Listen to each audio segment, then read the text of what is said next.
The Oregon Trail by Francis Parkman. Chapter 1. The Frontier. Last spring, 1846, was a busy season in the city of St. Louis. Not only were emigrants from every part of the country preparing for the journey to Oregon and California, but an unusual number of traders were making ready their wagons and outfits for Santa Fe. The hotels were crowded, and the gunsmiths and saddlers were kept constantly at work in providing arms and equipments for the different parties of travelers. Steamboats were leaving the levee and passing up the Missouri, crowded with passengers on their way to the frontier. In one of these, the Radnor, since snagged and lost, my friend and relative Quincy Adams Shaw and myself left St. Louis on the 28th of April, on a tour of curiosity and amusement to the Rocky Mountains. The boat was loaded until the water broke alternately over her guards. Her upper deck was covered with large wagons of a peculiar form, for the Santa Fe trade, and her hold was crammed with goods for the same destination. There were also the equipments and provisions of a party of Oregon emigrants, a band of mules and horses, piles of saddles and harness, and a multitude of nondescript articles indispensable on the prairies. Almost hidden in this medley was a small French cart, of the sort very appropriately called a mule killer beyond the frontiers, and not far distant a tent, together with a miscellaneous assortment of boxes and barrels. The whole equipage was far from prepossessing in its appearance, yet such as it was destined to a long and arduous journey on which the persevering reader will accompany it. The passengers on board the Radnor corresponded with her freight. In her cabin were Santa Fe traders, gamblers, speculators, and adventurers of various description, and her steerage was crowded with Oregon immigrants, mountain men, Negroes, and a party of Kansas Indians who had been on a visit to St. Louis. Thus laden, the boat struggled upward for 7 or 8 days against the rapid current of the Missouri, grating upon snags and hanging for 2 or 3 hours at a time upon sandbars. We entered the mouth of the Missouri in a drizzling rain, but the weather soon became clear and showed distinctly the broad and turbid river with its eddies, its sandbars, its ragged islands and forest-covered shores. The Missouri is constantly changing its course, wearing away its banks on one side, while it forms new ones on the other. Its channel is continually shifting. Islands are formed and then washed away, and while the old forests on one side are undermined and swept off, a young growth springs up from the new soil upon the other. With all these changes, the water is so charged with mud and sand that in spring it is perfectly opaque, and in a few minutes deposits a sediment an inch thick in the bottom of a tumbler. The river was now high, but when we descended in the autumn, it was fallen very low, and all the secrets of its treacherous shallows were exposed to view. It was frightful to see the dead and broken trees, thick set as a military abattis, firmly embedded in the sand, and all pointing downstream, ready to impale any unhappy steamboat that at high water should pass over them. In 5 or 6 days we began to see signs of the great Western movement that was taking place. Parties of emigrants, with their tents and wagons, were encamped on open spots near the bank, on their way to the common rendezvous at Independence. On a rainy day near sunset, we reached the landing of this place, which is some miles from the river on the extreme frontier of Missouri. The scene was characteristic, for here were represented at one view the most remarkable features of this wild and enterprising region. On the muddy shore stood some 30 or 40 dark, slavish-looking Spaniards, gazing stupidly out from beneath their broad hats. They were attached to one of the Santa Fe companies, whose wagons were crowded together on the banks above. In the midst of these, crouching over a smoldering fire, was a group of Indians belonging to a remote Mexican tribe. 1 or 2 French hunters from the mountains, with their long hair and buckskin dresses, were looking at the boat. And seated on a log close at hand were 3 men, with rifles lying across their knees. The foremost of these, a A tall, strong figure, with a clear blue eye and an open, intelligent face, might very well represent that race of restless and intrepid pioneers whose axes and rifles have opened a path from the Alleghenies to the western prairies. He was on his way to Oregon, probably a more congenial field to him than any that now remained on this side of the Great Plains. Early on the next morning, we reached Kansas, about 500 miles from the mouth of the Missouri. Here we landed, and leaving our equipments in charge of Colonel Chick, whose log house was the substitute for a tavern, we set out in a wagon for Westport, where we hoped to procure mules and horses for the journey. It was a remarkably fresh and beautiful May morning. The woods, through which the miserable road conducted us, were lighted by the bright sunshine and enlivened by a multitude of birds.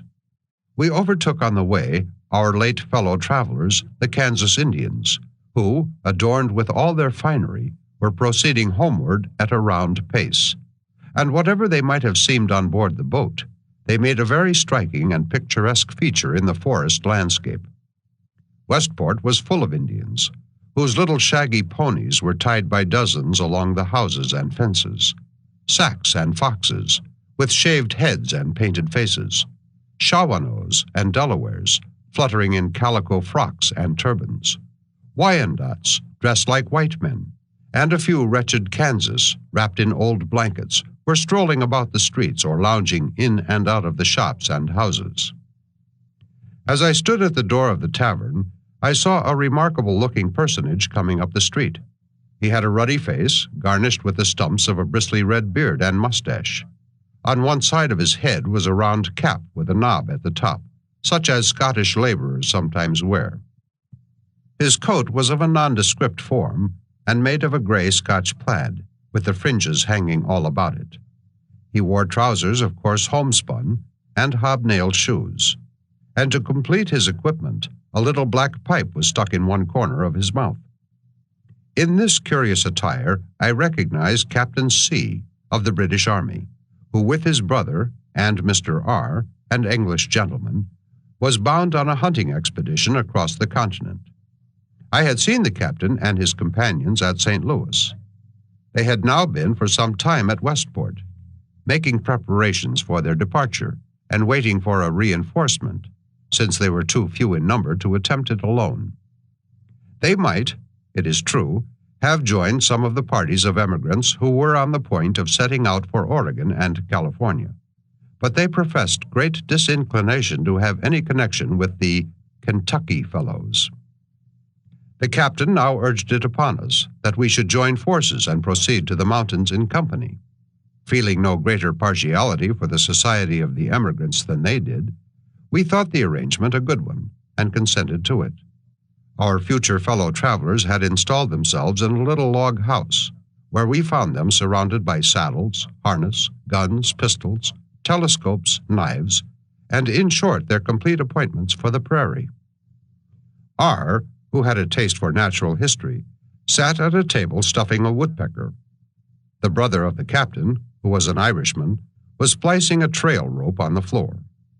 The captain pointed out, with much complacency, the different articles of their outfit. "You see," said he, "that we are all old travelers.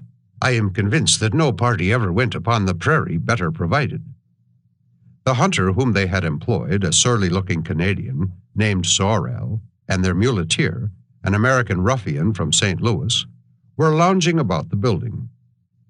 In a little log stable close at hand were their horses and mules, selected with excellent judgment by the captain. We left them to complete their arrangements, while we pushed our own to all convenient speed. The emigrants, for whom our friends professed such contempt, were encamped on the prairie about 8 or 10 miles distant, to the number of 1,000 or more, and new parties were constantly passing out from Independence to join them. They were in great confusion, holding meetings, passing resolutions, and drawing up regulations, but unable to unite in the choice of leaders to conduct them across the prairie. Being at leisure one day, I rode over to Independence. The town was crowded. A multitude of shops had sprung up to furnish the emigrants and Santa Fe traders with necessities for their journey. and there was an incessant hammering and banging from a dozen blacksmith sheds, where the heavy wagons were being repaired, and the horses and oxen shod. The streets were thronged with men, horses, and mules. While I was in the town, a train of emigrant wagons from Illinois passed through to join the camp on the prairie and stopped in the principal street. A multitude of healthy children's faces were peeping out from under the covers of the wagons. Here and there a buxom damsel was seated on horseback, holding over her sunburnt face an old umbrella or a parasol, once gaudy enough, but now miserably faded. The men, very sober-looking countrymen, stood about their oxen, and as I passed I noticed 3 old fellows who, with their long whips in their hands, were zealously discussing the doctrine of regeneration.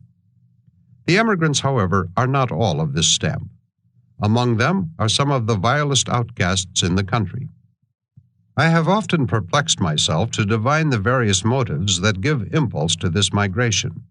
But whatever they may be, whether an insane hope of a better condition in life, or a desire of shaking off restraints of law and society, or mere restlessness, certain it is that multitudes bitterly repent the journey, and, after they have reached the land of promise, are happy enough to escape from it.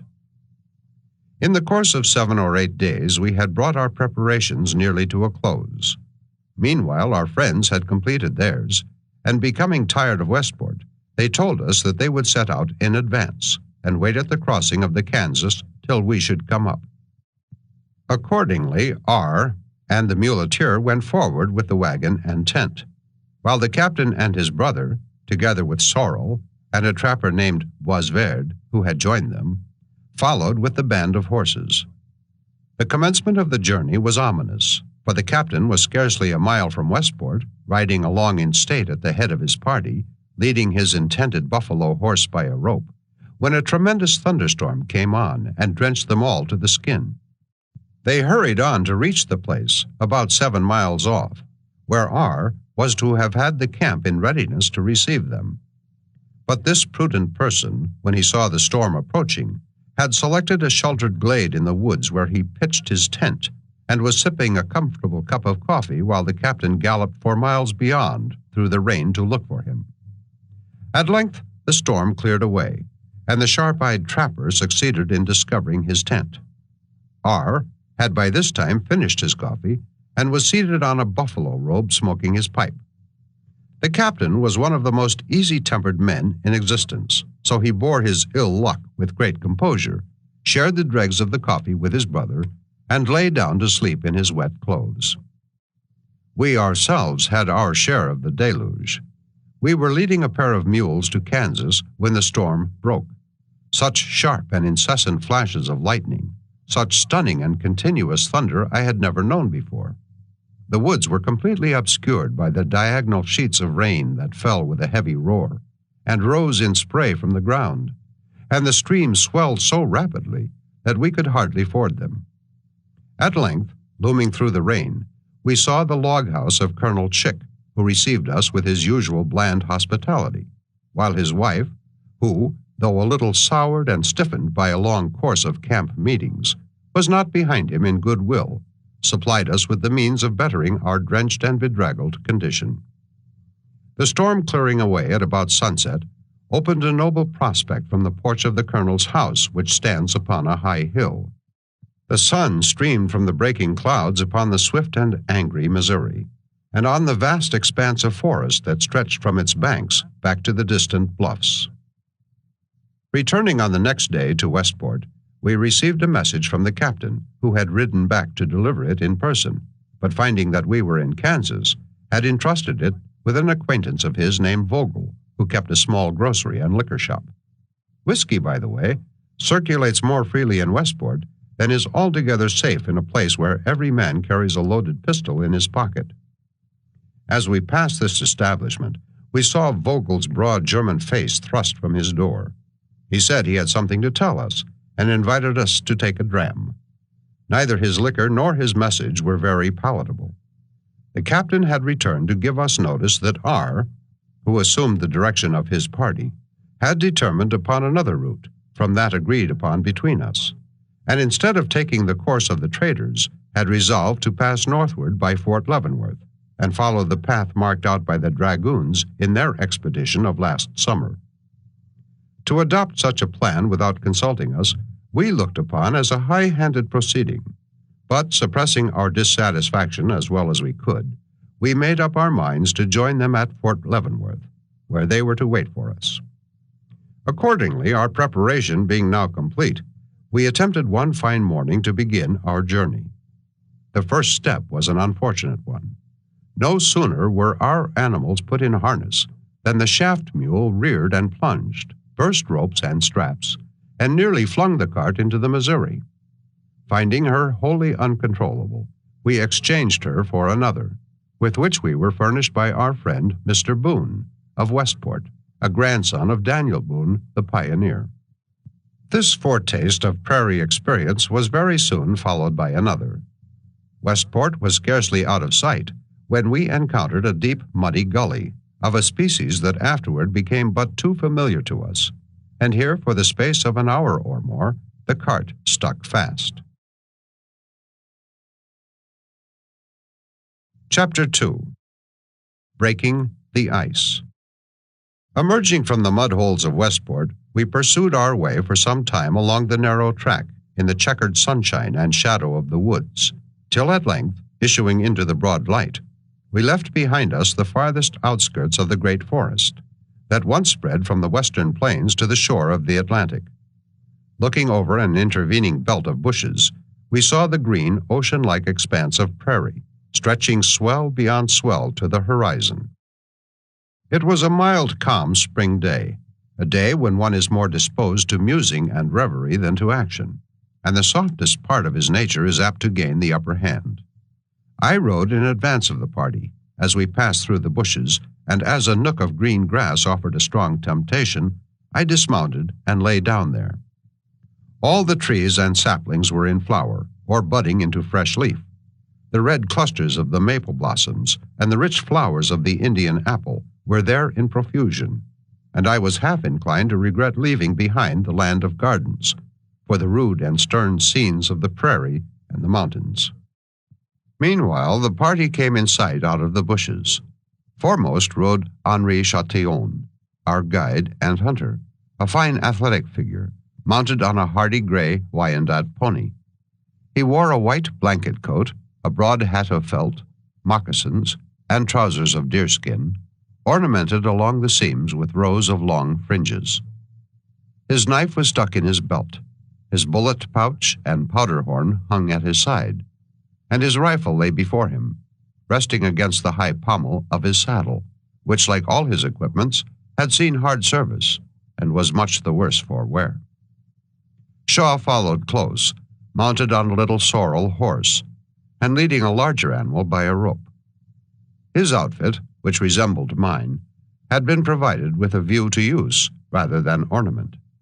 It consisted of a plain black Spanish saddle with holsters of heavy pistols, a blanket rolled up behind, and the trail rope attached to his horse's neck hanging coiled in front.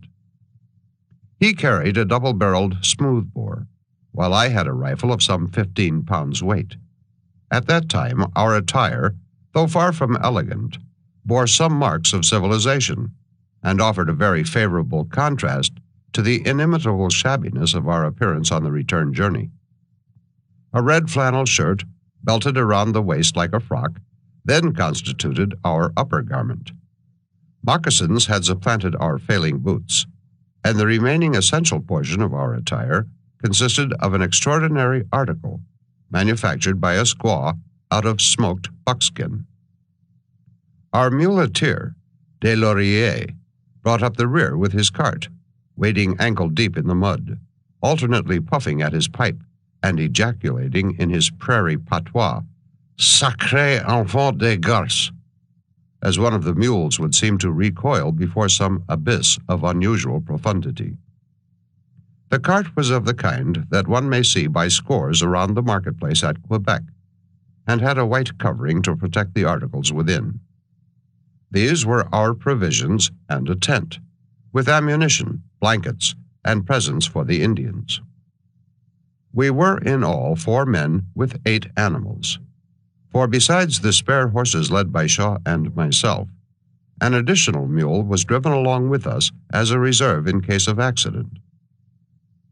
After this summing up of our forces, it may not be amiss to glance at the characters of the 2 men who accompanied us. Des Lauriers was a Canadian, with all the characteristics of the true Jean-Baptiste. Neither fatigue, exposure, nor hard labor could ever impair his cheerfulness and gaiety, or his politeness to his bourgeois. And when night came, he would sit down by the fire, smoke his pipe, and tell stories with the utmost contentment. The prairie was his element. Henri Chatillon was of a different stamp. When we were at St. Louis, several gentlemen of the fur company had kindly offered to procure for us a hunter and guide suited for our purposes, and on coming one afternoon to the office, we found there a tall and exceedingly well-dressed man, with a face so open and frank that it attracted our notice at once. We were surprised at being told that it was he who wished to guide us to the mountains. He was born in a little French town near St. Louis, and from the age of 15 years had been constantly in the neighborhood of the Rocky Mountains, employed for the most part by the company to supply their forts with buffalo meat. As a hunter, he had but one rival in the whole region, a man named Simoneau, with whom, to the honor of both of them, he was on terms of the closest friendship. He had arrived at St. Louis the day before from the mountains, where he had been for 4 years, and he now asked only to go and spend a day with his mother before setting out on another expedition. His age was about 30. He was 6 feet high and very powerfully and gracefully molded. The prairies had been his school. He could neither read nor write, but he had a natural refinement and delicacy of mind, such as is rare even in women. His manly face was a mirror of uprightness, simplicity, and kindness of heart. He had, moreover, a keen perception of character, and a tact that would preserve him from flagrant error in any society. Henri had not the restless energy of an Anglo-American. He was content to take things as he found them, and his chief fault arose from an excess of easy generosity, not conducive to thriving in the world. Yet it was commonly remarked of him that whatever he might choose to do with what belonged to himself, the property of others was always safe in his hands. His bravery was as much celebrated in the mountains as his skill in hunting. But it is characteristic of him that in a country where the rifle is the chief arbiter between man and man, he was very seldom involved in quarrels. Once or twice, indeed, his quiet good nature had been mistaken and presumed upon, but the consequences of the error were such that no one was ever known to repeat it. No better evidence of the intrepidity of his temper could be asked than the common report that he had killed more than 30 grizzly bears. He was a proof of what unaided nature will sometimes do. I have never, in the city or in the wilderness, met a better man than my true-hearted friend, Henri Chatillon. We were soon free of the woods and bushes, and fairly upon the broad prairie. Now and then a Shawanoe passed us, riding his little shaggy pony at a lope, his calico shirt, his gaudy sash, and the gay handkerchief bound around his snaky hair fluttering in the wind. At noon, we stopped to rest not far from a little creek, replete with frogs and young turtles. There had been an Indian encampment at the place, and the framework of the lodges still remained, enabling us very easily to gain a shelter from the sun by merely spreading 1 or 2 blankets over them. Thus shaded, we sat upon our saddles, and Shaw, for the first time, lighted his favorite Indian pipe, while Des Lauriers was squatted over a hot bed of coals, shading his eyes with one hand and holding a little stick in the other, with which he regulated the hissing contents of the frying pan. The horses were turned to feed among the scattered bushes of a low, oozy meadow. A drowsy spring-like sultriness pervaded the air, and the voices of 10,000 young frogs and insects, just awakened into life, rose in varied chorus from the creek and the meadows. Scarcely were we seated when a visitor approached. This was an old Kansas Indian, a man of distinction if one might judge from his dress. His head was shaved and painted red, and from the tuft of hair remaining on the crown dangled several eagle's feathers and the tails of 2 or 3 rattlesnakes. His cheeks, too, were daubed with vermilion. His ears were adorned with green glass pendants.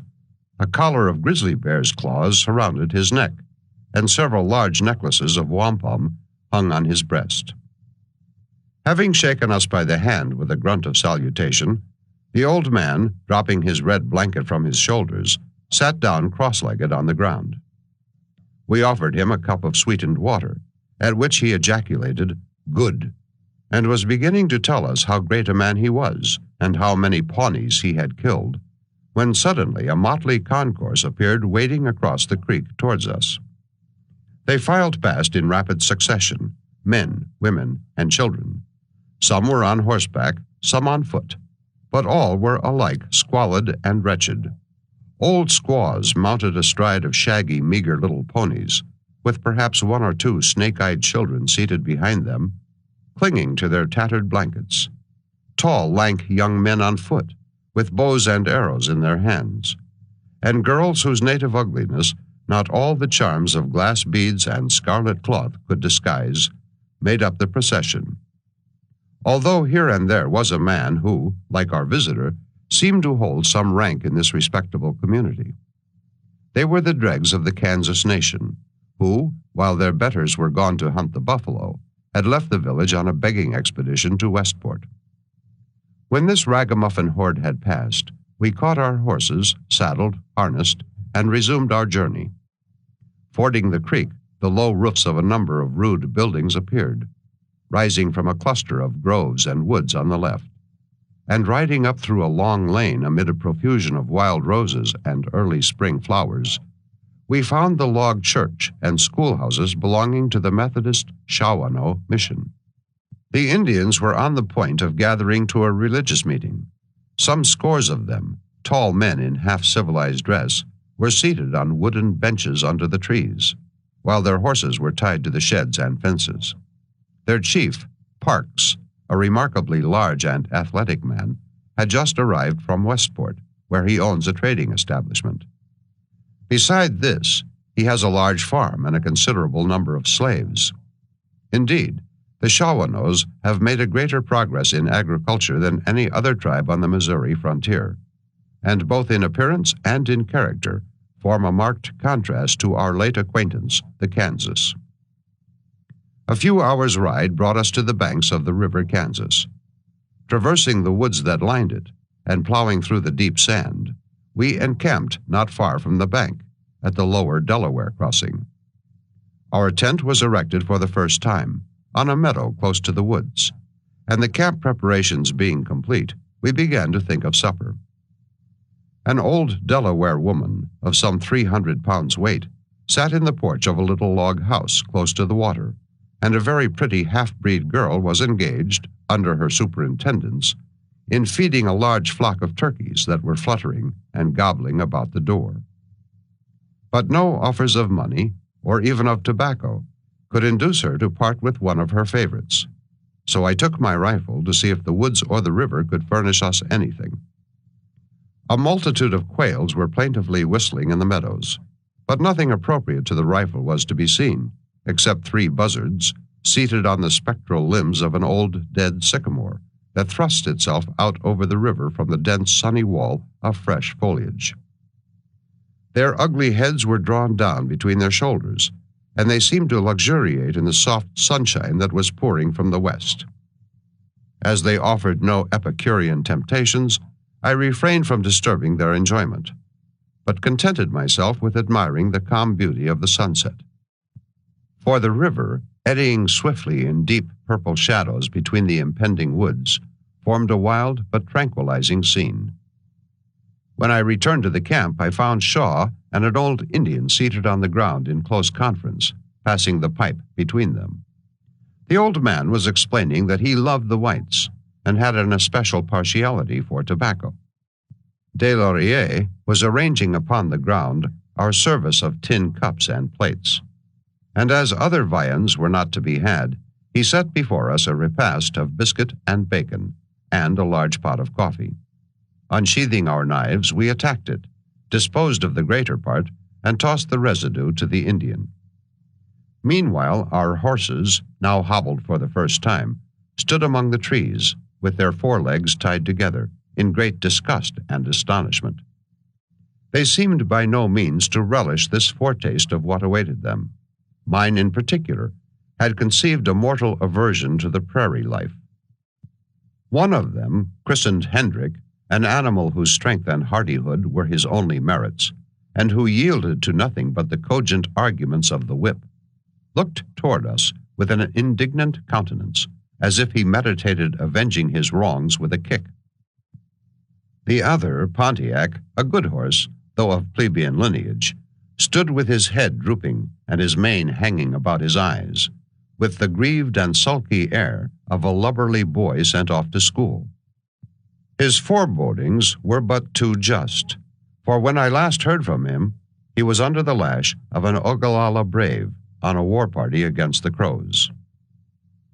As it grew dark and the voices of the whippoorwills succeeded the whistle of the quails, we removed our saddles to the tent to serve as pillows, spread our blankets upon the ground, and prepared to bivouac for the first time that season. Each man selected the place in the tent which he was to occupy for the journey. To Deslauriers, however, was assigned the cart into which he could creep in wet weather, and find a much better shelter than his bourgeois enjoyed in the tent. The river Kansas at this point forms the boundary line between the country of the Shawanoes and that of the Delawares. We crossed it on the following day, rafting over our horses and equipments with much difficulty, and unlading our cart in order to make our way up the steep ascent on the farther bank. It was a Sunday morning, warm, tranquil, and bright, and a perfect stillness reigned over the rough enclosures and neglected fields of the Delawares, except the ceaseless hum and chirruping of myriads of insects. Now and then an Indian rode past on his way to the meeting house, or, through the dilapidated entrance of some shattered log house, an old woman might be discerned enjoying all the luxury of idleness. There was no village bell, for the Delawares have none, and yet upon that forlorn and rude settlement was the same spirit of Sabbath repose and tranquility as in some New England village among the mountains of New Hampshire or the Vermont woods. A military road led from this point to Fort Leavenworth, and for many miles the farms and cabins of the Delawares were scattered at short intervals on either hand. The little rude structures of logs erected usually on the borders of a tract of woods made a picturesque feature in the landscape. But the scenery needed no foreign aid. Nature had done enough for it, and the alternation of rich green prairies and groves that stood in clusters, or lined the banks of the numerous little streams, had all the softened and polished beauty of a region that has been for centuries under the hand of man. At that early season, too, it was in the height of its freshness. The woods were flushed with the red buds of the maple. There were frequent flowering shrubs unknown in the East, and green swells of the prairie were thickly studded with blossoms. Encamping near a spring by the side of a hill, we resumed our journey in the morning, and early in the afternoon were within a few miles of Fort Leavenworth. The road crossed a stream densely bordered with trees and running in the bottom of a deep woody hollow. We were about to descend into it when a wild and confused procession appeared, passing through the water below and coming up the steep ascent towards us. We stopped to let them pass. They were Delawares, just returned from a hunting expedition. All, both men and women, were mounted on horseback and drove along with them a considerable number of pack mules, laden with the furs they had taken, together with the buffalo robes, kettles, and other articles of their traveling equipment, which, as well as their clothing and their weapons, had a worn and dingy look, as if they had seen hard service of late. At the rear of the party was an old man, who, as he came up, stopped his horse to speak to us. He rode a tough, shaggy pony with mane and tail well knotted with burrs, and a rusty Spanish bit in its mouth, to which, by way of reins, was attached a string of rawhide.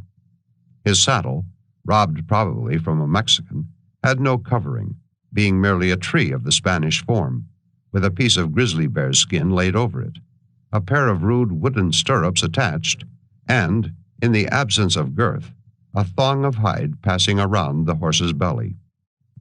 The rider's dark features and keen, snaky eye were unequivocally Indian. He wore a buckskin frock, which, like his fringed leggings, was well polished and blackened by grease and long service, and an old handkerchief was tied around his head.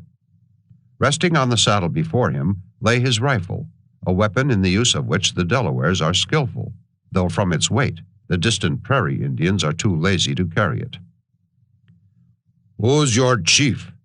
he immediately inquired. Henri Chatillon pointed to us. The old Delaware fixed his eyes intently upon us for a moment, and then sententiously remarked, "No good. Too young." With this flattering comment, he left us and rode after his people. This tribe, the Delawares, once the peaceful allies of William Penn, the tributaries of the conquering Iroquois, are now the most adventurous and dreaded warriors upon the prairies. They make war upon remote tribes, the very names of which were unknown to their fathers in their ancient seats of Pennsylvania, and they push these new quarrels with true Indian rancor, sending out their war parties as far as the Rocky Mountains and into the Mexican territories. Their neighbors and former Confederates, the Shawanoes, who are tolerable farmers, are in a prosperous condition, but the Delawares dwindle every year from the number of men lost in their warlike expeditions. Soon after leaving this party, we saw, stretching on the right, the forests that follow the course of the Missouri, and the deep woody channel through which at this point it runs. At a distance, in front, were the white barracks of Fort Leavenworth, just visible through the trees upon an eminence above a bend of the river. A wide green meadow, as level as a lake, lay between us and the Missouri, and upon this, close to a line of trees that bordered a little brook, stood the tent of the captain and his companions, with their horses feeding around it. But they themselves were invisible. Wright, their muleteer, was there, seated on the tongue of the wagon, repairing his harness. Boisverd stood cleaning his rifle at the door of the tent, and Sorel lounged idly about. On closer examination, however, we discovered the captain's brother, Jack, sitting in the tent at his old occupation of splicing trail ropes. He welcomed us in his broad Irish brogue and said that his brother was fishing in the river, and R. gone to the garrison. They returned before sunset. Meanwhile, we pitched our own tent not far off, and after supper a council was held, in which it was resolved to remain one day at Fort Leavenworth, and on the next to bid a final adieu to the frontier, or, in the phraseology of the region, to jump off. Our deliberations were conducted by the ruddy light from a distant swell of the prairie, where the long, dry grass of last summer was on fire. Chapter 3. Fort Leavenworth. On the next morning we rode to Fort Leavenworth. Colonel, now General Kearny, to whom I had the honor of an introduction when at St. Louis, was just arrived, and received us at his headquarters with the courtesy habitual to him. Fort Leavenworth is in fact no fort, being without defensive works, except 2 blockhouses. No rumors of war had as yet disturbed its tranquility. In the square grassy area surrounded by barracks and the quarters of the officers, the men were passing and repassing, or lounging among the trees. Although not many weeks afterwards, it presented a different scene, for here the offscourings of the frontier were congregated for the expedition against Santa Fe. Passing through the garrison, we rode toward the Kickapoo village, 5 or 6 miles beyond. The path, a rather dubious and uncertain one, led us along the ridge of high bluffs that border the Missouri, and by looking to the right or to the left, we could enjoy a strange contrast of scenery. On the left stretched the prairie, rising into swells and undulations, thickly sprinkled with groves, or gracefully expanding into wide grassy basins of miles in extent, while its curvatures, swelling against the horizon, were often surmounted by lines of sunny woods. a scene to which the freshness of the season and the peculiar mellowness of the atmosphere gave additional softness. Below us on the right was a tract of ragged and broken woods. We could look down on the tops of the trees, some living and some dead, some erect, others leaning at every angle, and others piled in masses together by the passage of a hurricane. Beyond their extreme verge, the turbid waters of the Missouri were discernible through the boughs, rolling powerfully along at the foot of the woody declivities on its farther bank. The path soon after led inland, and as we crossed an open meadow, we saw a cluster of buildings on a rising ground before us, with a crowd of people surrounding them. They were the storehouse, cottage, and stables of the Kickapoo trader's establishment. Just at that moment, as it chanced, he was beset with half the Indians of the settlement. They had tied their wretched, neglected little ponies by dozens along the fences and outhouses, and were either lounging about the place or crowding into the trading house. Here were faces of various colors, red, green, white, and black, curiously intermingled and disposed over the visage in a variety of patterns. Calico shirts, red and blue blankets, brass earrings, wampum necklaces appeared in profusion. The trader was a blue-eyed, open-faced man who neither in his manners nor his appearance betrayed any of the roughness of the frontier, though just at present he was obliged to keep a lynx eye on his customers, who, men and women, were climbing on his counter and seating themselves among his boxes and bales. The village itself was not far off, and sufficiently illustrated the condition of its unfortunate and self-abandoned occupants. Fancy to yourself a little swift stream, working its devious way down a woody valley, sometimes wholly hidden under logs and fallen trees, sometimes spreading into a broad, clear pool, and on its banks, in little nooks cleared away among the trees, miniature log houses in utter ruin and neglect. A labyrinth of narrow, obstructed paths connected these habitations one with another. Sometimes we met a stray calf, a pig, or a pony belonging to some of the villagers, who usually lay in the sun in front of their dwellings, and looked on us with cold, suspicious eyes as we approached. Farther on, in place of the log huts of the Kickapoos, we found the Pukwi lodges of their neighbors, the Potawatomis, whose condition seemed no better than theirs. Growing tired at last, and exhausted by the excessive heat and sultriness of the day, we returned to our friend, the trader. By this time, the crowd around him had dispersed, and left him at leisure. He invited us to his cottage, a little white and green building in the style of the old French settlements, and ushered us into a neat, well-furnished room. The blinds were closed, and the heat and glare of the sun excluded. The room was as cool as a cavern. It was neatly carpeted, too, and furnished in a manner that we hardly expected on the frontier. The sofas, chairs, tables, and a well-filled bookcase would not have disgraced an eastern city, though there were one or two little tokens that indicated the rather questionable civilization of the region. A pistol, loaded and capped, lay on the mantelpiece, and through the glass of the bookcase, peeping above the works of John Milton, glittered the handle of a very mischievous-looking knife. Our host went out and returned with iced water, glasses, and a bottle of excellent claret, a refreshment most welcome in the extreme heat of the day. And soon after appeared a merry, laughing woman, who must have been, a year or two before, a very rich specimen of Creole beauty. She came to say that lunch was ready in the next room. Our hostess evidently lived on the sunny side of life, and troubled herself with none of its cares. She sat down and entertained us while we were at table with anecdotes of fishing parties, frolics, and the officers at the fort. Taking leave at length of the hospitable trader and his friend, we rode back to the garrison. Shaw passed on to the camp, while I remained to call upon Colonel Kearney. I found him still at table.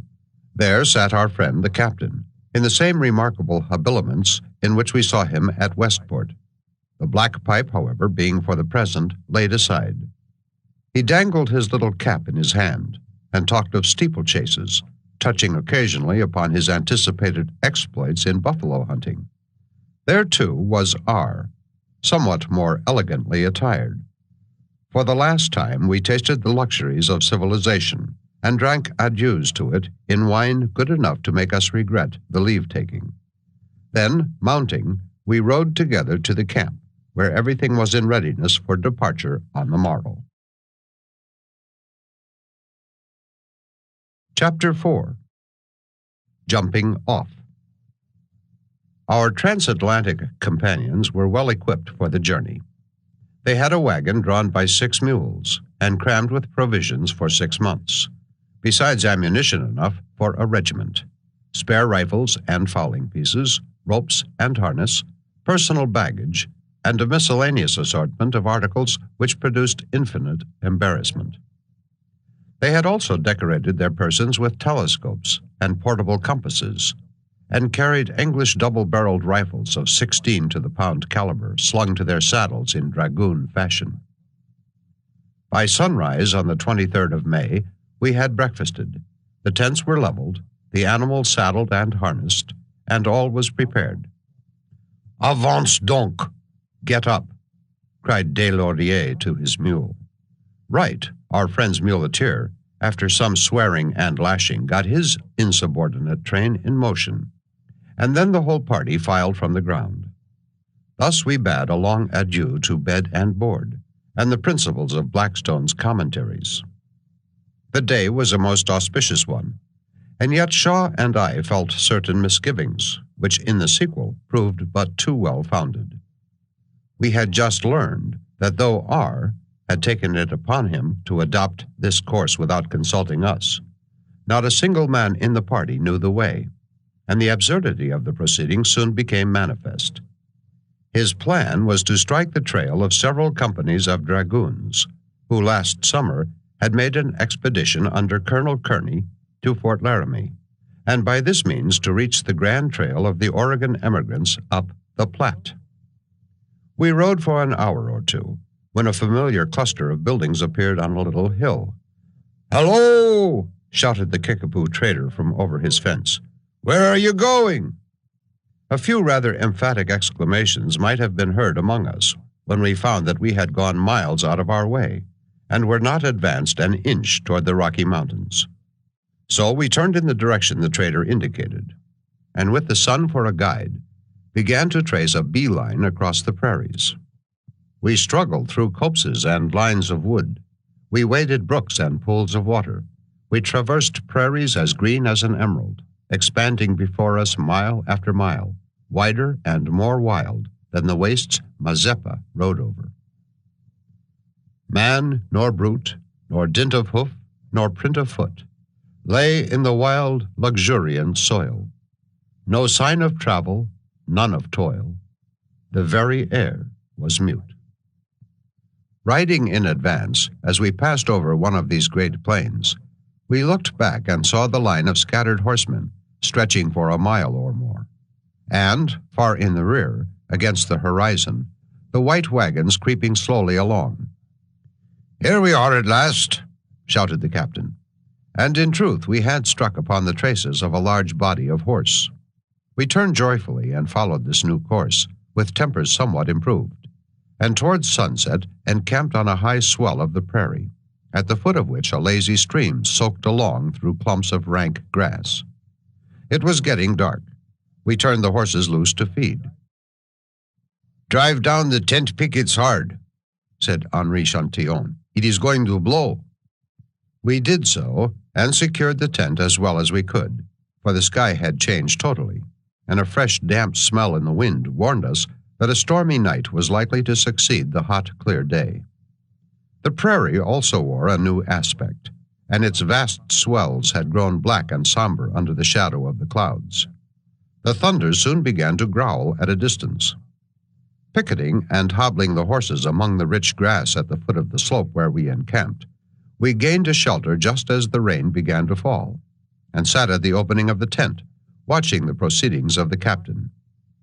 In defiance of the rain, he was stalking among the horses, wrapped in an old Scotch plaid. An extreme solicitude tormented him, lest some of his favorites should escape, or some accident should befall them, and he cast an anxious eye towards 3 wolves who were sneaking along over the dreary surface of the plain, as if he dreaded some hostile demonstration on their part. On the next morning, we had gone but a mile or 2 when we came to an extensive belt of woods, through the midst of which ran a stream, wide, deep, and of an appearance particularly muddy and treacherous. Des Lauriers was in advance with his cart. He jerked his pipe from his mouth, lashed his mules, and poured forth a volley of Canadian ejaculations. In plunged the cart, but midway it stuck fast.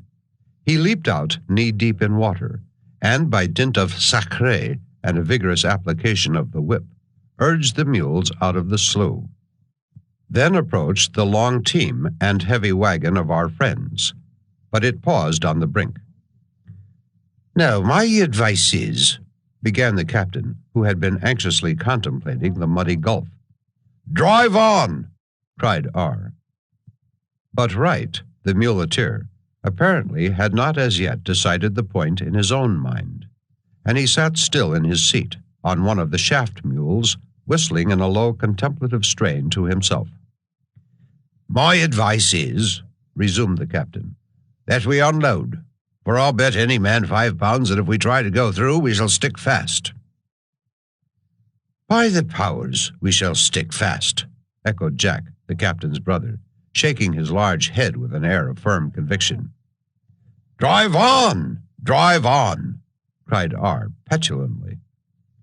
"Well," observed the captain, turning to us as we sat looking on, much edified by this byplay among our confederates, "I can only give my advice, and if people won't be reasonable, why they won't, that's all." Meanwhile, Wright had apparently made up his mind, for he suddenly began to shout forth a volley of oaths and curses that, compared with the French imprecations of Des Lauriers, sounded like the roaring of heavy cannon after the popping and sputtering of a bunch of Chinese crackers. At the same time, he discharged a shower of blows upon his mules, who hastily dived into the mud, and drew the wagon lumbering after them. For a moment, the issue was doubtful. Wright writhed about in his saddle, and swore and lashed like a madman. But who can count on a team of half-broken mules? At the most critical point, when all should have been harmony and combined effort, the perverse brutes fell into disorder and huddled together in confusion on the farther bank. There was the wagon up to the hub in mud, and visibly settling every instant. There was nothing for it but to unload, then to dig away the mud from before the wheels with a spade and lay a causeway of bushes and branches. This agreeable labor accomplished, the wagon at length emerged, but as some interruption of this sort occurred at least 4 or 5 times a day for a fortnight, our progress towards the Platte was not without its obstacles. We traveled 6 or 7 miles farther, and nooned near a brook. On the point of resuming our journey, when the horses were all driven down to water, my homesick charger Pontiac made a sudden leap across and set off at a round trot for the settlements. I mounted my remaining horse and started in pursuit. Making a circuit, I headed the runaway, hoping to drive him back to camp, but he instantly broke into a gallop, made a wide tour on the prairie, and got by me again. I tried this plan repeatedly with the same result. Pontiac was evidently disgusted with the prairie, so I abandoned it and tried another, trotting along gently behind him, in hopes that I might quietly get near enough to seize the trail rope which was fastened to his neck and dragged about a dozen feet behind him. The chase grew interesting. For mile after mile I followed the rascal with the utmost care not to alarm him, and gradually got nearer, until at length old Hendricks's nose was fairly brushed by the whisking tail of the unsuspecting Pontiac. Without drawing rein, I slid softly to the ground, but my long, heavy rifle encumbered me, and the low sound it made in striking the horn of the saddle startled him. He pricked up his ears and sprang off at a run. "My friend," thought I, remounting, "do that again and I will shoot you." Fort Leavenworth was about 40 miles distant, and thither I determined to follow him. I made up my mind to spend a solitary and supperless night, and then set out again in the morning. One hope, however, remained. The creek where the wagon had stuck was just before us. Pontiac might be thirsty with his run and stop there to drink. I kept as near to him as possible, taking every precaution not to alarm him again, and the result proved as I had hoped, for he walked deliberately among the trees and stooped down to the water. I alighted, dragged old Hendrick through the mud, and with a feeling of infinite satisfaction picked up the slimy trail rope and twisted it 3 times round my hand. "Now let me see you get away again," I thought as I remounted. But Pontiac was exceedingly reluctant to turn back.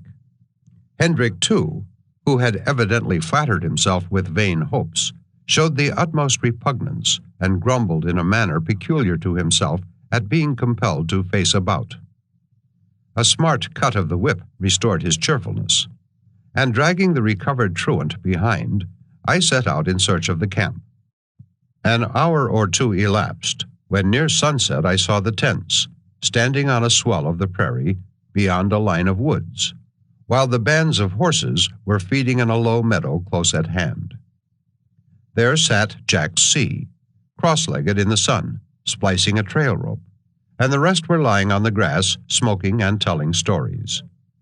That night we enjoyed a serenade from the wolves, more lively than any with which they had yet favored us, and in the morning one of the musicians appeared, not many rods from the tents, quietly seated among the horses, looking at us with a pair of large gray eyes.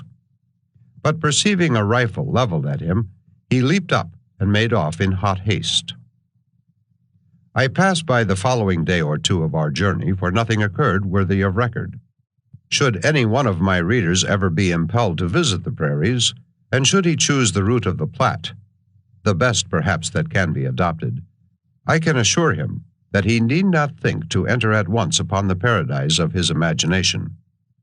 A dreary preliminary, a protracted crossing of the threshold, awaits him before he finds himself fairly upon the verge of the great American desert. Those barren wastes, the haunts of the buffalo and the Indian, where the very shadow of civilization lies 100 leagues behind him. The intervening country, the wide and fertile belt that extends for several hundred miles beyond the extreme frontier, will probably answer tolerably well to his preconceived ideas of the prairie. For this it is from which picturesque tourists, painters, poets, and novelists, who have seldom penetrated farther, have derived their conceptions of the whole region. If he has a painter's eye, he may find his period of probation not wholly void of interest. The scenery, though tame, is graceful and pleasing. Here are level plains, too wide for the eye to measure, green undulations, like motionless swells of the ocean, abundance of streams, followed through all their windings by lines of woods and scattered groves. But let him be as enthusiastic as he may, he will find enough to damp his ardor. His wagons will stick in the mud, his horses will break loose, harness will give way, and axle trees prove unsound. His bed will be a soft one, consisting often of black mud of the richest consistency. As for food, he must content himself with biscuit and salt provisions. For strange as it may seem, this tract of country produces very little game. As he advances, indeed, he will see, moldering in the grass by his path, the vast antlers of the elk, and farther on the whitened skulls of the buffalo, once swarming over this now deserted region. Perhaps, like us, he may journey for a fortnight, and see not so much as the hoof-print of a deer. In the spring, not even a prairie hen is to be had. Yet to compensate him for this unlooked-for deficiency of game, he will find himself beset with varmints innumerable. The wolves will entertain him with a concert at night, and skulk around him by day, just beyond rifle shot. His horse will step into badger holes. From every marsh and mud puddle will arise the bellowing, croaking, and trilling of legions of frogs, infinitely various in color, shape, and dimensions. A profusion of snakes will glide away from under his horse's feet, or quietly visit him in his tent at night, while the pertinacious humming of unnumbered mosquitoes will banish sleep from his eyelids. When thirsty with a long ride in the scorching sun over some boundless reach of prairie, he comes at length to a pool of water and alights to drink. He discovers a troop of young tadpoles sporting in the bottom of his cup. Add to this that, all the morning, the sun beats upon him with a sultry penetrating heat, and that, with provoking regularity, at about 4 o'clock in the afternoon, a thunderstorm arises and drenches him to the skin. One day, after a protracted morning's ride, we stopped to rest at noon upon the open prairie. No trees were in sight, but close at hand a little dribbling brook was twisting from side to side through a hollow, now forming holes of stagnant water, and now gliding over the mud in a scarcely perceptible current, among a growth of sickly bushes and great clumps of tall, rank grass. The day was excessively hot and oppressive. The horses and mules were rolling on the prairie to refresh themselves, or feeding among the bushes in the hollow. We had dined, and Des Lauriers, puffing at his pipe, knelt on the grass scrubbing our service of tin plate. Shaw lay in the shade, under the cart, to rest for a while before the word should be given to catch up. Henri Chatillon, before lying down, was looking about for signs of snakes, the only living things that he feared, and uttering various ejaculations of disgust at finding several suspicious-looking holes close to the cart. I sat leaning against the wheel in a scanty strip of shade, making a pair of hobbles to replace those which my contumacious steed Pontiac had broken the night before. The camp of our friends, a rod or two distant, presented the same scene of lazy tranquility. "Hallo!" cried Henri, looking up from his inspection of the snake holes. "Here comes the old captain." The captain approached and stood for a moment contemplating us in silence. "I say, Parkman," he began, "look at Shaw there, asleep under the cart, with the tar dripping off the hub of the wheel on his shoulder." At this Shaw got up, with his eyes half opened, and feeling the part indicated, found his hand glued fast to his red flannel shirt. "He'll look well when he gets among the squaws, won't he?" observed the captain with a grin. He then crawled under the cart and began to tell stories, of which his stock was inexhaustible. Yet every moment he would glance nervously at the horses. At last he jumped up in great excitement. "See that horse? There, that fellow just walking over the hill. By Jove, he's off. It's your big horse, Shaw." "No, it isn't. It's Jack's." "Jack! Jack! Hello, Jack!" Jack, thus invoked, jumped up and stared vacantly at us. "Go and get your horse, if you don't want to lose him," roared the captain. Jack instantly set off at a run through the grass, his broad trousers flapping about his feet. The captain gazed anxiously till he saw that the horse was caught. Then he sat down with a countenance of thoughtfulness and care. "I tell you what it is," he said. "This will never do at all. We shall lose every horse in the band some day or other, and then a pretty plight we should be in. Now I am convinced that the only way for us is to have every man in the camp stand horse guard in rotation whenever we stop. Supposing 100 Pawnees should jump up out of that ravine, all yelling and flapping their buffalo robes, in the way they do.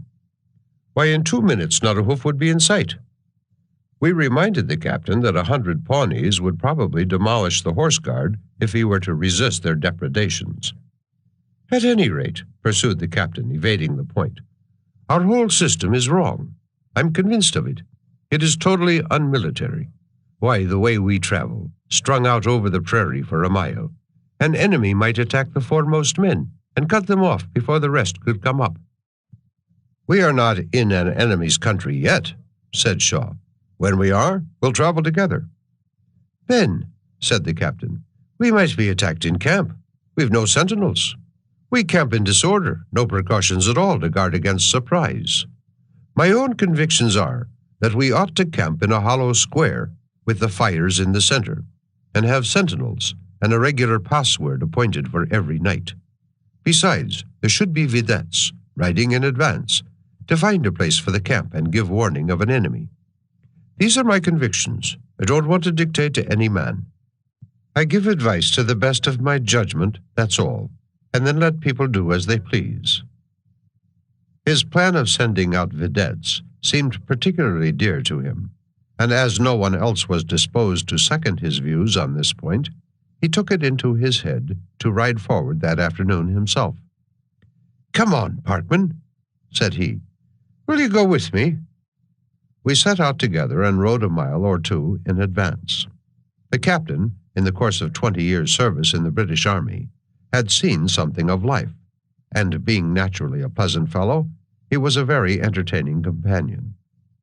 He cracked jokes and told stories for an hour or two, until, looking back, we saw the prairie behind us stretching away to the horizon, without a horseman or a wagon in sight. "Now," said the captain, "I think the vedettes had better stop till the main body comes up." I was of the same opinion. There was a thick growth of woods just before us, with a stream running through them.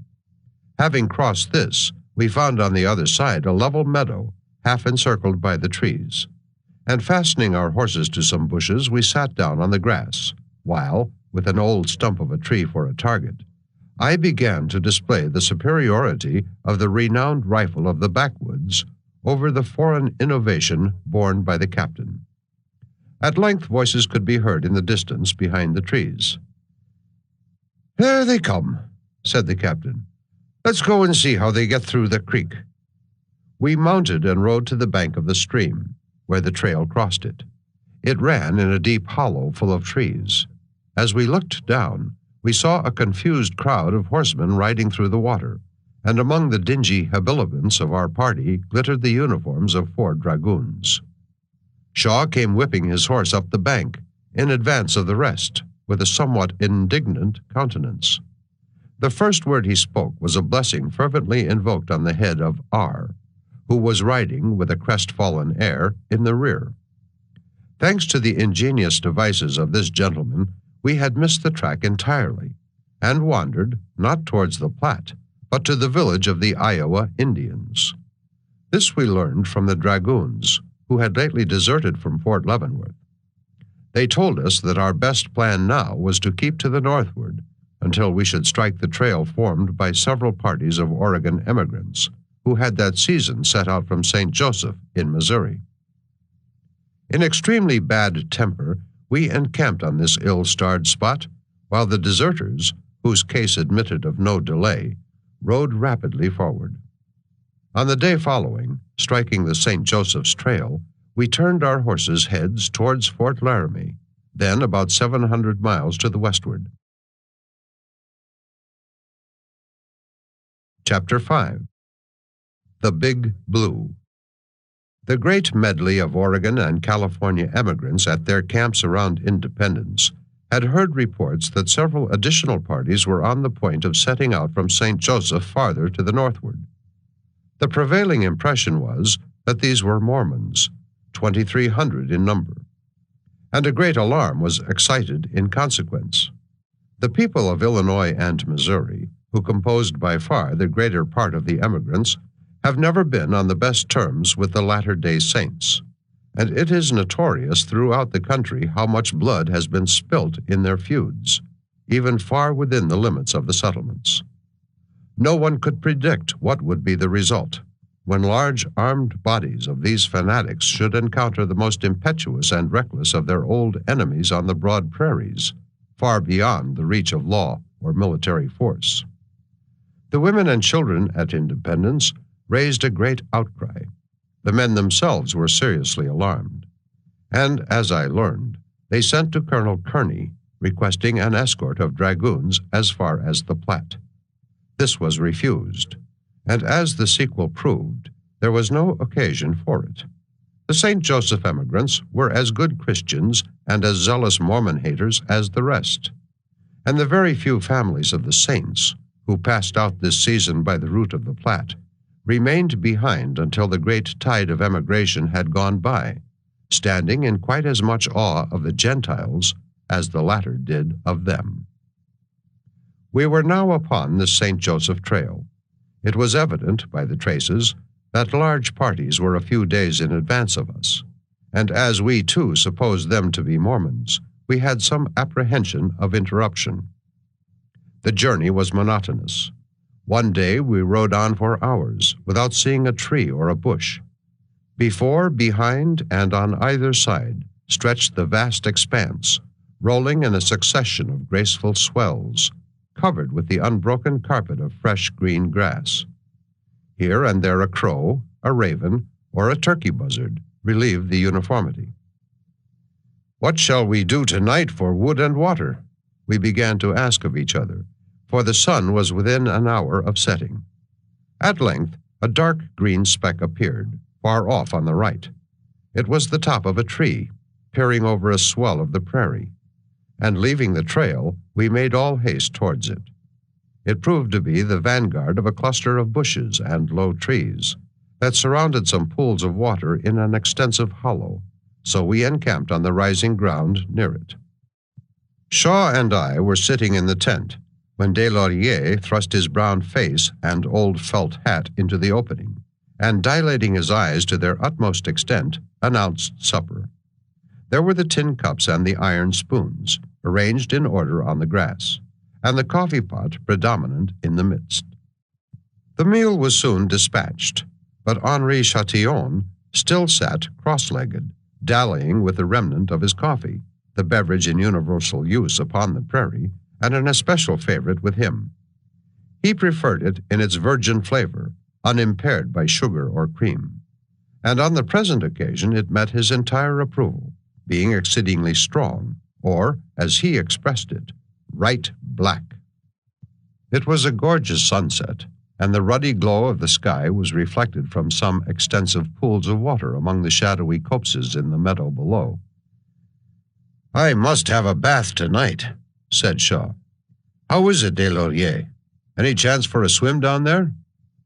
"I cannot tell. Just as you please, monsieur," replied Deslauriers, shrugging his shoulders, perplexed by his ignorance of English, and extremely anxious to conform in all respects to the opinions and wishes of his bourgeois.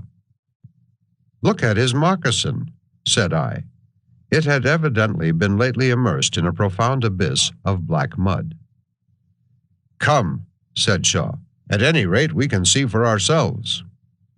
We set out together, and as we approached the bushes, which were at some distance, we found the ground becoming rather treacherous. We could only get along by stepping upon large clumps of tall, rank grass, with fathomless gulfs between, like innumerable little quaking islands in an ocean of mud, where a false step would have involved our boots in a catastrophe like that which had befallen Deslauriers' moccasin. The thing looked desperate. We separated to search in different directions, Shaw going off to the right, while I kept straight forward. At last I came to the edge of the bushes. They were young water willows, covered with their caterpillar-like blossoms, but intervening between them and the last grass clump was a black and deep slough, over which, by a vigorous exertion, I contrived to jump.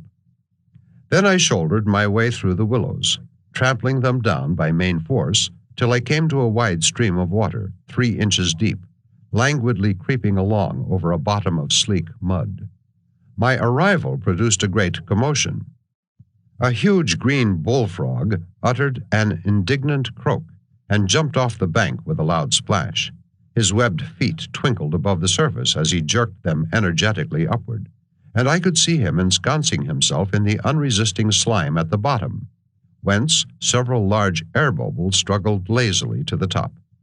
Some little spotted frogs followed the patriarch's example, and then 3 turtles, not larger than $1, tumbled themselves off a broad lily pad where they had been reposing. At the same time, a snake, gaily striped with black and yellow, glided out from the bank and writhed across to the other side, and a small stagnant pool into which my foot had inadvertently pushed a stone was instantly alive with a congregation of black tadpoles. "Any chance for a bath where you are?" called out Shaw from a distance. The answer was not encouraging. I retreated through the willows, and rejoining my companion, we proceeded to push our researches in company. Not far on the right, a rising ground covered with trees and bushes seemed to sink down abruptly to the water and give hope of better success. So towards this we directed our steps. When we reached the place, we found it no easy matter to get along between the hill and the water, impeded as we were by a growth of stiff, obstinate young birch trees, laced together by grapevines. In the twilight, we now and then, to support ourselves, snatched at the touch-me-not stem of some ancient sweetbrier. Shaw, who was in advance, suddenly uttered an emphatic monosyllable, and looking up, I saw him with one hand grasping a sapling and one foot immersed in the water, from which he had forgotten to withdraw it, his whole attention being engaged in contemplating the movements of a water snake, about 5 feet long, curiously checkered with black and green, who was deliberately swimming across the pool. There being no stick or stone at hand to pelt him with, we looked at him for a time in silent disgust, and then pushed forward. Our perseverance was at last rewarded. For several rods farther on, we emerged upon a little level grassy nook among the brushwood, and by an extraordinary dispensation of fortune, the weeds and floating sticks, which elsewhere covered the pool, seemed to have drawn apart and left a few yards of clear water just in front of this favored spot. We sounded it with a stick. It was 4 feet deep. We lifted a specimen in our closed hands. It seemed reasonably transparent, so we decided that the time for action was arrived. But our ablutions were suddenly interrupted by 10,000 punctures, like poisoned needles, and the humming of myriads of overgrown mosquitoes, rising in all directions from their native mud and swarming to the feast. We were fain to beat a retreat with all possible speed. We made towards the tents, much refreshed by the bath, which the heat of the weather, joined to our prejudices, had rendered very desirable. "What's the matter with the captain? Look at him," said Shaw. The captain stood alone on the prairie, swinging his hat violently around his head and lifting first one foot and then the other, without moving from the spot. First he looked down to the ground with an air of supreme abhorrence. Then he gazed upward with a perplexed and indignant countenance, as if trying to trace the flight of an unseen enemy. We called to know what was the matter, but he replied only by execrations directed against some unknown object. We approached when our ears were saluted by a droning sound, as if 20 beehives had been overturned at once. The air above was full of large black insects, in a state of great commotion, and multitudes were flying about just above the tops of the grass blades. "Don't be afraid," called the captain, observing us recoil. "The brutes won't sting." At this I knocked one down with my hat, and discovered him to be no other than a door-bug, and looking closer, we found the ground thickly perforated with their holes. We took a hasty leave of this flourishing colony, and walking up the rising ground to the tents, found Des Laurier's fire still growing brightly. We sat down around it, and Shaw began to expatiate on the admirable facilities for bathing that we had discovered, recommending the captain by all means to go down there before breakfast in the morning. The captain was in the act of remarking that he couldn't have believed it possible, when he suddenly interrupted himself and clapped his hand to his cheek, exclaiming that those infernal humbugs were at him again. In fact, we began to hear sounds as if bullets were humming over our heads. In a moment, something rapped me sharply on the forehead, then upon the neck, and immediately I felt an indefinite number of sharp, wiry claws in active motion, as if their owner were bent on pushing his explorations farther. I seized him and dropped him into the fire. Our party speedily broke up, and we adjourned to our respective tents, where, closing the opening fast, we hoped to be exempt from invasion. But all precaution was fruitless. The door-bugs hummed through the tent and marched over our faces until daylight, when, opening our blankets, we found several dozen clinging there with the utmost tenacity. The first object that met our eyes in the morning was Des Laurier, who seemed to be apostrophizing his frying pan, which he held by the handle at arm's length. It appeared that he had left it at night by the fire, and the bottom was now covered with door-bugs, firmly embedded. Hundreds of others, curiously parched and shriveled, lay scattered among the ashes. The horses and mules were turned loose to feed. We had just taken our seats at breakfast, or rather reclined in the classic mode, when an exclamation from Henri Chatillon and a shout of alarm from the captain gave warning of some casualty, and looking up, we saw the whole band of animals, 23 in number, fling off for the settlements, the incorrigible Pontiac at their head, jumping along with hobbled feet, at a gait much more rapid than graceful. 3 or 4 of us ran to cut them off, dashing as best we might through the tall grass, which was glittering with dewdrops. After a race of a mile or more, Shaw caught a horse. Tying the trail rope by way of bridle round the animal's jaw and leaping upon his back, he got in advance of the remaining fugitives, while we, soon bringing them together, drove them in a crowd up to the tents, where each man caught and saddled his own. Then we heard lamentations and curses, for half the horses had broken their hobbles, and many were seriously galled by attempting to run in fetters. It was late that morning before we were on the march, and early in the afternoon we were compelled to encamp, for a thunder gust came up and suddenly enveloped us in whirling sheets of rain. With much ado we pitched our tents amid the tempest, and all night long the thunder bellowed and growled over our heads. In the morning, light, peaceful showers succeeded the cataracts of rain that had been drenching us through the canvas of our tents. About noon, when there were some treacherous indications of fair weather, we got in motion again. Not a breath of air stirred over the free and open prairie. The clouds were like light piles of cotton, and where the blue sky was visible, it wore a hazy and languid aspect.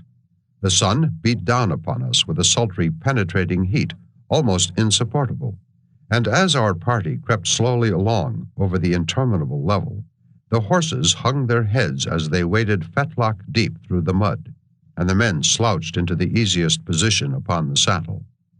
At last, towards evening, the old familiar black heads of thunderclouds rose fast above the horizon, and the same deep muttering of distant thunder that had become the ordinary accompaniment of our afternoon's journey began to roll hoarsely over the prairie. Only a few minutes elapsed before the whole sky was densely shrouded, and the prairie and some clusters of woods in front assumed a purple hue beneath the inky shadows. Suddenly, from the densest fold of the cloud, the flash leaped out, quivering again and again down to the edge of the prairie. And at the same instant came the sharp burst and the long rolling peal of the thunder.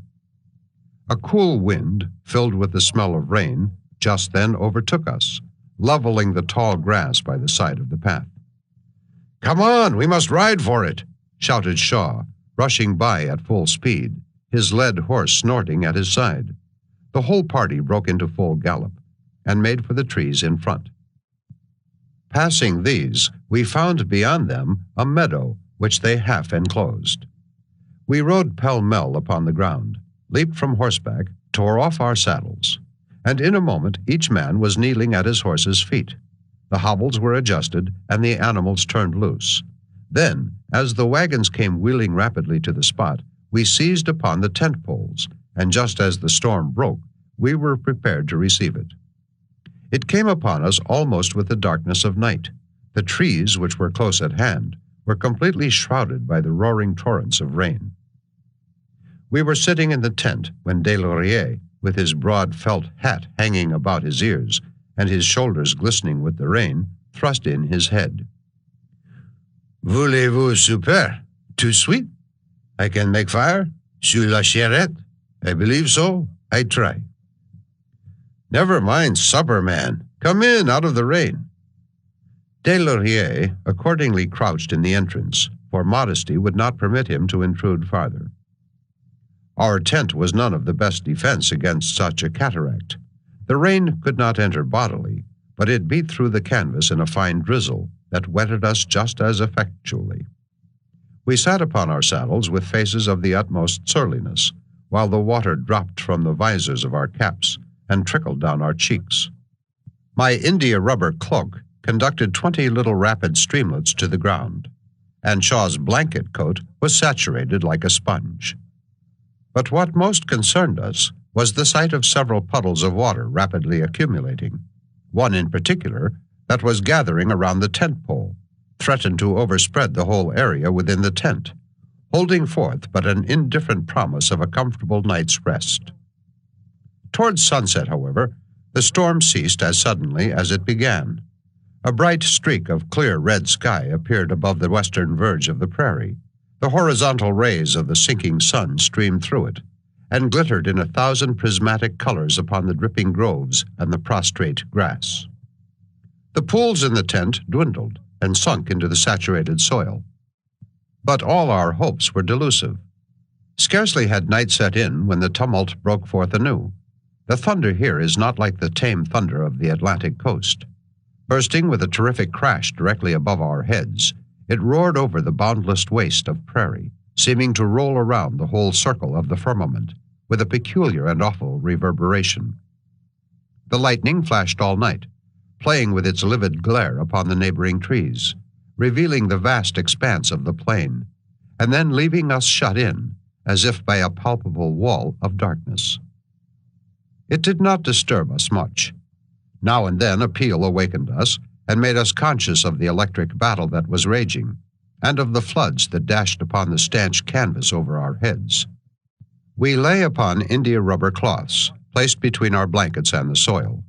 For a while they excluded the water to admiration, but when at length it accumulated and began to run over the edges, they served equally well to retain it, so that towards the end of the night we were unconsciously reposing in small pools of rain. On finally awakening in the morning, the prospect was not a cheerful one. The rain no longer poured in torrents, but it pattered with a quiet pertinacity upon the strained and saturated canvas. We disengaged ourselves from our blankets, every fiber of which glistened with little bead-like drops of water, and looked out in the vain hope of discovering some token of fair weather. The clouds, in lead-colored volumes, rested upon the dismal verge of the prairie, or hung sluggishly overhead, while the earth wore an aspect no more attractive than the heavens, exhibiting nothing but pools of water, grass beaten down, and mud well trampled by our mules and horses. Our companions' tent, with an air of forlorn and passive misery, and their wagons in like manner, drenched and woe-begone, stood not far off. The captain was just returning from his morning inspection of the horses. He stalked through the mist and rain, with his plaid around his shoulders, his little pipe, dingy as an antiquarian relic, projecting from beneath his mustache, and his brother Jack at his heels. At noon the sky was clear, and we set out, trailing through mud and slime 6 inches deep. That night we were spared the customary infliction of the shower bath. On the next afternoon we were moving slowly along, not far from a patch of woods which lay on the right. Jack C. rode a little in advance. The livelong day he had not spoke, when suddenly he faced about, pointed to the woods, and roared out to his brother, "Oh, Bill, here's a cow!" The captain instantly galloped forward, and he and Jack made a vain attempt to capture the prize. But the cow, with a well-grounded distrust of their intentions, took refuge among the trees. R. joined them, and they soon drove her out. We watched their evolutions as they galloped around her, trying in vain to noose her with their trail ropes, which they had converted into lariats for the occasion. At length they resorted to milder measures, and the cow was driven along with the party. Soon after the usual thunderstorm came up, the wind blowing with such fury that the streams of rain flew almost horizontally along the prairie, roaring like a cataract. The horses turned tail to the storm, and stood hanging their heads, bearing the infliction with an air of meekness and resignation, while we drew our heads between our shoulders, and crouched forward, so as to make our backs serve as a penthouse for the rest of our persons. Meanwhile, the cow, taking advantage of the tumult, ran off, to the great discomfiture of the captain. In defiance of the storm, he pulled his cap tight over his brows, jerked a huge buffalo pistol from his holster, and set out at full speed after her. This was the last we saw of them for some time, the mist and rain making an impenetrable veil. But at length we heard the captain's shout, and saw him looming through the tempest, the picture of a Hibernian cavalier, with his cocked pistol held aloft for safety's sake, and a countenance of anxiety and excitement. The cow trotted before him, but exhibited evident signs of an intention to run off again, and the captain was roaring to us to head her. But the rain had got in behind our coat collars, and was traveling over our necks in numerous little streamlets, and being afraid to move our heads for fear of admitting more, we sat stiff and immovable, looking at the captain askance and laughing at his frantic movements. At last the cow made a sudden plunge and ran off. The captain grasped his pistol firmly, spurred his horse, and galloped after, with evident designs of mischief. In a moment we heard the faint report, deadened by the rain, and then the conqueror and his victim reappeared, the latter shot through the body and quite helpless. Not long after, the storm moderated, and we advanced again. The cow walked painfully along under the charge of Jack, to whom the captain had committed her, while he himself rode forward in his old capacity of vidette. We were approaching a long line of trees that followed a stream stretching across our path, far in front, when we beheld the vidette galloping towards us, apparently much excited, but with a broad grin on his face. "Let that cow drop behind," he shouted to us. "Here's her owners." And, in fact, as we approached the line of trees, a large white object, like a tent, was visible behind them. On approaching, however, we found instead of the expected Mormon camp, nothing but the lonely prairie, and a large white rock standing by the path. The cow, therefore, resumed her place in our procession. She walked on until we encamped, when R., approaching with his English double-barreled rifle, took aim at her heart and discharged into it first one bullet and then the other. She was then butchered on the most approved principles of woodcraft, and furnished a very welcome item to our somewhat limited bill of fare. In a day or two more, we reached the river called the Big Blue. By titles equally elegant, almost all the streams of this region are designated. We had struggled through ditches and little brooks all that morning, but on traversing the dense woods that lined the banks of the Blue, we found that more formidable difficulties awaited us, for the stream, swollen by the rains, was wide, deep, and rapid. No sooner were we on the spot than R. flung off his clothes and swam across, or splashed through the shallows with the end of a rope between his teeth. We all looked on in admiration, wondering what might be the object of this energetic preparation. But soon we heard him shouting, "Give that rope a turn around that stump. You, Sorrel, do you hear? Look sharp now, Boisverd. Come over to this side, some of you, and help me." The men to whom these orders were directed paid not the least attention to them, though they were poured out without pause or intermission. Henri Chantillon directed the work, and it proceeded quietly and rapidly. R's sharp, rattling voice might have been heard incessantly, and he was leaping about with the utmost activity. His commands were rather amusingly inconsistent, for when he saw that the men would not do as he told them, he accommodated himself to circumstances, and with the utmost vehemence ordered them to do precisely that which they were at the time engaged upon, no doubt recollecting the story of Mahomet and the refractory mountain.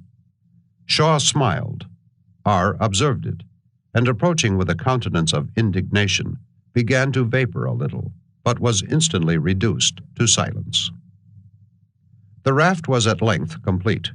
We piled our goods upon it, with the exception of our guns, which each man chose to retain in his own keeping. Sorel, Boisverd, Wright, and Deslauriers took their stations at the four corners, to hold it together and swim across with it. And in a moment more, all our earthly possessions were floating on the turbid waters of the Big Blue. We sat on the bank, anxiously watching the result, until we saw the raft safe landed in a little cove far down on the opposite bank. The empty wagons were easily passed across, and then, each man mounting a horse, we rode through the stream, the stray animals following of their own accord. Chapter 6. The Platte and the Desert. We were now at the end of our solitary journeyings along the St. Joseph Trail. On the evening of the 23rd of May, we encamped near its junction with the old legitimate trail of the Oregon emigrants. We had ridden long that afternoon, trying in vain to find wood and water, until at length we saw the sunset sky reflected from a pool encircled by bushes and rocks. The water lay in the bottom of a hollow, the smooth prairie gracefully rising in ocean-like swells on every side. We pitched our tents by it, not, however, before the keen eye of Henri Chatillon had discerned some unusual object upon the faintly defined outline of the distant swell. But in the moist, hazy atmosphere of the evening, nothing could be clearly distinguished. As we lay around the fire after supper, a low and distant sound, strange enough amid the loneliness of the prairie, reached our ears. Peals of laughter, and the faint voices of men and women. For 8 days we had not encountered a human being, and this singular warning of their vicinity had an effect extremely impressive. About dark, a sallow-faced fellow descended the hill on horseback, and splashing through the pool, rode up to the tents. He was enveloped in a huge cloak, and his broad felt hat was weeping about his ears with the drizzling moisture of the evening. Another followed, a stout, square-built, intelligent-looking man who announced himself as leader of an emigrant party, encamped a mile in advance of us. About 20 wagons, he said, were with him. The rest of his party were on the other side of the Big Blue, waiting for a woman who was in the pains of childbirth, and quarreling meanwhile among themselves. These were the first emigrants that we had overtaken, although we had found abundant and melancholy traces of their progress throughout the course of the journey. Sometimes we passed the grave of one who had sickened and died on the way. The earth was usually torn up and covered thickly with wolf tracks.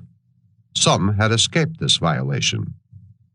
One morning, a piece of plank, standing upright on the summit of a grassy hill, attracted our notice, and riding up to it, we found the following words very roughly traced upon it, apparently with a red-hot piece of iron. Mary Ellis. Died May 7th, 1845. Aged 2 months. Such tokens were of common occurrence.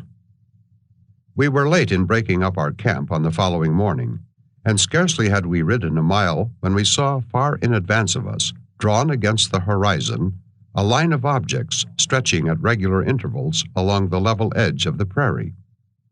An intervening swell soon hid them from sight, until, ascending it a quarter of an hour after, we saw close before us the emigrant caravan, with its heavy white wagons creeping on in slow procession, and a large drove of cattle following behind. Half a dozen yellow-visaged Missourians, mounted on horseback, were cursing and shouting among them, their lank, angular proportions enveloped in brown homespun, evidently cut and adjusted by the hands of a domestic female tailor. As we approached, they called out to us, "How are ye, boys? Are ye for Oregon or California?" As we pushed rapidly by the wagons, children's faces were thrust out from the white coverings to look at us, while the careworn, thin-featured matron, or the buxom girl, seated in front, suspended the knitting on which most of them were engaged, to stare at us with wondering curiosity. By the side of each wagon stalked the proprietor, urging on his patient oxen, who shouldered heavily along, inch by inch, on their interminable journey. It was easy to see that fear and dissension prevailed among them. Some of the men, but these, with one exception, were bachelors, looked wistfully upon us as we rode lightly and swiftly by, and then impatiently at their own lumbering wagons and heavy-gaited oxen. Others were unwilling to advance at all, until the party they had left behind should have rejoined them. Many were murmuring against the leader they had chosen, and wished to depose him, and this discontent was fomented by some ambitious spirits who had hopes of succeeding in his place. The women were divided between regrets for the homes they had left and fear of the deserts and savages before them. We soon left them far behind, and hoped that we had taken a final leave. But our companion's wagon stuck so long in a deep and muddy ditch that before it was extricated, the van of the emigrant caravan appeared again, descending a ridge close at hand. Wagon after wagon plunged through the mud, and as it was nearly noon, and the place promised shade and water, we saw with satisfaction that they were resolved to encamp. Soon the wagons were wheeled into a circle. The cattle were grazing over the meadow, and the men, with sour, sullen faces, were looking about for wood and water. They seemed to meet but indifferent success. As we left the ground, I saw a tall, slouching fellow with the nasal accent of down east, contemplating the contents of his tin cup, which he had just filled with water.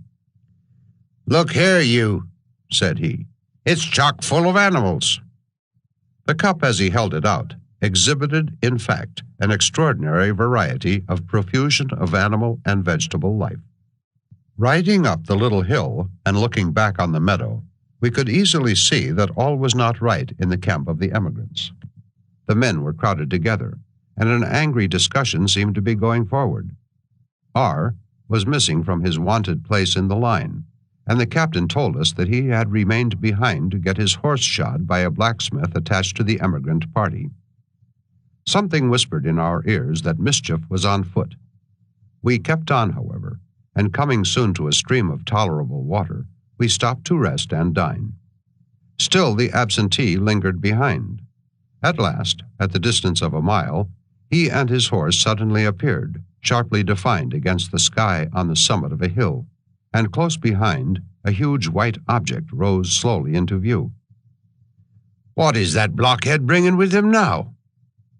A moment dispelled the mystery. Slowly and solemnly, one behind the other, 4 long trains of oxen and 4 emigrant wagons rolled over the crest of the hill and gravely descended, while R. rode in state in the van. It seems that during the process of shoeing the horse, the smothered dissensions among the emigrants suddenly broke into open rupture. Some insisted on pushing forward, some on remaining where they were, and some on going back. Kearsley, their captain, threw up his command in disgust. "And now, boys," said he, "if any of you are for going ahead, just you come along with me." 4 wagons with 10 men, 1 woman, and 1 small child made up the force of the go-ahead faction, and R., with his usual proclivity toward mischief, invited them to join our party. Fear of the Indians, for I can conceive no other motive, must have induced him to court so burdensome an alliance. At all events, the proceeding was a cool one. The men who joined us, it is true, were all that could be desired, rude indeed in manners, but frank, manly, and intelligent. To tell them we could not travel with them was out of the question.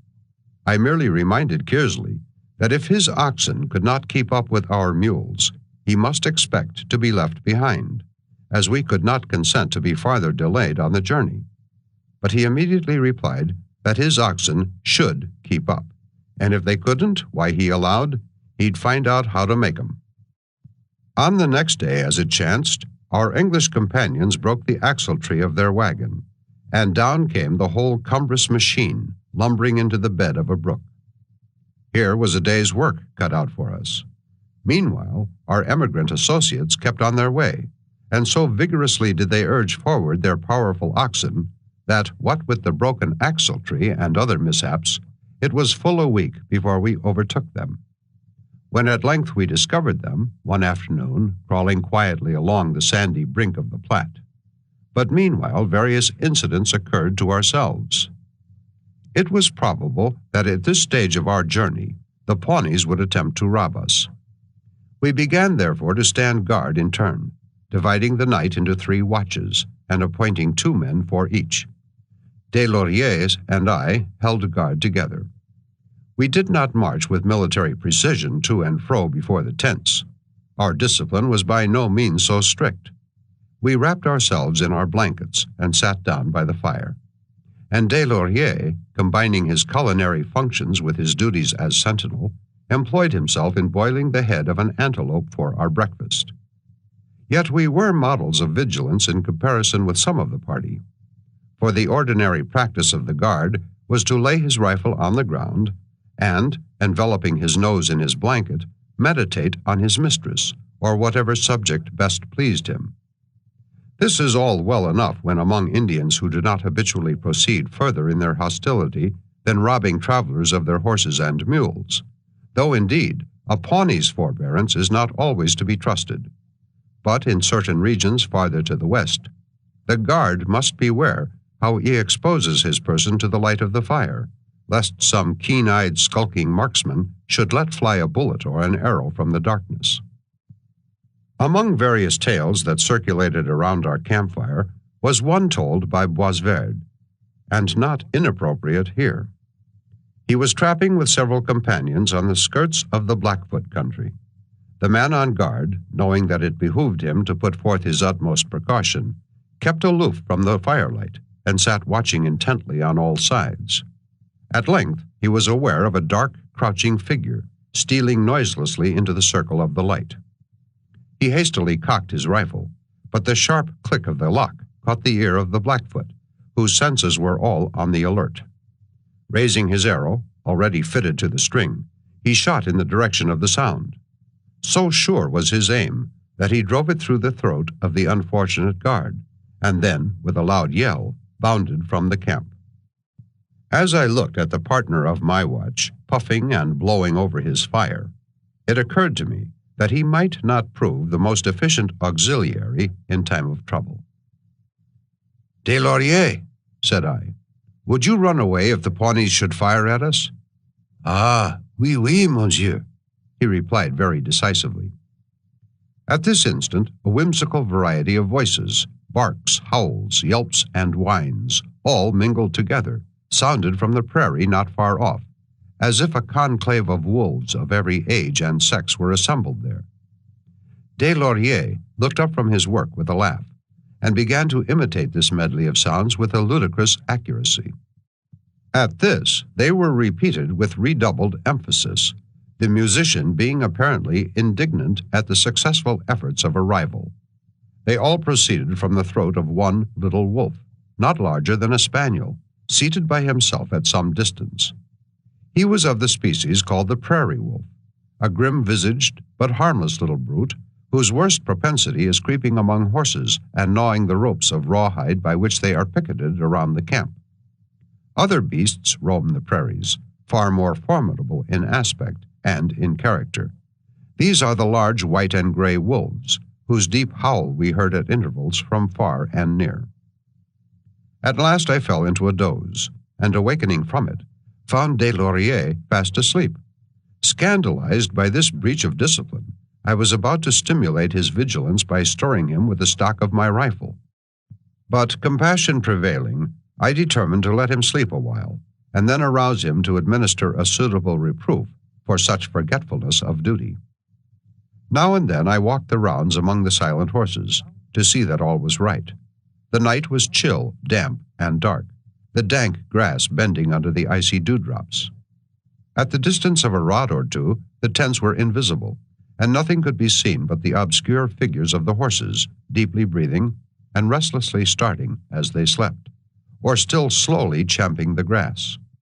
Far off, beyond the black outline of the prairie, there was a ruddy light, gradually increasing, like the glow of a conflagration, until at length the broad disk of the moon, blood-red and vastly magnified by the vapors, rose slowly upon the darkness, flecked by one or two little clouds, and as the light poured over the gloomy plain, a fierce and stern howl, close at hand, seemed to greet it as an unwelcome intruder. There was something impressive and awful in the place and the hour, for I and the beasts were all that had consciousness for many a league around. Some days elapsed, and brought us near the Platte.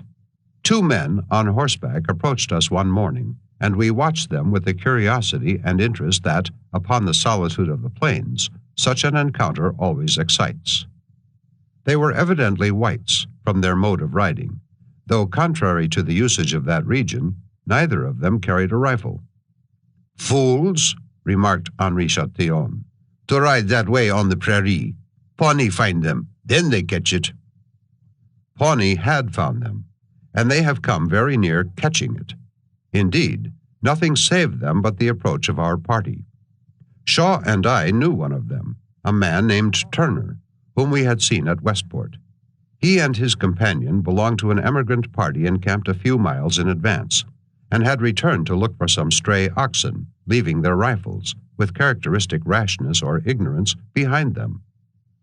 Their neglect had nearly cost them dear, for, just before we came up, half a dozen Indians approached, and seeing them apparently defenseless, one of the rascals seized the bridle of Turner's horse and ordered him to dismount. Turner was wholly unarmed, but the other jerked a pistol out of his pocket, at which the Pawnee recoiled. And just then, some of our men appearing in the distance, the whole party whipped their rugged little horses and made off. In no way daunted, Turner foolishly persisted in going forward. Long after leaving him, and late that afternoon, in the midst of a gloomy and barren prairie, we came suddenly upon the great trail of the Pawnees, leading from their villages on the Platte to their war and hunting grounds to the southward.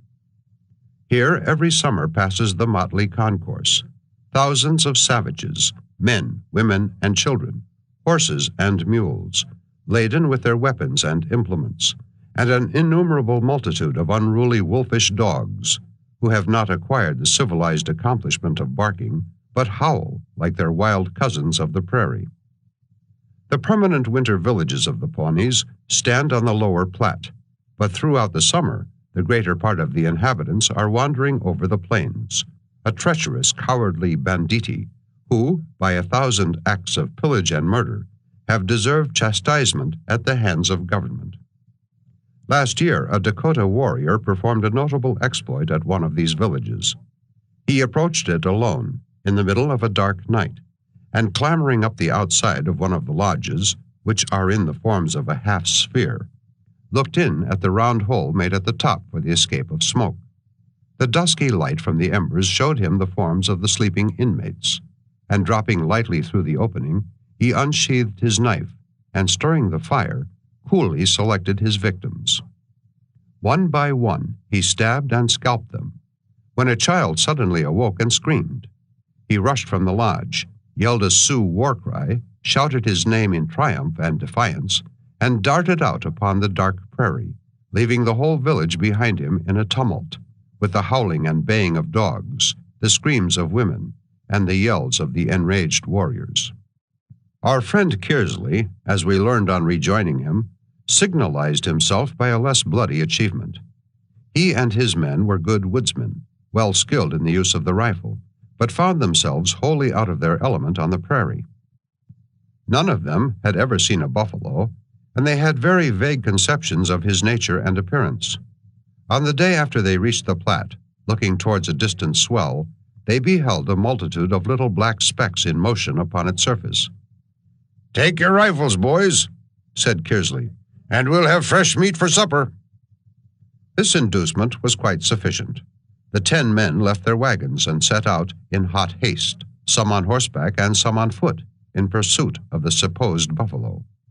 Meanwhile, a high grassy ridge shut the game from view, but mounting it after half an hour's running and riding, they found themselves suddenly confronted by about 30 mounted Pawnees. Amazement and consternation were mutual. Having nothing but their bows and arrows, the Indians thought their hour was come, and the fate that they were conscious of richly deserving about to overtake them. So they began, one and all, to shout forth the most cordial salutations, running up with extreme earnestness to shake hands with the Missourians, who were as much rejoiced as they were to escape the expected conflict. A low, undulating line of sandhills bounded the horizon before us. That day we rode 10 hours, and it was dusk before we entered the hollows and gorges of these gloomy little hills. At length we gained the summit, and the long-expected valley of the Platte lay before us. We all drew rein, and sat joyfully looking down upon the prospect. It was right welcome, strange too, and striking to the imagination. And yet it had not one picturesque or beautiful feature, nor had it any of the features of grandeur, other than its vast extent, its solitude, and its wildness. For league after league, a plain as level as a lake was outspread beneath us. Here and there the Platte, divided into a dozen thread-like sluices, was traversing it, and an occasional clump of wood, rising in the midst like a shadowy island, relieved the monotony of the waste. No living thing was moving throughout the vast landscape, except the lizards that darted over the sand and through the rank grass and prickly pears at our feet. We had passed the more tedious part of the journey, but 400 miles still intervened between us and Fort Laramie, and to reach that point cost us the travel of 3 more weeks. During the whole of this time we were passing up the middle of a long, narrow, sandy plain, reaching like an outstretched belt nearly to the Rocky Mountains. 2 lines of sandhills, broken often into the wildest and most fantastic forms, flanked the valley at the distance of a mile or 2 on the right and left, while beyond them lay a barren, trackless waste, extending for hundreds of miles to the Arkansas on the one side and the Missouri on the other. Before and behind us, the level monotony of the plain was unbroken as far as the eye could reach. Sometimes it glared in the sun, an expanse of hot, bare sand. Sometimes it was veiled by long, coarse grass. Skulls and whitening bones of buffalo were scattered everywhere. The ground was tracked by myriads of them, and often covered with the circular indentations where the bulls had wallowed in the hot weather. From every gorge and ravine, opening from the hills, descended deep, well-worn paths where the buffalo issue twice a day in regular procession to drink in the Platte. The river itself runs through the midst, a thin sheet of rapid, turbid water, half a mile wide and scarcely 2 feet deep. Its low banks, for the most part without a bush or a tree, are of loose sand, with which the stream is so charged that it grates on the teeth in drinking.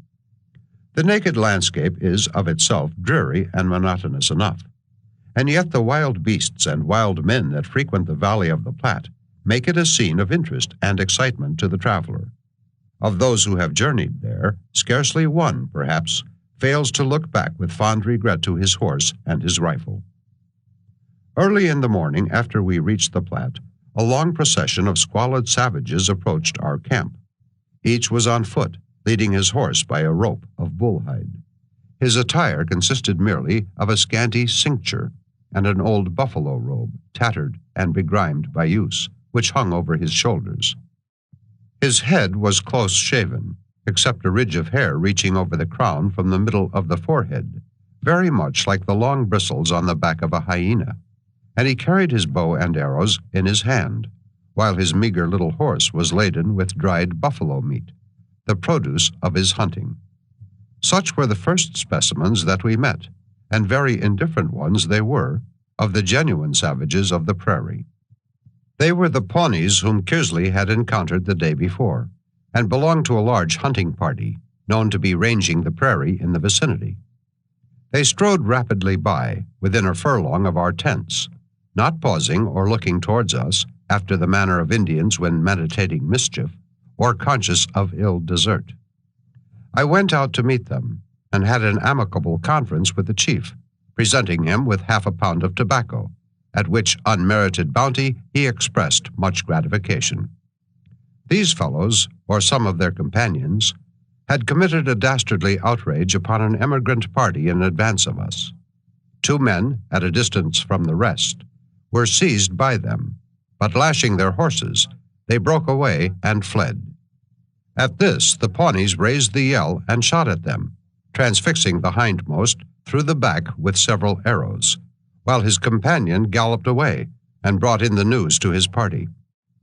The panic-stricken emigrants remained for several days in camp, not daring even to send out in quest of the dead body. Our New England climate is mild and equable compared with that of the Platte. This very morning, for instance, was close and sultry, the sun rising with a faint oppressive heat, when suddenly darkness gathered in the west, and a furious blast of sleet and hail drove full in our faces, icy cold, and urged with such demoniac vehemence that it felt like a storm of needles. It was curious to see the horses. They faced about in extreme displeasure, holding their tails like whipped dogs, and shivering as the angry gusts, howling louder than a concert of wolves, swept over us.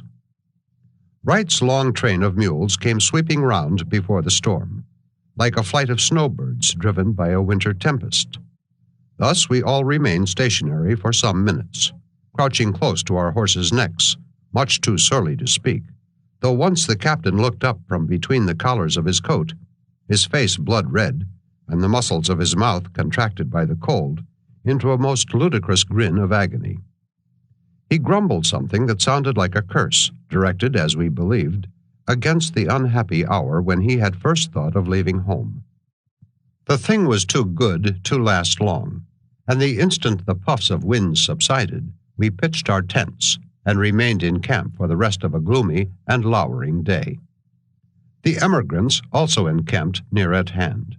We, being first on the ground, had appropriated all the wood within reach, so that our fire alone blazed cheerily. Around it soon gathered a group of uncouth figures, shivering in the drizzling rain. Conspicuous among them were 2 or 3 of the half-savage men who spend their reckless lives in trapping among the Rocky Mountains, or in trading for the fur company in the Indian villages. They were all of Canadian extraction. Their hard, weather-beaten faces and bushy mustaches looked out from beneath the hoods of their white capotes with a bad and brutish expression, as if their owners might be the willing agents of any villainy. And such, in fact, is the character of many of these men. On the day following, we overtook Kearsley's wagons, and thenceforward, for a week or 2, we were fellow travelers. One good effect, at least, resulted from the alliance. It materially diminished the fatigues of standing guard. For the party being now more numerous, there were longer intervals between each man's turn of duty. Chapter 7. The Buffalo. 4 days on the Platte, and yet no buffalo. Last year's signs of them were provokingly abundant, and wood being extremely scarce, we found an admirable substitute in the Bois des Vaches, which burns like peat, producing no unpleasant effects. The wagons one morning had left the camp. Shaw and I were already on horseback, but Henri Chatillon still sat cross-legged by the dead embers of the fire, playing pensively with the lock of his rifle, while his sturdy Wyandotte pony stood quietly behind him, looking over his head. At last he got up, patted the neck of the pony, which, from an exaggerated appreciation of his merits, he had christened $500, and then mounted with a melancholy air.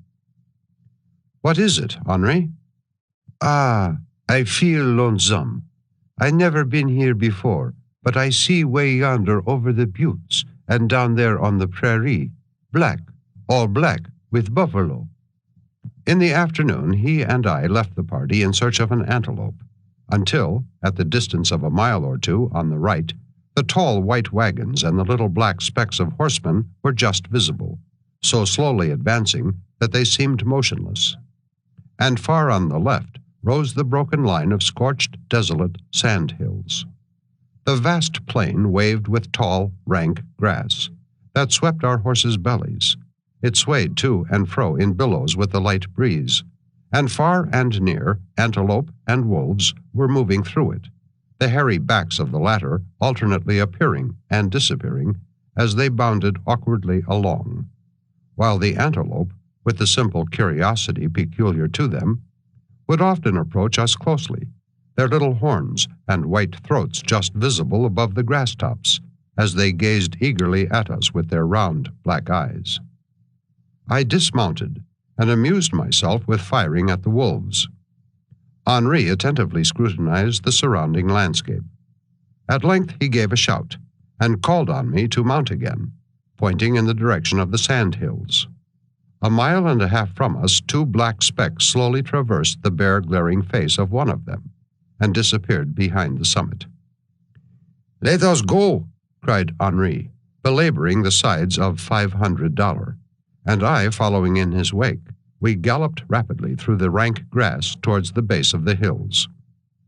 From one of their openings descended a deep ravine, widening as it issued on the prairie. We entered it, and galloping up, in a moment were surrounded by the bleak sand-hills. Half of their steep sides were bare. The rest were scantily clothed with clumps of grass and various uncouth plants, conspicuous among which appeared the reptile-like prickly pear. They were gashed with numberless ravines, and as the sky had suddenly darkened, and a cold gusty wind arisen, the strange shrubs and the dreary hills looked doubly wild and desolate. But Henri's face was all eagerness. He tore off a little hair from the piece of buffalo robe under his saddle, and threw it up to show the course of the wind. It blew directly before us. The game were therefore to windward, and it was necessary to make our best speed to get round them. We scrambled from this ravine, and galloping away through the hollows, soon found another, winding like a snake among the hills, and so deep that it completely concealed us. We rode up the bottom of it, glancing through the bushes at its edge, till Henri abruptly jerked his rein and slid out of his saddle. Full a quarter of a mile distant, on the outline of the farthest hill, a long procession of buffalo were walking, in Indian file, with the utmost gravity and deliberation. Then more appeared, clambering from a hollow not far off, and ascending, one behind the other, the grassy slope of another hill. Then a shaggy head and a pair of short, broken horns issued out of a ravine close at hand, and with a slow, stately step, one by one, the enormous brutes came into view, taking their way across the valley, wholly unconscious of an enemy. In a moment, Henri was worming his way, lying flat on the ground, through grass and prickly pears, towards the unsuspecting victims. He had with him both my rifle and his own. He was soon out of sight, and still the buffalo kept issuing into the valley. For a long time all was silent. I sat holding his horse, and wondering what he was about, when suddenly, in rapid succession, came the sharp reports of the two rifles, and the whole line of buffalo, quickening their pace into a clumsy trot, gradually disappeared over the ridge of the hill. Henri rose to his feet and stood looking after them. "You have missed them," said I. "Yes," said Henri. "Let us go." He descended into the ravine, loaded the rifles, and mounted his horse. We rode up the hill after the buffalo. The herd was out of sight when we reached the top, but lying on the grass not far off was one quite lifeless, and another violently struggling in the death agony. "You see, I miss him," remarked Henri. He had fired from a distance of more than 150 yards, and both balls had passed through the lungs, the true mark in shooting buffalo. The darkness increased, and a driving storm came on. Tying our horses to the horns of the victims, Henri began the bloody work of dissection, slashing away with the science of a connoisseur, while I vainly tried to imitate him. Old Hendrik recoiled with horror and indignation when I endeavored to tie the meat to the strings of rawhide, always carried for this purpose, dangling at the back of the saddle. After some difficulty we overcame his scruples, and heavily burdened with the more eligible portions of the buffalo, we set out on our return. Scarcely had we emerged from the labyrinth of gorges and ravines, and issued upon the open prairie, when the prickling sleet came driving, gust upon gust, directly in our faces. It was strangely dark, though wanting still an hour of sunset. The freezing storm soon penetrated to the skin, but the uneasy trot of our heavy-gaited horses kept us warm enough, as we forced them unwillingly in the teeth of the sleet and rain, by the powerful suasion of our Indian whips. The prairie in this place was hard and level. A flourishing colony of prairie dogs had burrowed into it in every direction, and the little mounds of fresh earth around their holes were about as numerous as the hills in a cornfield. But not a yelp was to be heard. Not the nose of a single citizen was visible. All had retired to the depths of their burrows, and we envied them their dry and comfortable habitations. An hour's hard riding showed us our tent dimly looming through the storm, one side puffed out by the force of the wind, and the other collapsed in proportion, while the disconsolate horses stood shivering close around, and the wind kept up a dismal whistling in the boughs of 3 old half-dead trees above. Shaw, like a patriarch, sat on his saddle in the entrance, with a pipe in his mouth and his arms folded, contemplating, with cool satisfaction, the piles of meat that we flung on the ground before him. A dark and dreary night succeeded, but the sun rose with a heat so sultry and languid that the captain excused himself on that account from waylaying an old buffalo bull, who, with stupid gravity, was walking over the prairie to drink at the river. So much for the climate of the Platte. But it was not the weather alone that had produced this sudden abatement of the sportsmanlike zeal which the captain had always professed. He had been out on the afternoon before, together with several members of his party, but their hunting was attended with no other result than the loss of one of their best horses, severely injured by Sorel in vainly chasing a wounded bull. The captain, whose ideas of hard riding were all derived from transatlantic sources, expressed the utmost amazement at the feats of Sorel, who went leaping ravines and dashing at full speed up and down the sides of precipitous hills, lashing his horse with the recklessness of a Rocky Mountain rider. Unfortunately for the poor animal, he was the property of R., against whom Sorel entertained an unbounded aversion. The captain himself, it seemed, had also attempted to run a buffalo, but though a good and practiced horseman, he had soon given over the attempt, being astonished and utterly disgusted at the nature of the ground he was required to ride over. "Here's old Papin and Frederick, down from Fort Laramie," shouted Henri, as we returned from a reconnoitering tour on the next morning. We had for some days expected this encounter. Papin was the bourgeois, or boss, of Fort Laramie. He had come down the river with the buffalo robes and the beaver, the produce of the last winter's trading. I had among our baggage a letter which I wished to commit to their hands, so requesting Henri to detain the boats if he could until my return, I set out after the wagons.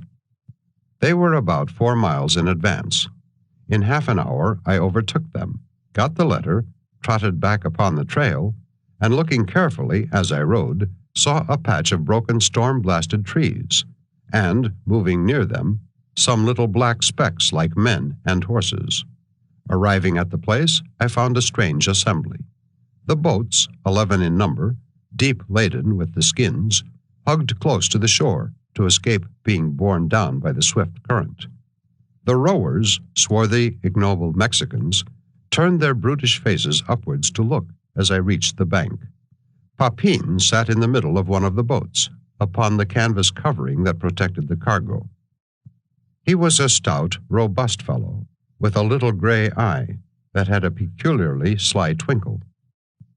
Frederick also stretched his tall, raw-boned proportions close by the bourgeois, and mountain men completed the group, some lounging in the boats, some strolling on shore, some attired in gaily painted buffalo robes, like Indian dandies, some with hair saturated with red paint and plastered with glue to their temples, and one bedaubed with vermilion upon the forehead and each cheek. They were a mongrel race, yet the French blood seemed to predominate.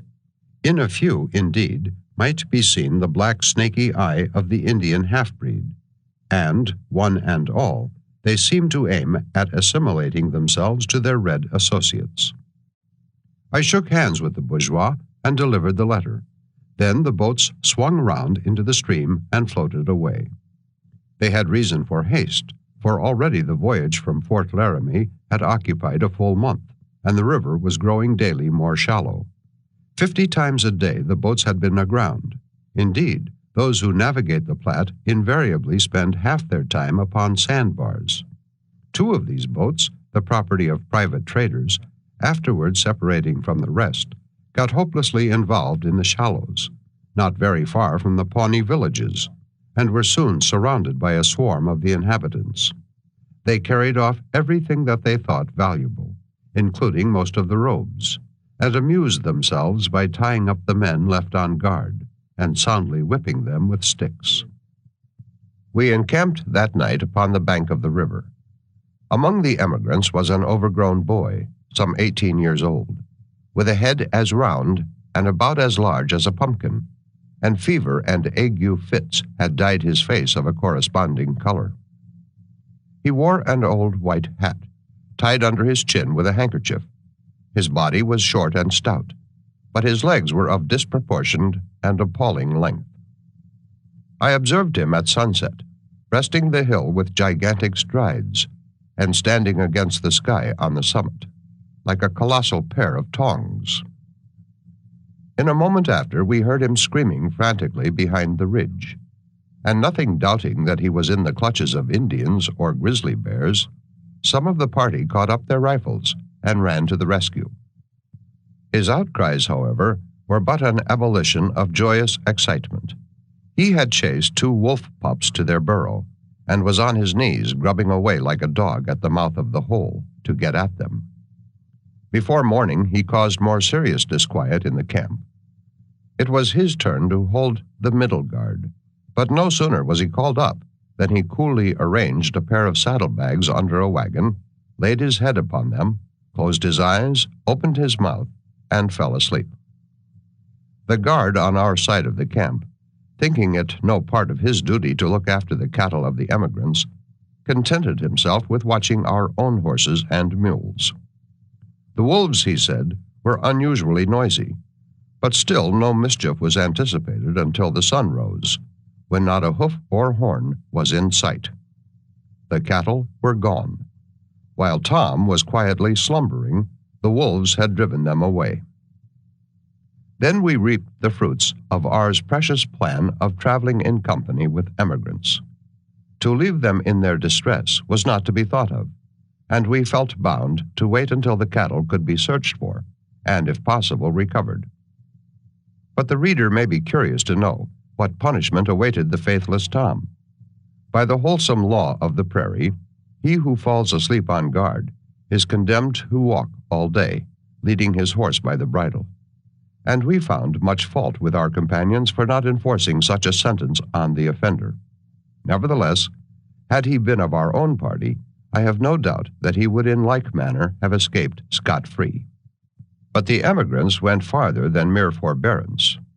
They decreed that since Tom couldn't stand guard without falling asleep, he shouldn't stand guard at all, and henceforward his slumbers were unbroken. Establishing such a premium on drowsiness could have no very beneficial effect upon the vigilance of our sentinels. For it is far from agreeable, after riding from sunrise to sunset, to feel your slumbers interrupted by the butt of a rifle nudging your side, and a sleepy voice growling in your ear that you must get up to shiver and freeze for 3 weary hours at midnight. Buffalo! Buffalo! It was but a grim old bull, roaming the prairie by himself in misanthropic seclusion. But there might be more behind the hills. Dreading the monotony and languor of the camp, Shaw and I saddled our horses, buckled our holsters in their places, and set out with Henri Chatillon in search of the game.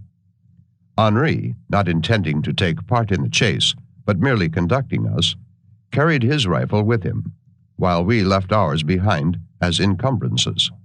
We rode for some 5 or 6 miles, and saw no living thing but wolves, snakes, and prairie dogs. "This won't do at all," said Shaw. "What won't do?" "There's no wood about here to make a litter for the wounded man. I have an idea that one of us will need something of the sort before the day is over." There was some foundation for such an idea, for the ground was none of the best for a race, and grew worse continually as we proceeded. Indeed, it soon became desperately bad, consisting of abrupt hills and deep hollows, cut by frequent ravines not easy to pass. At length, a mile in advance, we saw a band of bulls. Some were scattered grazing over a green declivity, while the rest were crowded together in the wide hollow below. Making a circuit to keep out of sight, we rode towards them until we ascended a hill within a furlong of them, beyond which nothing intervened that could possibly screen us from their view. We dismounted behind the ridge, just out of sight, drew our saddle girths, examined our pistols, and mounting again, rode over the hill, and descended at a canter towards them, bending close to our horses' necks. Instantly they took the alarm. Those on the hill descended. Those below gathered into a mass, and the whole got into motion, shouldering each other along at a clumsy gallop. We followed, spurring our horses to full speed, and as the herd rushed, crowding and trampling in terror through an opening in the hills, we were close at their heels, half suffocated by the clouds of dust. But as we drew near, their alarm and speed increased. Our horses, being new to the work, showed signs of the utmost fear, bounding violently aside as we approached, and refusing to enter among the herd. The buffalo now broke into several small bodies, scampering over the hills in different directions, and I lost sight of Shaw. Neither of us knew where the other had gone. Old Pontiac ran like a frantic elephant uphill and downhill, his ponderous hoofs striking the prairie like sledgehammers. He showed a curious mixture of eagerness and terror, straining to overtake the panic-stricken herd, but constantly recoiling in dismay as we drew near. The fugitives, indeed, offered no very attractive spectacle, with their shaggy manes and the tattered remnants of their last winter's hair covering their backs in irregular shreds and patches, and flying off in the wind as they ran. At length, I urged my horse close behind a bull, and after trying in vain, by blows and spurring, to bring him alongside, I fired from this disadvantageous position. At the report, Pontiac swerved so much that I was again thrown a little behind the game. The bullet, entering too much in the rear, failed to disable the bull, for a buffalo requires to be shot at particular points, or he will certainly escape. The herd ran up a hill, and I followed in pursuit. As Pontiac rushed headlong down on the other side, I saw Shaw and Henri descending the hollow on the right at a leisurely gallop, and in front, the buffalo were just disappearing behind the crest of the next hill, their short tails erect, and their hoofs twinkling through a cloud of dust. At that moment, I heard Shaw and Henri shouting to me, but the muscles of a stronger arm than mine could not have checked at once the furious course of Pontiac, whose mouth was as insensible as leather. Added to this, I rode him that morning with a snaffle, having the day before, for the benefit of my other horse, unbuckled from my bridle the curb which I commonly used. A stronger and hardier brute never trod the prairie, but the novel sight of the buffalo filled him with terror, and when at full speed he was almost incontrollable. Gaining the top of the ridge, I saw nothing of the buffalo. They had all vanished amid the intricacies of the hills and hollows. Reloading my pistols in the best way I could, I galloped on until I saw them again, scuttling along at the base of the hill, their panic somewhat abated. Down went old Pontiac among them, scattering them to the right and left, and then we had another long chase. About a dozen bulls were before us, scouring over the hills, rushing down the declivities with tremendous weight and impetuosity, and then laboring with a weary gallop upward. Still Pontiac, in spite of spurring and beating, would not close with them.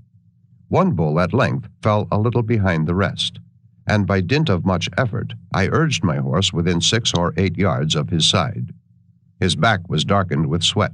He was panting heavily, while his tongue lolled out a foot from his jaws. Gradually I came up abreast of him, urging Pontiac with leg and rein nearer to his side, when suddenly he did what buffalo in such circumstances will always do. He slackened his gallop, and turning towards us, with an aspect of mingled rage and distress, lowered his huge shaggy head for a charge. Pontiac, with a snort, leaped aside in terror, nearly throwing me to the ground, as I was wholly unprepared for such an evolution. I raised my pistol in a passion to strike him on the head, but thinking better of it, fired the bullet after the bull, who had resumed his flight. Then drew rein, and determined to rejoin my companions. It was high time. The breath blew hard from Pontiac's nostrils, and the sweat rolled in big drops down his sides. I myself felt as if drenched in warm water. Pledging myself to take my revenge at a future opportunity, I looked about for some indications to show me where I was, and what course I ought to pursue.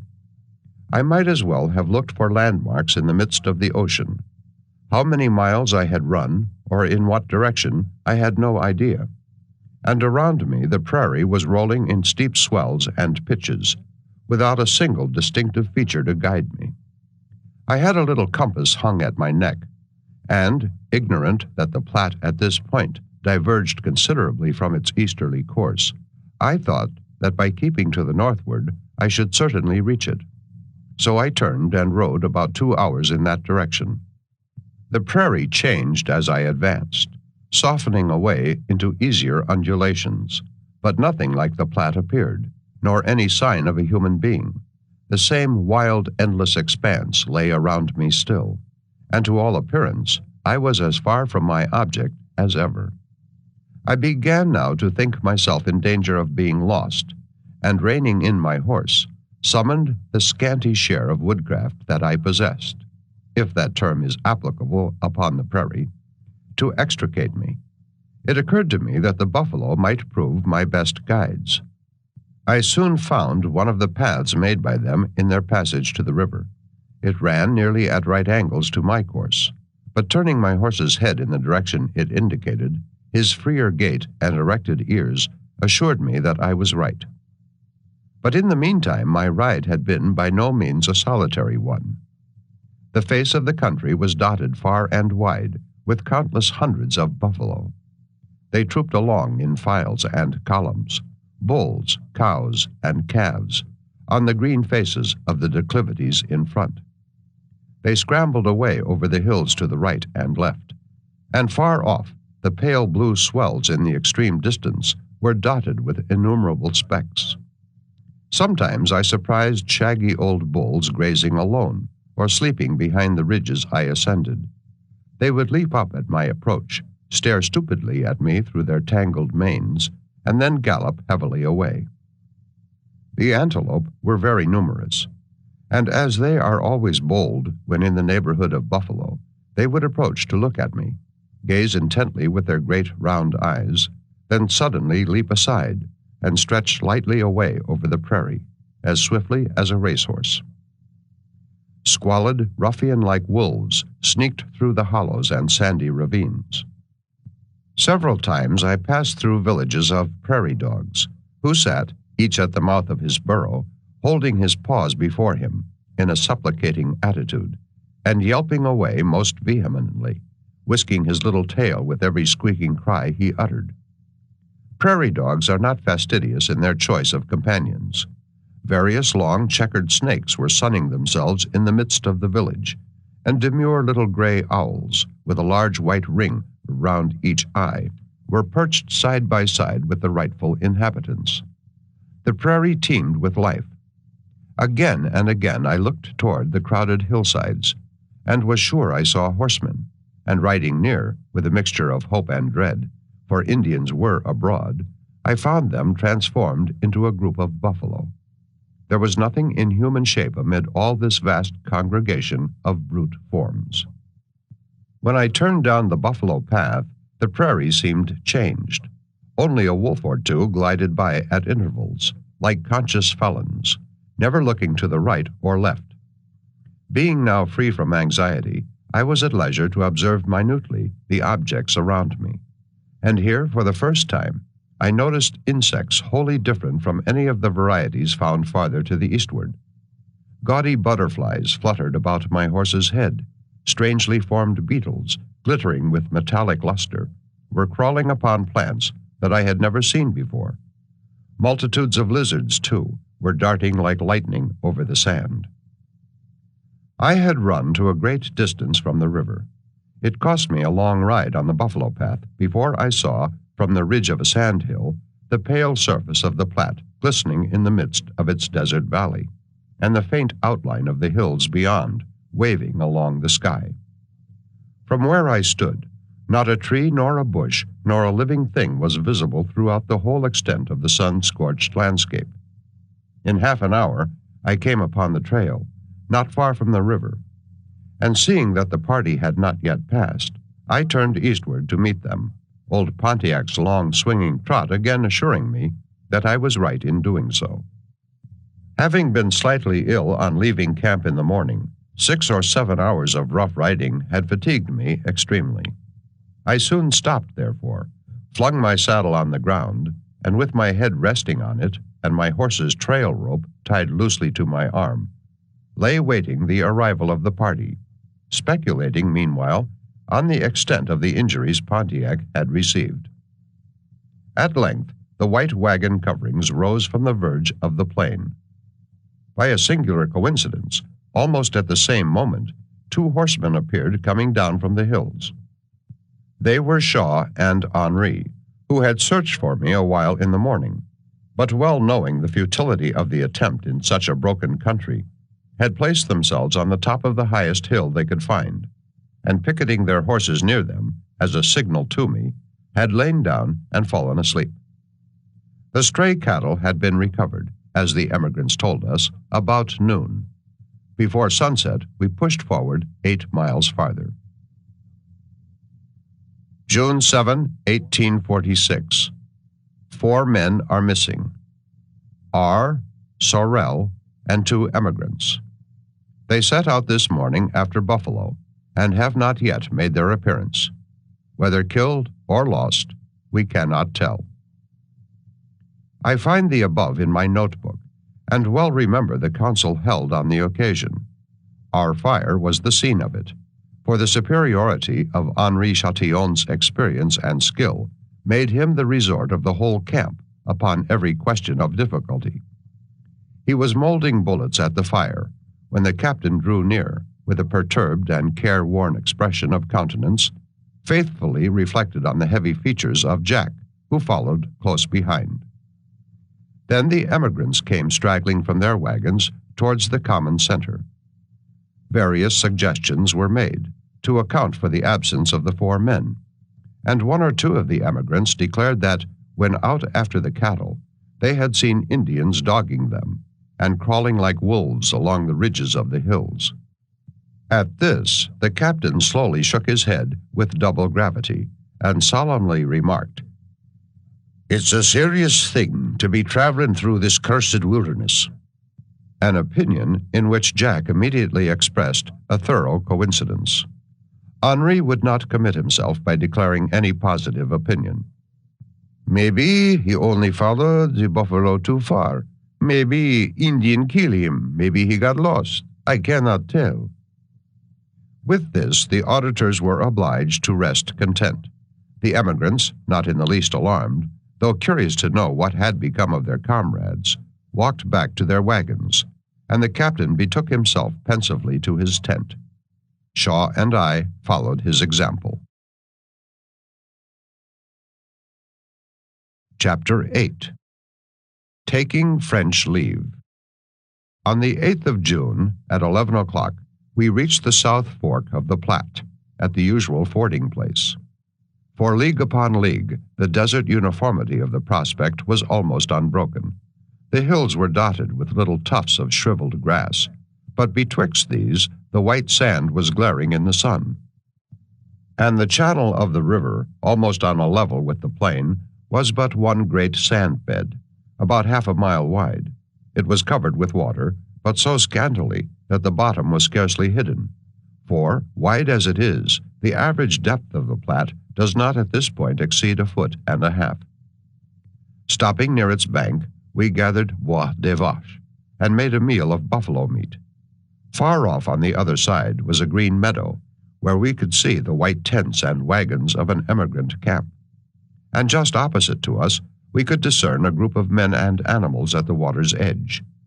4 or 5 horsemen soon entered the river, and in 10 minutes had waded across and clambered up the loose sandbank.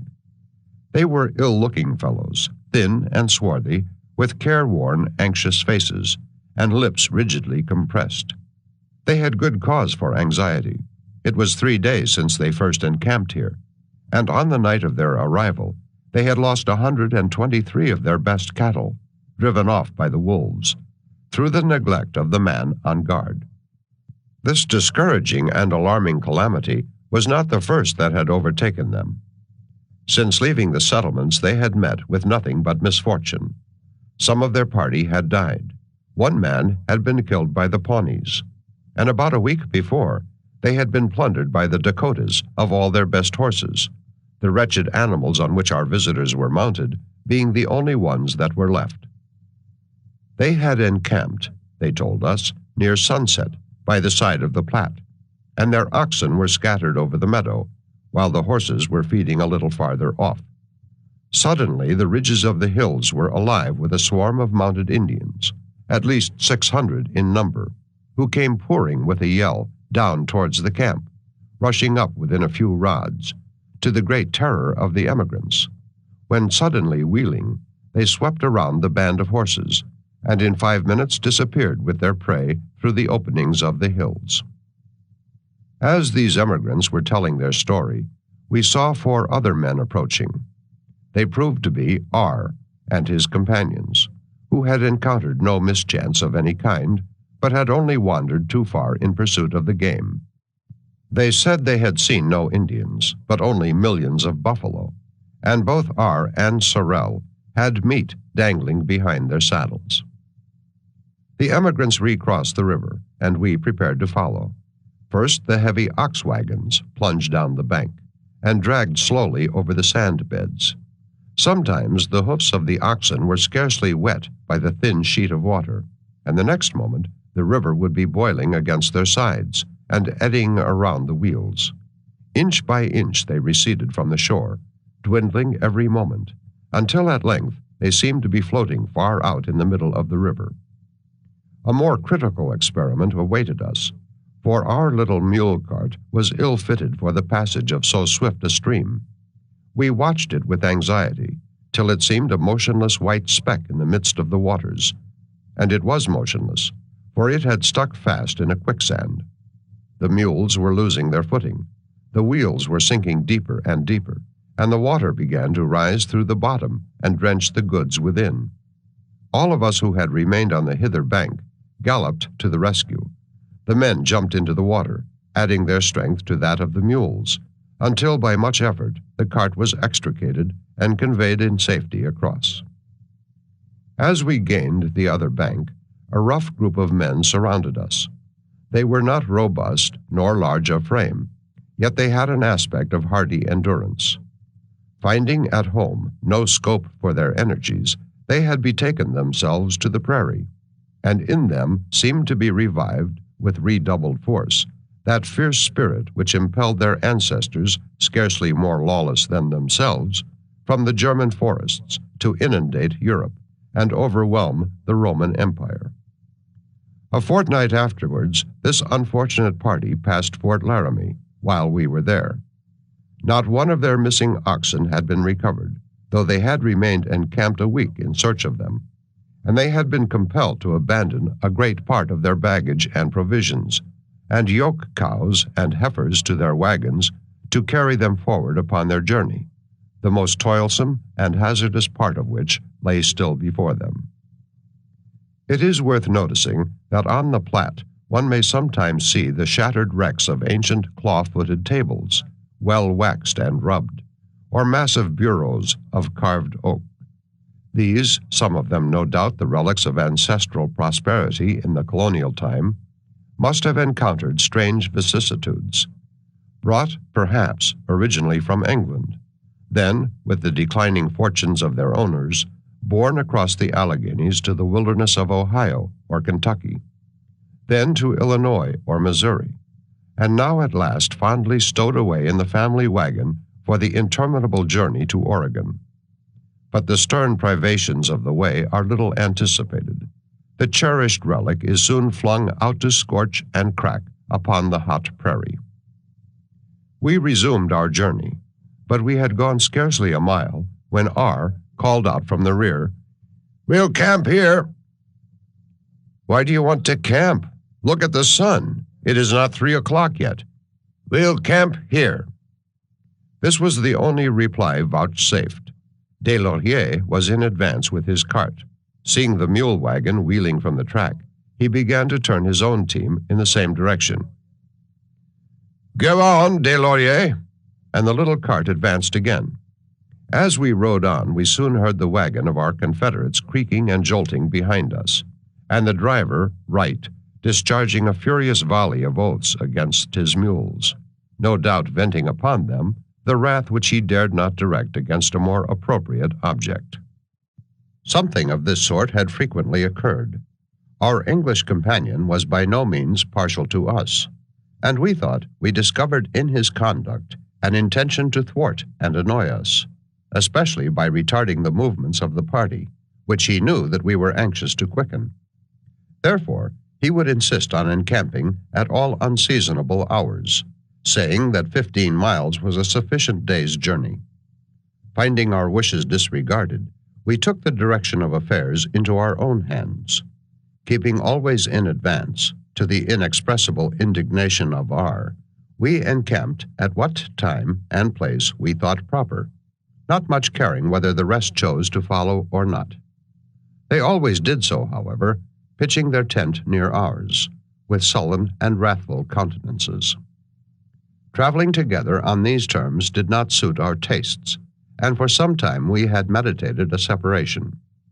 We resolved to leave camp early in the morning and push forward as rapidly as possible for Fort Laramie, which we hoped to reach by hard traveling in 4 or 5 days. The captain soon trotted up between us, and we explained our intentions. "A very extraordinary proceeding, upon my word," he remarked. The most prominent impression in his mind evidently was that we were deserting his party in what he regarded as a very dangerous stage of the journey. We ventured to suggest that we were only 4 in number, while his party still included 16 men, and as we were to go forward and they were to follow, a full proportion of the perils he apprehended would fall upon us.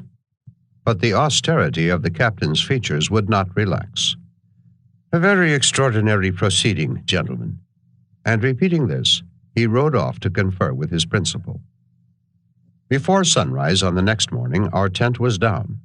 We harnessed our best horses to the cart and left the camp. But first we shook hands with our friends, the emigrants, who sincerely wished us a safe journey, though some others of the party might easily have been consoled had we encountered an Indian war party on the way.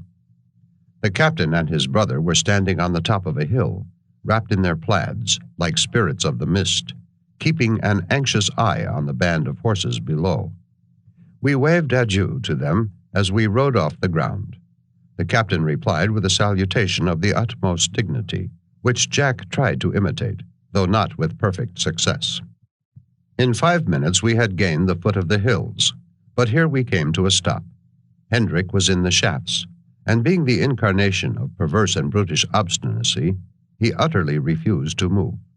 De Laurier lashed and swore till he was tired, but Hendrik stood like a rock, grumbling to himself, and looking askance at his enemy, until he saw a favorable opportunity to take his revenge, when he struck out under the shaft with such cool malignity of intention that De Laurier only escaped the blow by a sudden skip into the air, such as no one but a Frenchman could achieve.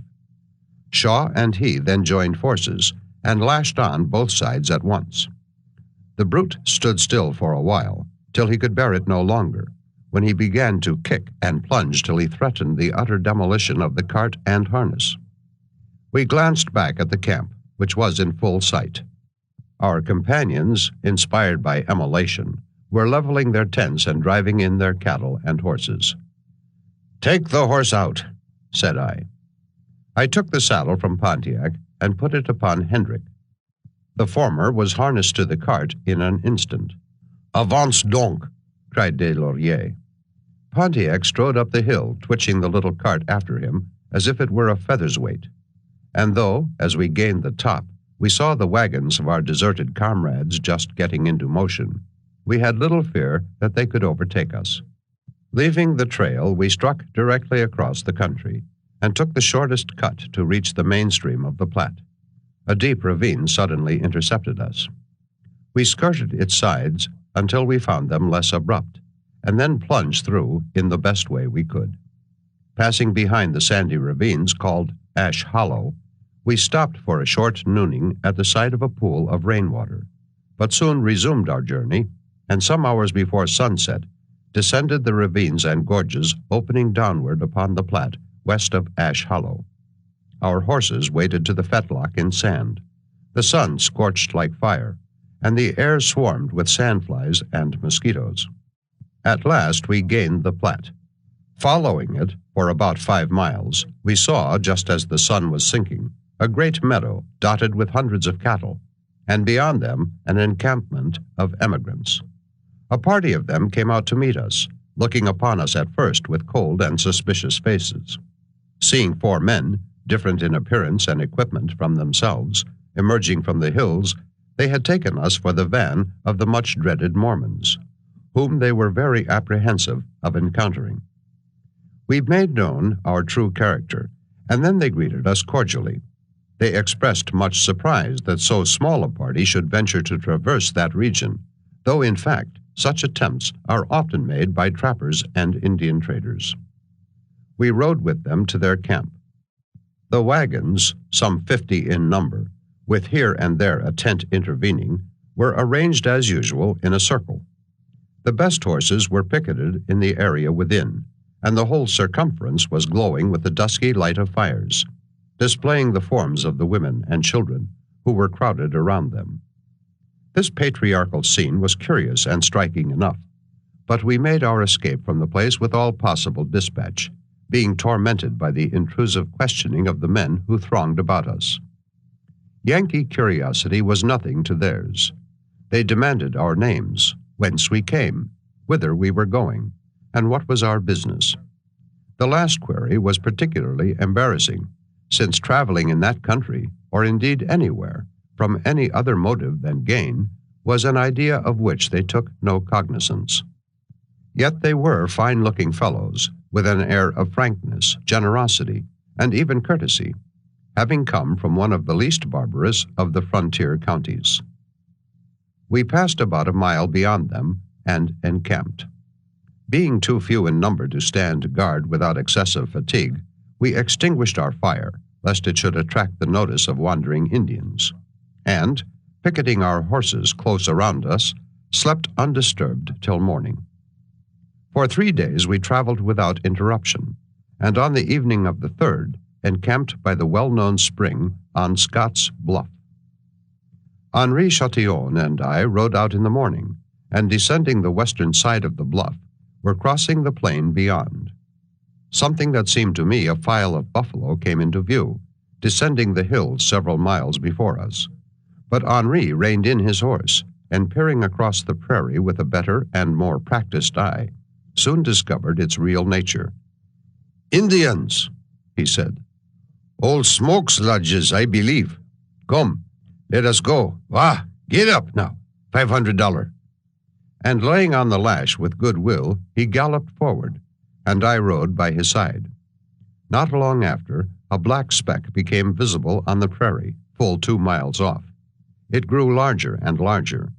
It assumed the form of a man and horse, and soon we could discern a naked Indian, careering at full gallop towards us. When within a furlong, he wheeled his horse in a wide circle, and made him describe various mystic figures upon the prairie. Henri immediately compelled $500 to execute similar evolutions. "It is Old Smoke's village," said he, interpreting these signals. "Didn't I say so?" As the Indian approached, we stopped to wait for him, when suddenly he vanished, sinking, as it were, into the earth. He had come upon one of the deep ravines that everywhere intersect these prairies.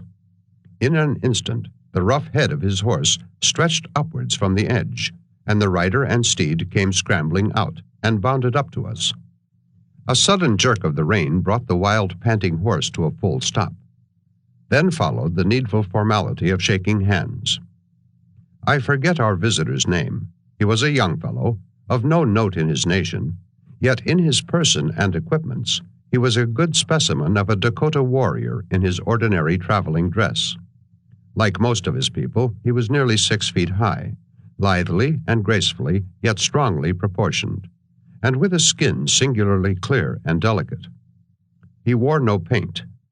His head was bare, and his long hair was gathered in a clump behind, to the top of which was attached transversely, both by way of ornament and of talisman, the mystic whistle, made of the wing-bone of the war eagle, and endowed with various magic virtues.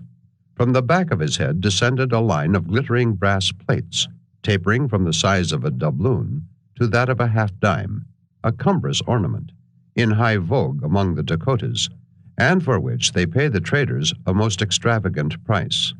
His chest and arms were naked. The buffalo robe, worn over them when at rest, had fallen about his waist, and was confined there by a belt. This, with the gay moccasins on his feet, completed his attire. For arms, he carried a quiver of dogskin at his back, and a rude but powerful bow in his hand. His horse had no bridle. A cord of hair, lashed around his jaw, served in place of one. The saddle was made of wood, covered with rawhide, and both pommel and cantle rose perpendicularly full 18 inches, so that the warrior was wedged firmly in his seat, whence nothing could dislodge him but the bursting of the girths. Advancing with our new companion, we found more of his people, seated in a circle on the top of a hill. While a rude procession came straggling down the neighboring hollow, men, women, and children, with horses dragging the lodge poles behind them. All that morning, as we moved forward, tall savages were stalking silently about us. At noon, we reached Horse Creek.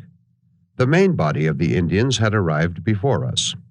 On the farther bank stood a large and strong man, nearly naked, holding a white horse by a long cord, and eyeing us as we approached. This was the chief, whom Henri called Old Smoke. Just behind him, his youngest and favorite squaw sat astride a fine mule, covered with caparisons of whitened skins, garnished with blue and white beads, and fringed with little ornaments of metal that tinkled with every movement of the animal. The girl had a light, clear complexion, enlivened by a spot of vermilion on each cheek. She smiled, not to say grinned, upon us, showing 2 gleaming rows of white teeth. In her hand she carried the tall lance of her unchivalrous lord, fluttering with feathers. His round white shield hung at the side of her mule, and his pipe was slung at her back. Her dress was a tunic of deerskin, made beautifully white by means of a species of clay found on the prairie, ornamented with beads, arranged in figures more gay than tasteful, and with long fringes at all the seams. Not far from the chief stood a group of stately figures, their white buffalo robes thrown over their shoulders, gazing coldly upon us. And in the rear, for several acres, the ground was covered with a temporary encampment. Warriors, women, and children swarmed like bees. Hundreds of dogs, of all sizes and colors, ran restlessly about. And close at hand, the wide, shallow stream was alive with boys, girls, and young squaws, splashing, screaming, and laughing in the water. At the same time, a long train of emigrants with their heavy wagons was crossing the creek, and dragging on in slow procession by the encampment of the people whom they and their descendants, in the space of a century, are to sweep from the face of the earth. The encampment itself was merely a temporary one during the heat of the day. None of the lodges were pitched, but their heavy leather coverings and the long poles used to support them were scattered everywhere, among weapons, domestic utensils, and the rude harness of mules and horses. The squaws of each lazy warrior had made him a shelter from the sun by stretching a few buffalo robes or the corner of a lodge covering upon poles, and here he sat in the shade, with a favorite young squaw perhaps at his side, glittering with all imaginable trinkets. Before him stood the insignia of his rank as a warrior, his white shield of bullhide, his medicine bag, his bow and quiver, his lance and his pipe, raised aloft on a tripod of poles. Except the dogs, the most active and noisy tenants of the camp were the old women, ugly as Macbeth's witches, with hair streaming loose in the wind, and nothing but the tattered fragment of an old buffalo robe to hide their shriveled limbs. The day of their favoritism passed 2 generations ago. Now, the heaviest labors of the camp devolved upon them, They must harness the horses, pitch the lodges, dress the buffalo robes, and bring in meat for the hunters. With the cracked voices of these hags, the clamor of dogs, the shouting and laughing of children and girls, and the listless tranquility of the warriors, the whole scene had an effect too lively and picturesque to be forgotten. We stopped not far from the Indian camp, and having invited some of the chiefs and warriors to dinner, placed before them a repast of biscuit and coffee. Squatted in a half circle on the ground, they soon disposed of it. As we rode forward on the afternoon journey, several of our late guests accompanied us. Among the rest was a bloated savage of more than 300 pounds weight, christened Le Cochon, in consideration of his preposterous dimensions and certain corresponding traits of his character. The hog bestrode a little white pony, scarcely able to bear up under the enormous burden, though by way of keeping up the necessary stimulus, the rider kept both feet in constant motion, playing alternately against his ribs. The old man was not a chief. He never had ambition enough to become one. He was not a warrior nor a hunter, for he was too fat and lazy, but he was the richest man in the village.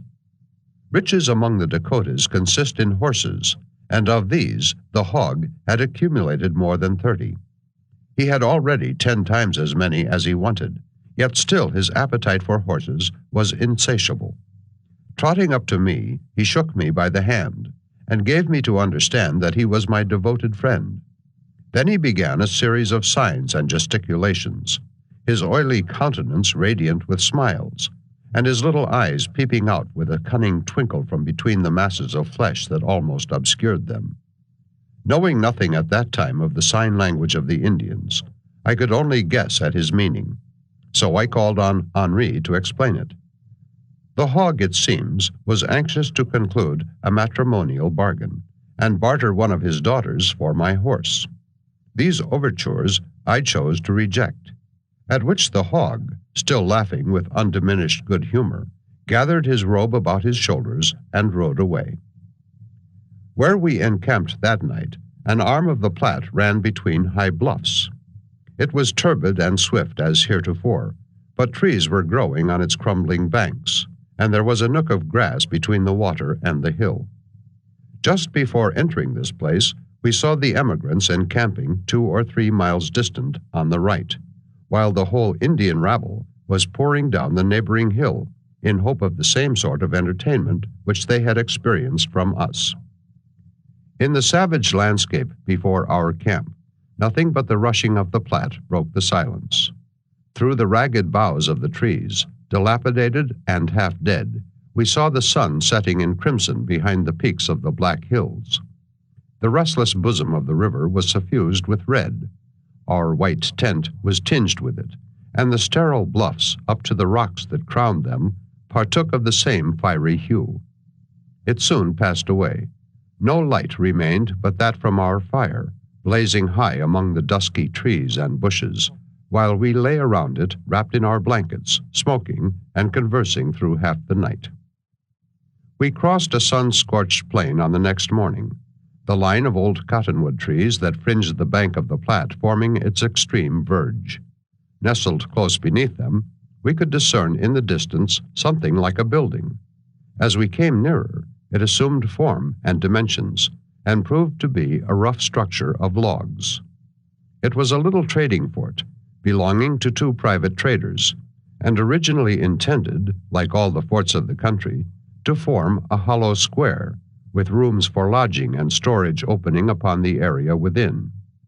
Only 2 sides of it had been completed. The place was now as ill-fitted for the purposes of defense as any of those little log houses, which upon our constantly shifting frontier have been so often successfully held against overwhelming odds of Indians. 2 lodges were pitched close to the fort. The sun beat scorching upon the logs. No living thing was stirring except one old squaw, who thrust her round head from the opening of the nearest lodge, and 3 or 4 stout young puppies, who were peeping with looks of eager inquiry from under the covering. In a moment a door opened, and a little, swarthy, black-eyed Frenchman came out. His dress was rather singular. His black curling hair was parted in the middle of his head and fell below his shoulders. He wore a tight frock of smoked deerskin, gaily ornamented with figures worked in dyed porcupine quills. His moccasins and leggings were also gaudily adorned in the same manner, and the latter had, in addition, a line of long fringes reaching down the seams. The small frame of Richard, for by this name Henri made him known to us, was in the highest degree athletic and vigorous. There was no superfluity, and indeed there seldom is among the white men of this country.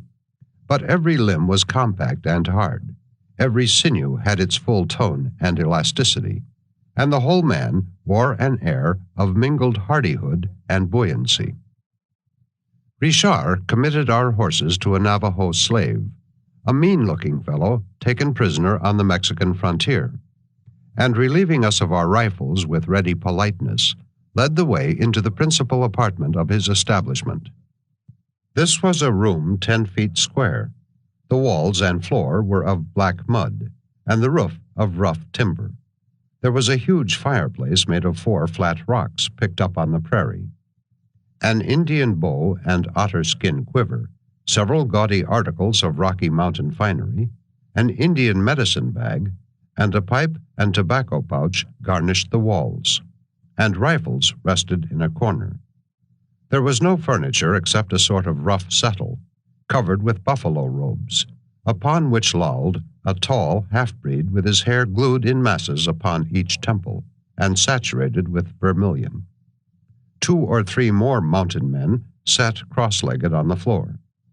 Their attire was not unlike that of Richard himself, but the most striking figure of the group was a naked Indian boy of 16, with a handsome face and light, active proportions, who sat in an easy posture in the corner near the door. Not one of his limbs moved the breadth of a hair. His eye was fixed immovably, not on any person present, but, as it appeared, on the projecting corner of the fireplace opposite to him. On the prairie, the custom of smoking with friends is seldom omitted, whether among Indians or whites. The pipe, therefore, was taken from the wall, and its red bowl crammed with the tobacco and shong sasha, mixed in suitable proportions. Then it passed round the circle, each man inhaling a few whiffs and handing it to his neighbor. Having spent half an hour here, we took our leave, first inviting our new friends to drink a cup of coffee with us at our camp a mile farther up the river. By this time we had grown rather shabby. Our clothes had burst into rags and tatters, and what was worse, we had little means of renovation. Fort Laramie was but 7 miles before us. Being averse to appearing in such a plight among any society that could boast an approximation to the civilized, we stopped by the river to make our toilet in the best way we could. We hung up small looking-glasses against the trees and shaved, an operation neglected for 6 weeks. We performed our ablutions in the Platte, though the utility of such a proceeding was questionable, the water looking exactly like a cup of chocolate, and the banks consisting of the softest and richest yellow mud, so that we were obliged, as a preliminary, to build a causeway of branches and twigs.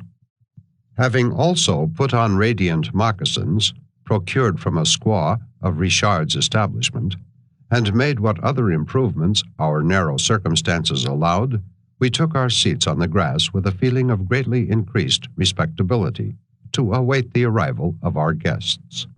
They came, the banquet was concluded, and the pipe smoked. Bidding them adieu, we turned our horses' heads towards the fort. An hour elapsed. The barren hills closed across our front, and we could see no farther, until, having surmounted them, a rapid stream appeared at the foot of the descent, running into the Platte. Beyond was a green meadow, dotted with bushes, and in the midst of these, at the point where the 2 rivers joined, were the low clay walls of a fort. This was not Fort Laramie, but another post, of less recent date, which, having sunk before its successful competitor, was now deserted and ruinous. A moment after, the hills seeming to draw apart as we advanced, disclosed Fort Laramie itself, its high bastions and perpendicular walls of clay crowning an eminence on the left beyond the stream, while behind stretched a line of arid and desolate ridges, and behind these again, towering 7,000 feet aloft, rose the grim Black Hills. We tried to ford Laramie Creek at a point nearly opposite the fort, but the stream, swollen with rains, was too rapid. We passed up along its bank to find a better crossing place. Men gathered on the wall to look at us. "There's Bordeaux," called Henri, his face brightening as he recognized his acquaintance. "Him, there with the spyglass. And there's old Vasquez, and Tucker, and May. And, by George, there's Simoneau." This Simoneau was Henri's fast friend, and the only man in the country who could rival him in hunting. We soon found a ford.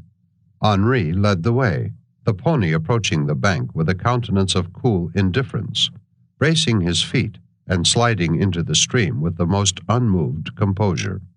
We followed. The water boiled against our saddles, but our horses bore us easily through. The unfortunate little mules were near going down with the current, cart and all, and we watched them with some solicitude, scrambling over the loose round stones at the bottom and bracing stoutly against the stream. All landed safely at last. We crossed a little plain, descended a hollow, and riding up a steep bank, found ourselves before the gateway of Fort Laramie, under the impending blockhouse erected above it to defend the entrance. Chapter 9. Scenes at Fort Laramie. Looking back, after the expiration of a year, upon Fort Laramie and its inmates, they seem less like a reality than like some fanciful picture of the olden time. So different was the scene from any which this tamer side of the world can present. Tall Indians, enveloped in their white buffalo robes, were striding across the area, or reclining at full length on the low roofs of the buildings which enclosed it. Numerous squaws, gaily bedizened, sat grouped in front of the rooms they occupied. Their mongrel offspring, restless and vociferous, rambled in every direction through the fort, and the trappers, traders, and engagés of the establishment were busy at their labor or their amusements. We were met at the gate, but by no means cordially welcomed. Indeed, we seemed objects of some distrust and suspicion, until Henri Chatillon explained that we were not traders, and we, in confirmation, handed to the bourgeois a letter of introduction from his principals. He took it, turned it upside down, and tried hard to read it, but his literary attainments not being adequate to the task, he applied for relief to the clerk, a sleek, smiling Frenchman named Montholon. The letter read, Bordeaux, the bourgeois, seemed gradually to awaken to a sense of what was expected of him. Though not deficient in hospitable intentions, he was wholly unaccustomed to act as master of ceremonies. Discarding all formalities of reception, he did not honor us with a single word, but walked swiftly across the area, while we followed in some admiration to a railing and a flight of steps opposite the entrance. He signed to us that we had better fasten our horses to the railing. Then he walked up the steps, tramped along a rude balcony, and kicking open a door, displayed a large room, rather more elaborately furnished than a barn. For furniture, it had a rough bedstead, but no bed, 2 chairs, a chest of drawers, a tin pail to hold water, and a board to cut tobacco upon. A brass crucifix hung on the wall, and close at hand a recent scalp, with hair full a yard long, was suspended from a nail. I shall again have occasion to mention this dismal trophy, its history being connected with that of our subsequent proceedings. This apartment, the best in Fort Laramie, was that usually occupied by the legitimate bourgeois, Papin, in whose absence the command devolved upon Bordeaux. The latter, a stout, bluff little fellow, much inflated by a sense of his new authority, began to roar for buffalo robes.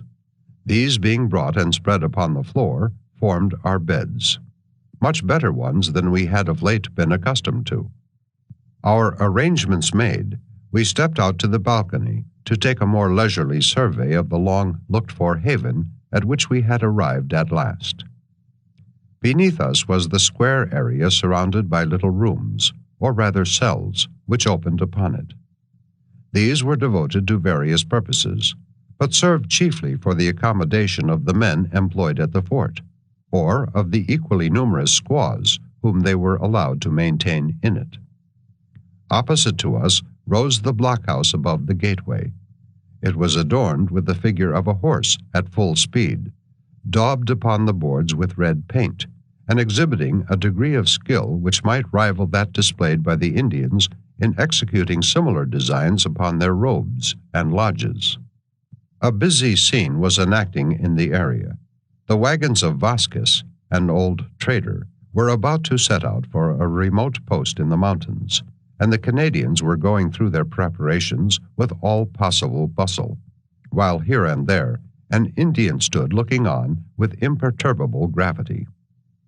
Fort Laramie is one of the posts established by the American Fur Company, which well-nigh monopolizes the Indian trade of this region. Here, its officials rule with an absolute sway. The arm of the United States has little force. For when we were there, the extreme outposts of her troops were about 700 miles to the eastward. The little fort is built of bricks dried in the sun, and externally is of an oblong form, with bastions of clay in the form of ordinary blockhouses at two of the corners. The walls are about 15 feet high, and surmounted by a slender palisade. The roofs of the apartments within, which are built close against the walls, serve the purpose of a banquette. Within, the fort is divided by a partition. On one side is the square area, surrounded by the storerooms, offices, and apartments of the inmates. On the other is the corral, a narrow place encompassed by the high clay walls, where at night, or in presence of dangerous Indians, the horses and mules of the fort are crowded for safekeeping. The main entrance has two gates, with an arched passage intervening. A little square window, high above the ground, opens laterally from an adjoining chamber into this passage, so that when the inner gate is closed and barred, a person without may still hold communication with those within, through this narrow aperture. This obviates the necessity of admitting suspicious Indians, for purposes of trading, into the body of the fort.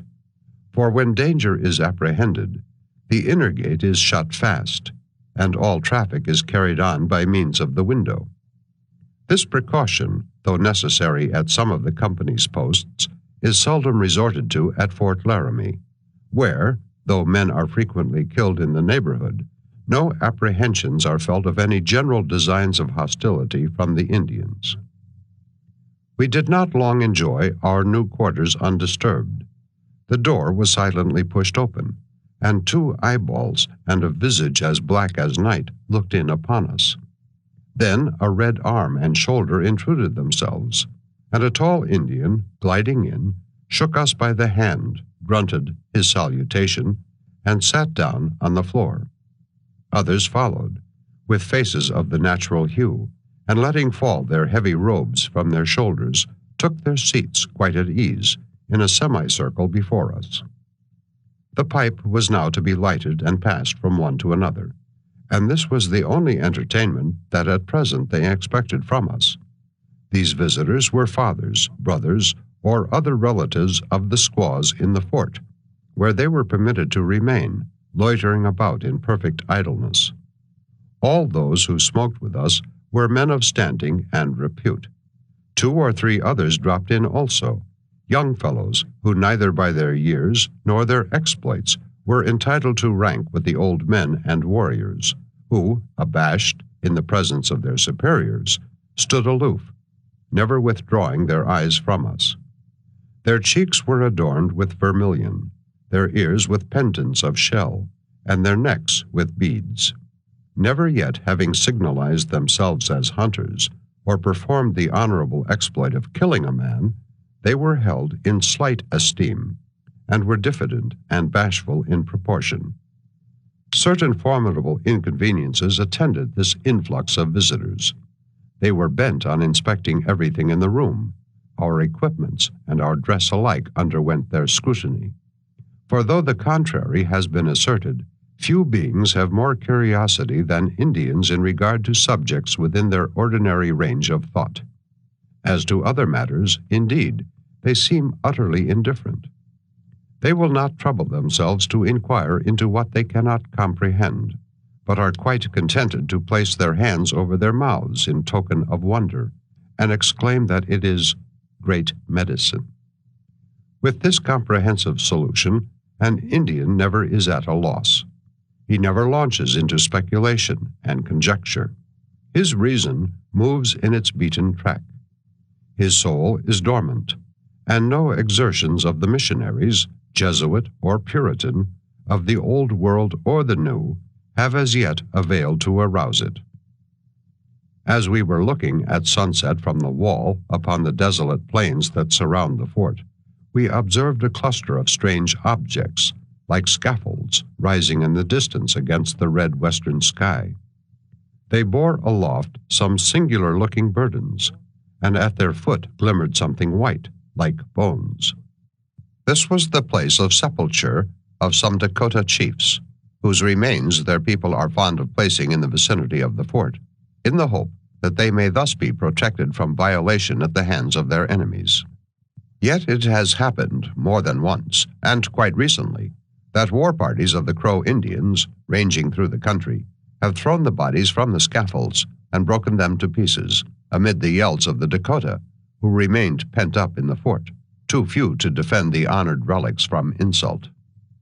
The white objects upon the ground were buffalo skulls, arranged in the mystic circle, commonly seen at Indian places of sepulture upon the prairie.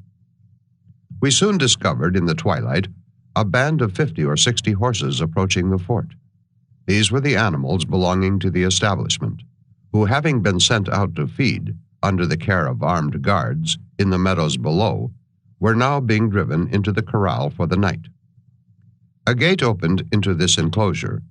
By the side of it stood one of the guards, an old Canadian with gray, bushy eyebrows, and a dragoon pistol stuck into his belt, while his comrade, mounted on horseback, his rifle laid across the saddle in front, and his long hair blowing before his swarthy face, rode at the rear of the disorderly troop, urging them up the ascent. In a moment, the narrow corral was thronged with the half-wild horses, kicking, biting, and crowding restlessly together. The discordant jingling of a bell, rung by a Canadian in the area, summoned us to supper. The repast was served on a rough table in one of the lower apartments of the fort, and consisted of cakes of bread and dried buffalo meat, an excellent thing for strengthening the teeth. At this meal were seated the bourgeois and superior dignitaries of the establishment, among whom Henri Chatillon was worthily included. No sooner was it finished than the table was spread a second time, the luxury of bread being now, however, omitted, for the benefit of certain hunters and trappers of an inferior standing, while the ordinary Canadian engagés were regaled on dried meat in one of their lodging rooms. By way of illustrating the domestic economy of Fort Laramie, it may not be amiss to introduce in this place a story current among the men when we were there. There was an old man named Pierre, whose duty it was to bring the meat from the storeroom for the men. Old Pierre, in the kindness of his heart, used to select the fattest and the best pieces for his companions. This did not long escape the keen-eyed bourgeois, who was greatly disturbed at such improvidence and cast about for some means to stop it. At last, he hit on a plan that exactly suited him. At the side of the meat room, and separated from it by a clay partition, was another apartment used for the storage of furs. It had no communication with the fort, except through a square hole in the partition. And, of course, it was perfectly dark. One evening, the bourgeois, watching for a moment when no one observed him, dodged into the meat room, clambered through the hole, and ensconced himself among the furs and buffalo robes. Soon after, old Pierre came in with his lantern, and muttering to himself, began to pull over the bales of meat and select the best pieces as usual. But suddenly, a hollow and sepulchral voice proceeded from the inner room. "Pierre, Pierre, let that fat meat alone. Take nothing but lean." Pierre dropped his lantern and bolted out into the fort, screaming, in an agony of terror, that the devil was in the storeroom. But tripping on the threshold, he pitched over upon the gravel and lay senseless, stunned by the fall. The Canadians ran out to the rescue. Some lifted the unlucky Pierre, and others, making an extempore crucifix of 2 sticks, were proceeding to attack the evil in his stronghold when the bourgeois, with a crestfallen countenance, appeared at the door. To add to his mortification, he was obliged to explain the whole stratagem to Pierre in order to bring him to his senses.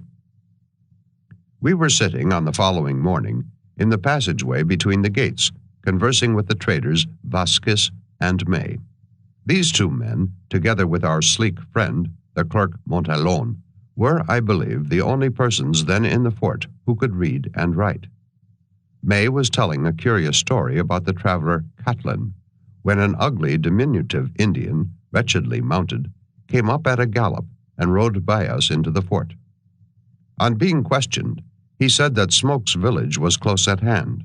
Accordingly, only a few minutes elapsed before the hills beyond the river were covered with a disorderly swarm of savages, on horseback and on foot. May finished his story, and by that time the whole array had descended to Laramie Creek and begun to cross it in a mass. I walked down to the bank.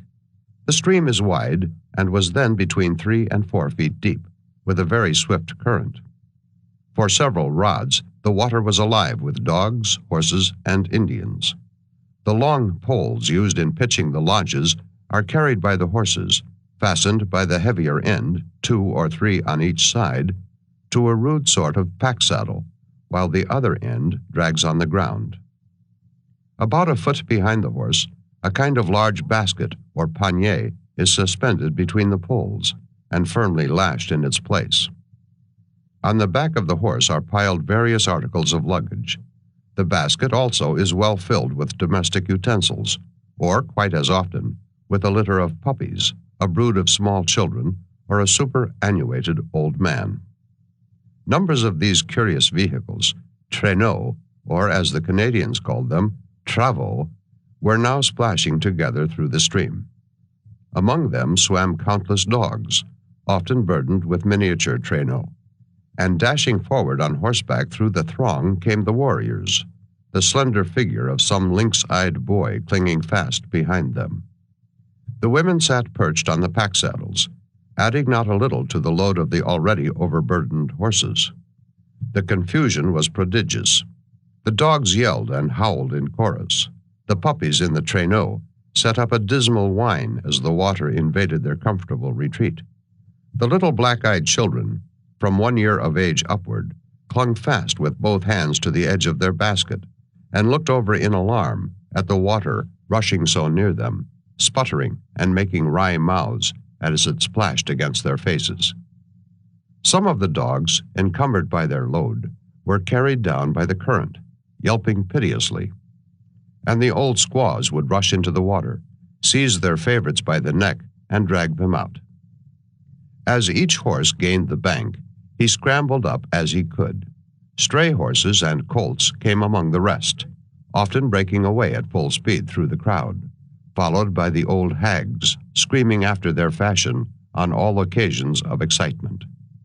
Buxom young squaws, blooming in all the charms of vermilion, stood here and there on the bank, holding aloft their master's lance as a signal to collect the scattered portions of his household.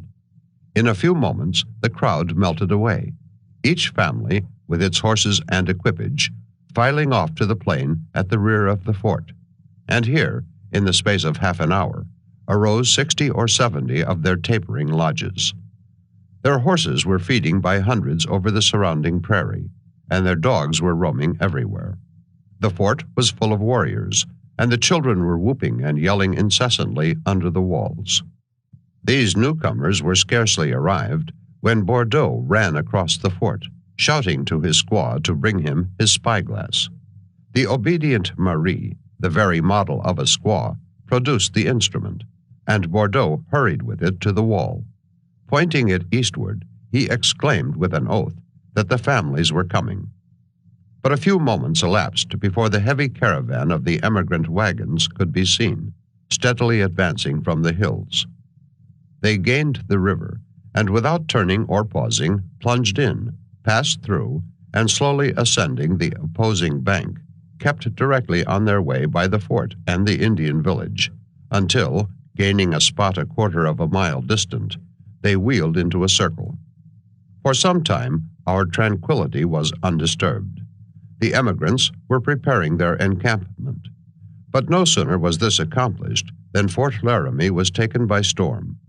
A crowd of broad-brimmed hats, thin visages, and staring eyes appeared suddenly at the gate.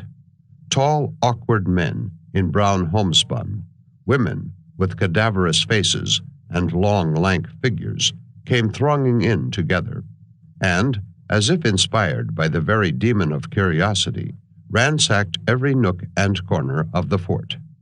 Dismayed at this invasion, we withdrew in all speed to our chamber, vainly hoping that it might prove a sanctuary. The emigrants prosecuted their investigations with untiring vigor. They penetrated the rooms, or rather dens, inhabited by the astonished squaws. Resolved to search every mystery to the bottom, they explored the apartments of the men, and even that of Marie and the bourgeois. At last, a numerous deputation appeared at our door, but found no encouragement to remain. Having at length satisfied their curiosity, they next proceeded to business. The men occupied themselves in procuring supplies for their onward journey, either buying them or giving in exchange superfluous articles of their own. The emigrants felt a violent prejudice against the French Indians, as they called the trappers and traders. They thought, and with some reason, that these men bore them no good will. Many of them were firmly persuaded that the French were instigating the Indians to attack and cut them off. On visiting the encampment, we were at once struck with the extraordinary perplexity and indecision that prevailed among them. They seemed like men totally out of their element, bewildered and amazed, like a troop of schoolboys lost in the woods. It was impossible to be long among them without being conscious of the bold spirit with which most of them were animated. But the forest is the home of the backwoodsman. On the remote prairie, he is totally at a loss. He differs as much from the genuine mountain man as a Canadian voyageur, paddling his canoe on the rapids of the Ottawa, differs from an American sailor among the storms of Cape Horn. Still, my companion and I were somewhat at a loss to account for this perturbed state of mind. It could not be cowardice. These men were of the same stock with the volunteers of Monterey and Buena Vista. Yet, for the most part, they were the rudest and most ignorant of the frontier population. They knew absolutely nothing of the country and its inhabitants. They had already experienced much misfortune and apprehended more. They had seen nothing of mankind and had never put their own resources to the test. A full share of suspicion fell upon us. Being strangers, we were looked upon as enemies. Having occasion for a supply of lead and a few other necessary articles, we used to go over to the emigrant camps to obtain them. After some hesitation, some dubious glances, and fumbling of the hands in the pockets, the terms would be agreed upon, the price tendered, and the emigrant would go off to bring the article in question. After waiting until our patience gave out, we would go in search of him and find him seated on the tongue of his wagon. "Well, stranger," he would observe, as he saw us approach, "I reckon I won't trade." Some friend of his had followed him from the scene of the bargain, and whispered in his ear that clearly we meant to cheat him, and he had better have nothing to do with us. This timorous mood of the emigrants was doubly unfortunate, as it exposed them to real danger. Assume, in the presence of Indians, a bold bearing, self-confident, yet vigilant, and you will find them tolerably safe neighbors. But your safety depends on the respect and fear you are able to inspire. If you betray timidity or indecision, you convert them from that moment into insidious and dangerous enemies. The Dakota saw clearly enough the perturbation of the emigrants, and instantly availed themselves of it. They became extremely insolent and exacting in their demands. It has become an established custom with them to go to the camp of every party, as it arrives in succession at the fort, and demand a feast. Smoke's village had come with this express design, having made several days' journey with no other object than that of enjoying a cup of coffee and 2 or 3 biscuit. So the feast was demanded, and the emigrants dared not refuse it. One evening, about sunset, the village was deserted. We met old men, warriors, squaws, and children in gay attire, trooping off to the encampment, with faces of anticipation. And arriving here, they seated themselves in a semicircle. Smoke occupied the center, with his warriors on either hand. The young men and boys came next, and the squaws and children formed the horns of the crescent. The biscuit and coffee were promptly dispatched, the emigrants staring open-mouthed at their savage guests. With each emigrant party that arrived at Fort Laramie, this scene was renewed, and every day the Indians grew more rapacious and presumptuous. One evening they broke in pieces, out of mere wantonness, the cups from which they had been feasted, and this so exasperated the emigrants that many of them seized their rifles and could scarcely be restrained from firing on the insolent mob of Indians. Before we left the country, this dangerous spirit on the part of the Dakota had mounted to a yet higher pitch. They began openly to threaten the emigrants with destruction, and actually fired upon 1 or 2 parties of them. A military force and military law are urgently called for in that perilous region, and unless troops are speedily stationed at Fort Laramie or elsewhere in the neighborhood, both emigrants and other travelers will be exposed to most imminent risks. The Ogallala, the Brule, and the other western bands of the Dakota or Sioux are thorough savages, unchanged by any contact with civilization. Not one of them can speak a European tongue, or has ever visited an American settlement. Until within a year or two, when the emigrants began to pass through their country on the way to Oregon, they had seen no whites, except the few employed about the fur company's posts. They thought them a wise people, inferior only to themselves, living in leather lodges like their own, and subsisting on buffalo. But when the swarm of Meneaska, with their oxen and wagons, began to invade them, their astonishment was unbounded. They could scarcely believe that the earth contained such a multitude of white men. Their wonder is now giving way to indignation, and the result, unless vigilantly guarded against, may be lamentable in the extreme. But to glance at the interior of a lodge. Shaw and I used often to visit them. Indeed, we spent most of our evenings in the Indian village, Shaw's assumption of the medical character giving us a fair pretext. As a sample of the rest, I will describe one of these visits. The sun had just set, and the horses were driven into the corral. The prairie cock, a noted beau, came in at the gate with a bevy of young girls, with whom he began a dance in the area, leading them round and round in a circle, while he jerked up from his chest a succession of monotonous sounds, to which they kept time in a rueful chant. Outside the gate, boys and young men were idly frolicking, and close by, looking grimly upon them, stood a warrior in his robe, with his face painted jet black, in token that he had lately taken a Pawnee scalp. Passing these, the tall dark lodges rose between us and the red western sky. We repaired at once to the lodge of Old Smoke himself. It was by no means better than the others. Indeed, it was rather shabby, for in this democratic community, the chief never assumed superior state. Smoke sat cross-legged on a buffalo robe, and his grunt of salutation as we entered was unusually cordial, out of respect, no doubt, to Shaw's medical character. Seated around the lodge were several squaws, and an abundance of children. The complaint of Shaw's patients was, for the most part, a severe inflammation of the eyes, occasioned by exposure to the sun, a species of disorder which he treated with some success. He had brought with him a homeopathic medicine chest, and was, I presume, the first to introduce that harmless system of treatment among the Ogalalla. No sooner had a robe been spread at the head of the lodge for our accommodation, and we had seated ourselves upon it, than a patient made her appearance.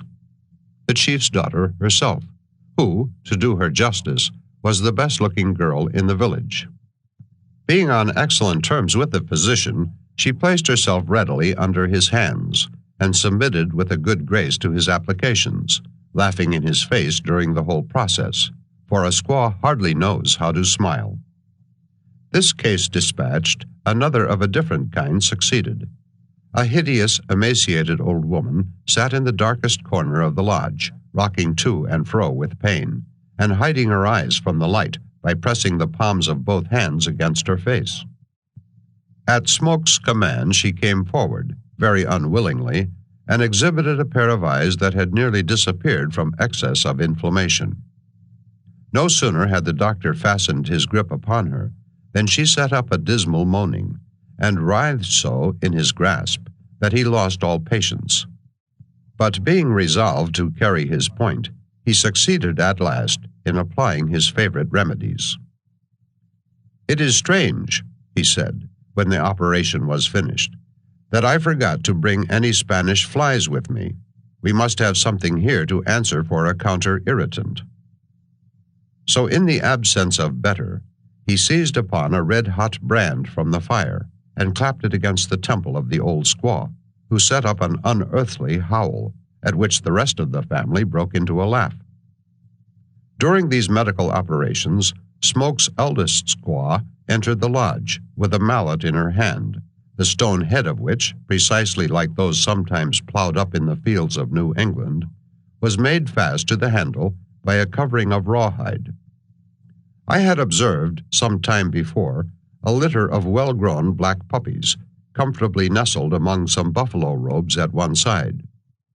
But this newcomer speedily disturbed their enjoyment, for seizing one of them by the hind paw, she dragged him out, and carrying him to the entrance of the lodge, hammered him on the head till she killed him. Conscious to what this preparation tended, I looked through a hole in the back of the lodge to see the next steps of the process. The squaw, holding the puppy by the legs, was swinging him to and fro through the blaze of a fire until the hair was singed off. This done, she unsheathed her knife and cut him into small pieces, which she dropped into a kettle to boil. In a few moments, a large wooden dish was set before us, filled with this delicate preparation. A dog feast is the greatest compliment a Dakota can offer to his guest, and knowing that to refuse eating would be an affront, we attacked the little dog and devoured him before the eyes of his unconscious parent. Smoke, in the meantime, was preparing his great pipe. It was lighted when we had finished our repast, and we passed it from one to another till the bowl was empty. This done, we took our leave without further ceremony, knocked at the gate of the fort, and after making ourselves known, were admitted. Chapter 10. The War Parties. The summer of 1846 was a season of warlike excitement among all the western bands of the Dakota. In 1845, they encountered great reverses. Many war parties had been sent out. Some of them had been cut off, and others had returned broken and disheartened, so that the whole nation was in mourning. Among the rest, 10 warriors had gone to the Snake Country, led by the son of a prominent Ogalalla chief, called the Whirlwind. In passing over Laramie Plains, they encountered a superior number of their enemies, were surrounded, and killed to a man. Having performed this exploit, the Snakes became alarmed, dreading the resentment of the Dakota, and they hastened, therefore, to signify their wish for peace by sending the scalp of the slain partisan with a small parcel of tobacco attached to his tribesmen and relations. They had employed old Vasquez, the trader, as their messenger, and the scalp was the same that hung in our room at the fort. But the Whirlwind proved inexorable. Though his character hardly corresponds with his name, he is nevertheless an Indian and hates the Snakes with his whole soul. Long before the scalp arrived, he had made his preparations for revenge. He sent messengers with presents and tobacco to all the Dakota within 300 miles, proposing a grand combination to chastise the Snakes, and naming a place and time of rendezvous. The plan was readily adopted, and at this moment many villages, probably embracing in the whole 5,000 or 6,000 souls, were slowly creeping over the prairies and tending toward the common center at La Bonte's camp on the Platte. Here, their warlike rites were to be celebrated with more than ordinary solemnity, and 1,000 warriors, as it was said, were to set out for the enemy's country. The characteristic result of this preparation will appear in the sequel. I was greatly rejoiced to hear of it. I had come into the country chiefly with a view of observing the Indian character. To accomplish my purpose, it was necessary to live in the midst of them, and become, as it were, one of them. I proposed to join a village, and to make myself an inmate of one of their lodges, and henceforward this narrative, so far as I am concerned, will be chiefly a record of the progress of this design, and the unexpected impediments that opposed it. We resolved on no account to miss the rendezvous at La Bonte's camp. Our plan was to leave Des Lauriers at the fort, in charge of our equipage and the better part of our horses, while we took with us nothing but our weapons and the worst animals we had. In all probability, jealousies and quarrels would arise among so many hordes of fierce, impulsive savages, congregated together under no common head, and many of them strangers from remote prairies and mountains. We were bound in common prudence to be cautious how we excited any feeling of cupidity. This was our plan, but unhappily we were not destined to visit La Bonte's camp in this manner, for one morning a young Indian came to the fort and brought us evil tidings. The newcomer was an errant dandy. His ugly face was painted with vermilion. On his head fluttered the tail of a prairie cock, a large species of pheasant, not found, as I have heard, eastward of the Rocky Mountains. In his ears were hung pendants of shell, and a flaming red blanket was wrapped around him. He carried a dragoon sword in his hand, solely for display, since the knife, the arrow, and the rifle are the arbiters of every prairie fight. But as no one in this country goes abroad unarmed, the dandy carried a bow and arrows in an otter-skin quiver at his back. In this guise, and bestriding his yellow horse with an air of extreme dignity, the horse, for that was his name, rode in at the gate, turning neither to the right nor the left, but casting glances askance at the groups of squaws who, with their mongrel progeny, were sitting in the sun before their doors. The evil tidings brought by the horse were of the following import. The squaw of Henri Chantillon, a woman with whom he had been connected for years by the strongest ties which in that country exist between the sexes, was dangerously ill. She and her children were in the village of the Whirlwind, at the distance of a few days' journey. Henri was anxious to see the woman before she died, and provide for the safety and support of his children, of whom he was extremely fond. To have refused him this would have been inhumanity. We abandoned our plan of joining Smoke's village and proceeding with it to the rendezvous, and determined to meet the Whirlwind and go in his company. I had been slightly ill for several weeks, But on the third night after reaching Fort Laramie, a violent pain awoke me, and I found myself attacked by the same disorder that occasioned such heavy losses to the army on the Rio Grande.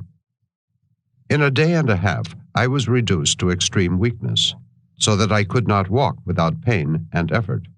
Having no medical adviser, nor any choice of diet, I resolved to throw myself upon Providence for recovery, using, without regard to the disorder, any portion of strength that might remain to me. So on the 20th of June, we set out from Fort Laramie to meet the Whirlwinds village. Though aided by the high-bowed mountain saddle, I could scarcely keep my seat on horseback. Before we left the fort, we hired another man, a long-haired Canadian named Raymond, with a face like an owl's, contrasting oddly enough with Des Lauriers's mercurial countenance. This was not the only reinforcement to our party. A vagrant Indian trader named Reynal joined us, together with his squaw, Margot, and her two nephews, our dandy friend, the Horse, and his younger brother, the Hailstorm. Thus accompanied, we betook ourselves to the prairie, leaving the beaten trail and passing over the desolate hills that flank the valley of Laramie Creek. In all, Indians and whites, we counted 8 men and 1 woman.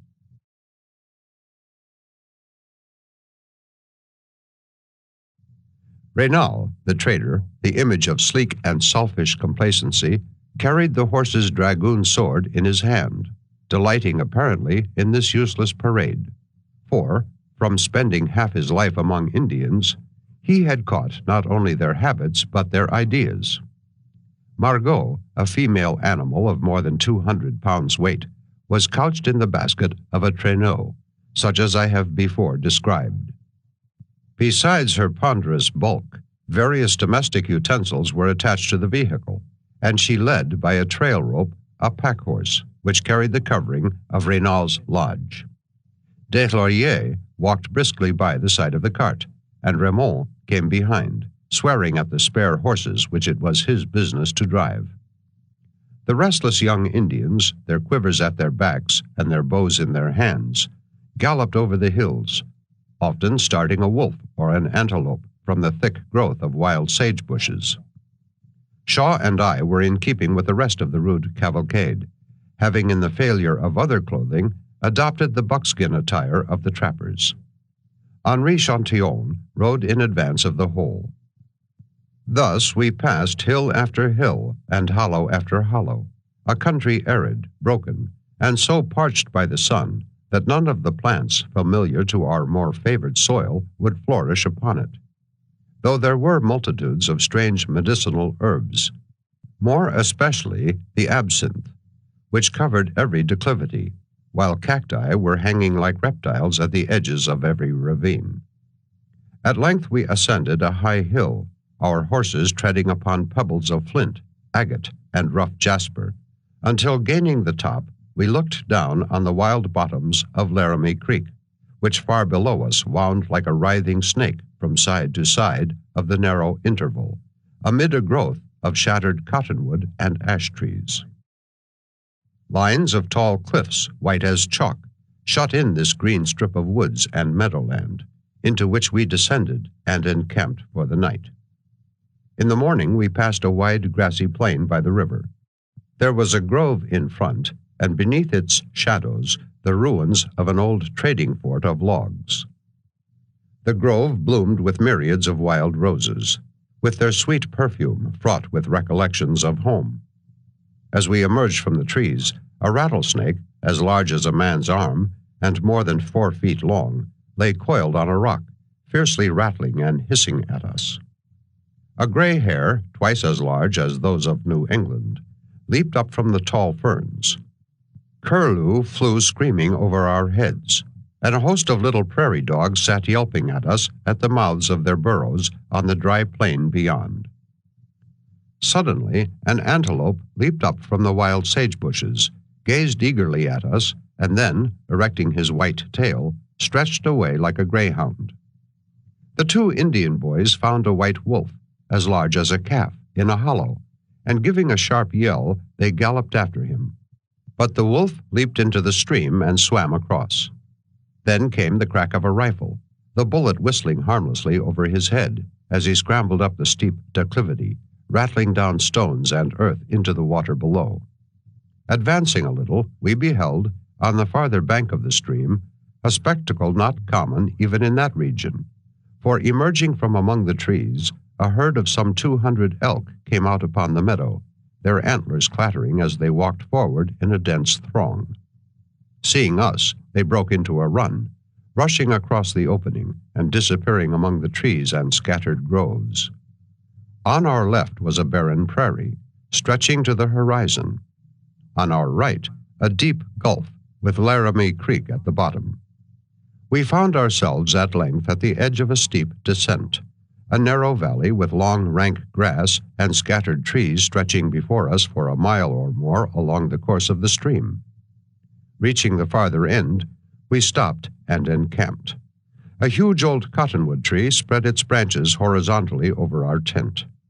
Laramie Creek, circling before our camp, half enclosed us.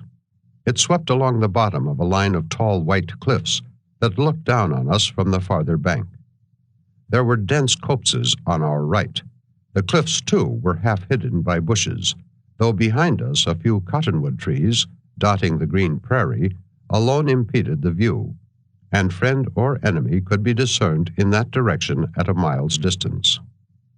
Here we resolved to remain and await the arrival of the Whirlwind, who would certainly pass this way in his progress towards La Bonté's camp. To go in search of him was not expedient, both on account of the broken and impractical nature of the country and the uncertainty of his position and movements.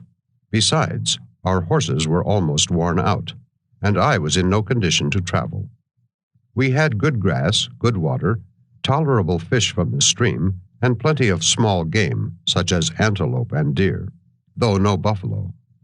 There was one little drawback to our satisfaction, a certain extensive tract of bushes and dried grass just behind us, which it was by no means advisable to enter, since it sheltered a numerous brood of rattlesnakes.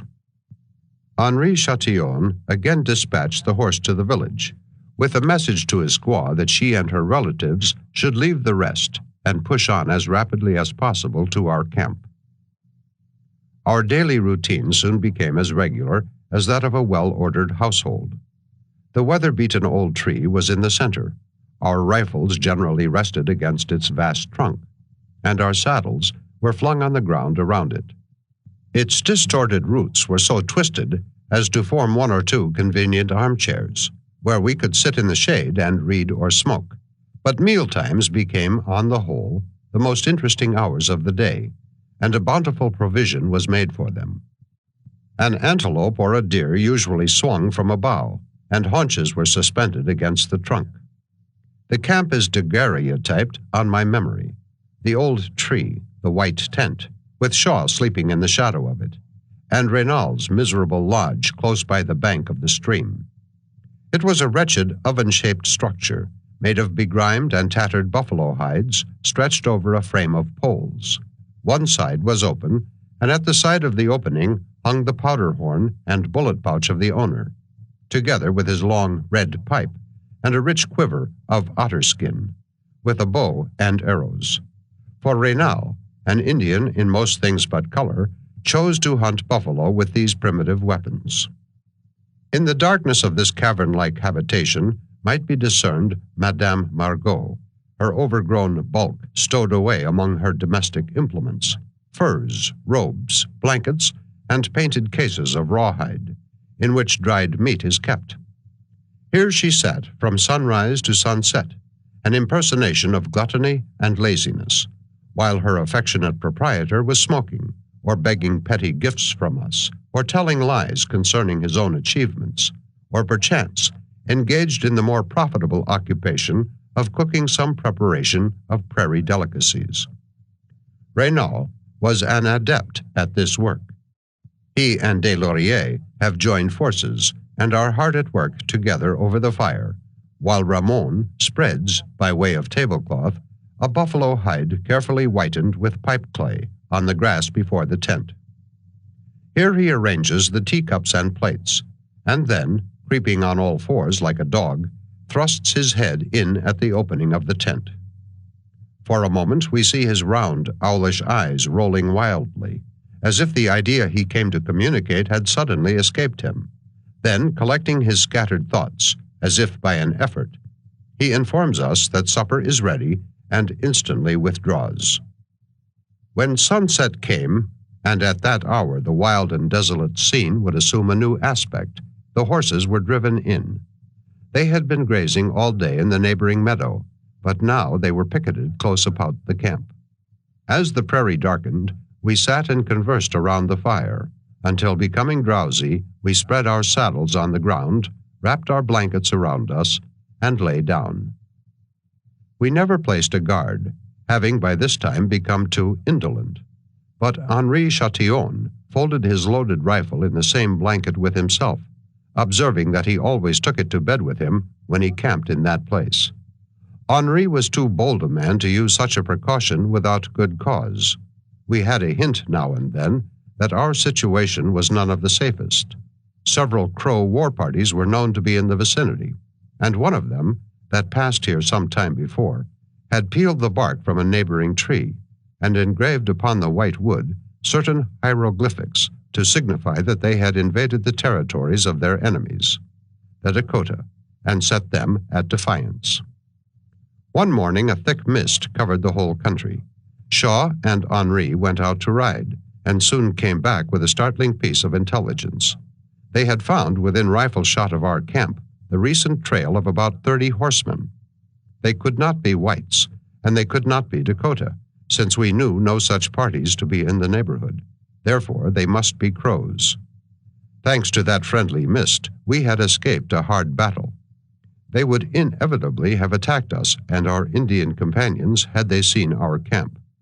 Whatever doubts we might have entertained were removed a day or two after by 2 or 3 Dakota, who came to us with an account of having hidden in a ravine on that very morning, from whence they saw and counted the Crows.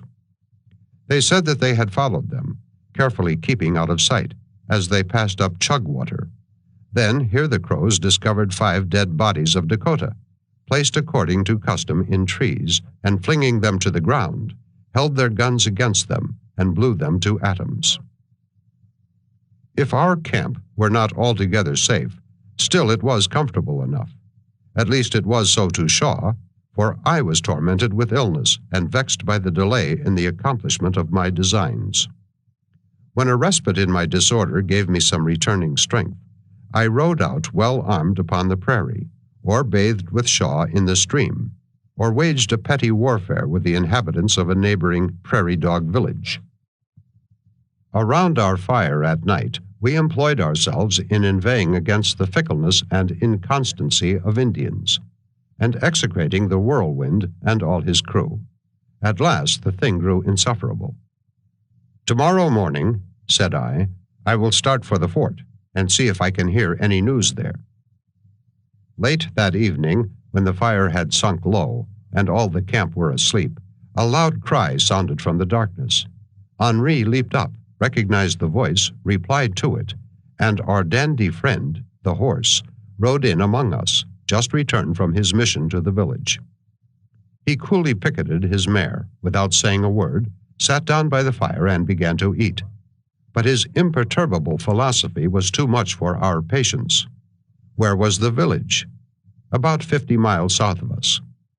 It was moving slowly, and would not arrive in less than a week. And where was Henri's squaw? Coming as fast as she could, with Mato Tatonka and the rest of her brothers, but she would never reach us, for she was dying, and asking every moment for Henri. Henri's manly face became clouded and downcast. He said that if we were willing, he would go in the morning to find her, at which Shaw offered to accompany him. We saddled our horses at sunrise. Reynaud protested vehemently against being left alone, with nobody but the 2 Canadians and the young Indians, when enemies were in the neighborhood. Disregarding his complaints, we left him, and coming to the mouth of Chugwater, separated, Shaw and Henri turning to the right, up the bank of the stream, while I made for the fort. Taking leave for a while of my friend and the unfortunate squaw, I will relate by way of episode what I saw and did at Fort Laramie. It was not more than 18 miles distant, and I reached it in 3 hours. A shriveled little figure, wrapped from head to foot in a dingy white Canadian capote, stood in the gateway, holding by a cord of bullhide a shaggy wild horse which he had lately caught. His sharp, prominent features and his keen, snake-like eyes looked out from beneath the shadowy hood of the capote, which was drawn over his head like the cowl of a Capuchin friar. His face was like an old piece of leather, and his mouth spread from ear to ear. Extending his long, wiry hand, he welcomed me with something more cordial than the ordinary cold salute of an Indian, for we were excellent friends. We had made an exchange of horses to our mutual advantage, and Paul, thinking himself well treated, had declared everywhere that the white man had a good heart. He was a Dakota from the Missouri, a reputed son of the half-breed interpreter Pierre Dorion, so often mentioned in Irving's Astoria. He said that he was going to Richard's trading house to sell his horse to some emigrants who were encamped there, and asked me to go with him. We forded the stream together, Paul dragging his wild charge behind him. As we passed over the sandy plains beyond, he grew communicative. Paul was a cosmopolitan in his way. He had been to the settlements of the whites and visited in peace and war most of the tribes within the range of 1,000 miles. He spoke a jargon of French and another of English, yet nevertheless he was a thorough Indian, and as he told of the bloody deeds of his own people against their enemies, his little eyes would glitter with a fierce luster. He told how the Dakota exterminated a village of the Hohays on the upper Missouri, slaughtering men, women, and children, and how, in overwhelming force, they cut off 16 of the brave Delawares, who fought like wolves to the last, amid the throng of their enemies. He told me also another story, which I did not believe until I had heard it confirmed from so many independent sources that my skepticism was almost overcome. 6 years ago, a fellow named Jim Beckworth, a mongrel of French, American, and Negro blood, was trading for the fur company in a large village of the Crows. Jim Beckworth was last summer in St. Louis. He is a ruffian of the worst stamp, bloody and treacherous, without honor or honesty. Such at least is the character he bears upon the prairie. Yet in his case the standard rules of character fail, for though he will stab a man in his sleep, he will also perform most desperate acts of daring, such for instance as the following. While he was in the Crow village, a Blackfoot war party, between 30 and 40 in number, came stealing through the country, killing stragglers and carrying off horses. The Crow warriors got upon their trail and pressed them so closely that they could not escape, at which the Blackfeet, throwing up a semicircular breastwork of logs at the foot of a precipice, coolly awaited their approach. The logs and sticks, piled 4 or 5 feet high, protected them in front. The Crows might have swept over the breastwork and exterminated their enemies. But though outnumbering them tenfold, they did not dream of storming the little fortification. Such a proceeding would be altogether repugnant to their notions of warfare. Whooping and yelling, and jumping from side to side like devils incarnate, they showered bullets and arrows upon the logs. Not a Blackfoot was hurt, but several Crows, in spite of their leaping and dodging, were shot down. In this childish manner, the fight went on for an hour or two. Now and then a Crow warrior, in an ecstasy of valor and vainglory, would scream forth his war song, boast himself the bravest and greatest of mankind, grasp his hatchet, rush up, strike it upon the breastwork, and then as he retreated to his companions, fall dead under a shower of arrows. Yet no combined attack was made. The Blackfeet remained secure in their entrenchment. At last, Jim Beckworth lost patience. "You are all fools and old women," he said to the Crows. "Come with me, if any of you are brave enough, and I will show you how to fight." He threw off his trapper's frock of buckskin and stripped himself naked, like the Indians themselves. He left his rifle on the ground, took in his hand a small light hatchet, and ran over the prairie to the right, concealed by a hollow from the eyes of the Blackfeet. Then, climbing up the rocks, he gained the top of the precipice behind them. 40 or 50 young Crow warriors followed him. By the cries and whoops that rose from below, he knew that the Blackfeet were just beneath him, and running forward, he leaped down the rock into the midst of them. As he fell, he caught one by the long loose hair, and dragging him down, tomahawked him. Then, grasping another by the belt at his waist, he struck him also a stunning blow, and, gaining his feet, shouted the Crow war cry. He swung his hatchet so fiercely around him that the astonished Blackfeet bore back and gave him room. He might, had he chosen, have leaped over the breastwork and escaped. But this was not necessary, for with devilish yells the Crow warriors came dropping in quick succession over the rock among their enemies. The main body of the Crows, too, answered the cry from the front, and rushed up simultaneously. The convulsive struggle within the breastwork was frightful. For an instant the Blackfeet fought and yelled like pent-up tigers, but the butchery was soon complete, and the mangled bodies lay piled together under the precipice. Not a Blackfoot made his escape. As Paul finished his story, we came in sight of Richard's fort, a disorderly crowd of men around it, and an emigrant camp a little in front. "Now, Paul," said I, "where are your Minnekangu lodges?" "Not come yet," said Paul. "Maybe come tomorrow." 2 large villages of a band of Dakota had come 300 miles from the Missouri to join in the war, and they were expected to reach Richard's that morning. There was as yet no sign of their approach, so pushing through a noisy, drunken crowd, I entered an apartment of logs and mud, the largest in the fort. It was full of men of various races and complexions, all more or less drunk. A company of California emigrants, it seemed, had made the discovery at this late day that they had encumbered themselves with too many supplies for their journey. A part, therefore, they had thrown away, or sold at great loss to the traders, but had determined to get rid of their very copious stock of Missouri whiskey by drinking it on the spot. Here were maudlin squaws stretched on piles of buffalo robes, squalid Mexicans armed with bows and arrows, Indians sedately drunk, long-haired Canadians and trappers, and American backwoodsmen in brown homespun, the well-beloved pistol and bowie knife displayed openly at their sides. In the middle of the room, a tall, lank man, with a dingy broadcloth coat, was haranguing the company in the style of the stump orator. With one hand he sawed the air, and with the other clutched firmly a brown jug of whiskey, which he applied every moment to his lips, forgetting that he had drained the contents long ago.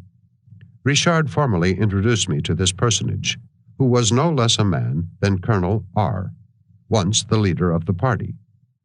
Instantly the colonel, seizing me, in the absence of buttons, by the leather fringes of my frock, began to define his position. His men, he said, had mutinied and deposed him, but still he exercised over them the influence of a superior mind. In all but the name, he was yet their chief. As the colonel spoke, I looked round on the wild assemblage, and could not help thinking that he was but ill-fitted to conduct such men across the deserts to California. Conspicuous among the rest stood 3 tall young men, grandsons of Daniel Boone. They had clearly inherited the adventurous character of that prince of pioneers, but I saw no signs of the quiet and tranquil spirit that so remarkably distinguished him. Fearful was the fate that months after overtook some of the members of that party. General Kearney, on his late return from California, brought back their story. They were interrupted by the deep snows among the mountains, and maddened by cold and hunger, fed upon each other's flesh. I got tired of the confusion. "Come, Paul," said I, "we will be off." Paul sat in the sun under the wall of the fort. He jumped up, mounted, and we rode towards Fort Laramie. When we reached it, a man came out of the gate with a pack at his back and a rifle on his shoulder. Others were gathering about him, shaking him by the hand, as if taking leave. I thought it a strange thing that a man should set out alone and on foot for the prairie. I soon got an explanation. Perrault, this if I recollect right, was the Canadian's name, had quarreled with the bourgeois, and the fort was too hot to hold him. Bordeaux, inflated with his transient authority, had abused him and received a blow in return. The men then sprang at each other and grappled in the middle of the fort. Bordeaux was down in an instant, at the mercy of the incensed Canadian. Had not an old Indian, the brother of his squaw, seized hold of his antagonist, it would have fared ill with him. Perrault broke loose from the old Indian, and both the white men ran to their rooms for their guns. But when Bordeaux, looking from his door, saw the Canadian, gun in hand, standing in the area and calling on him to come out and fight, his heart failed him. He chose to remain where he was. In vain, the old Indian, scandalized by his brother-in-law's cowardice, called upon him to go to the prairie and fight it out in the white man's manner.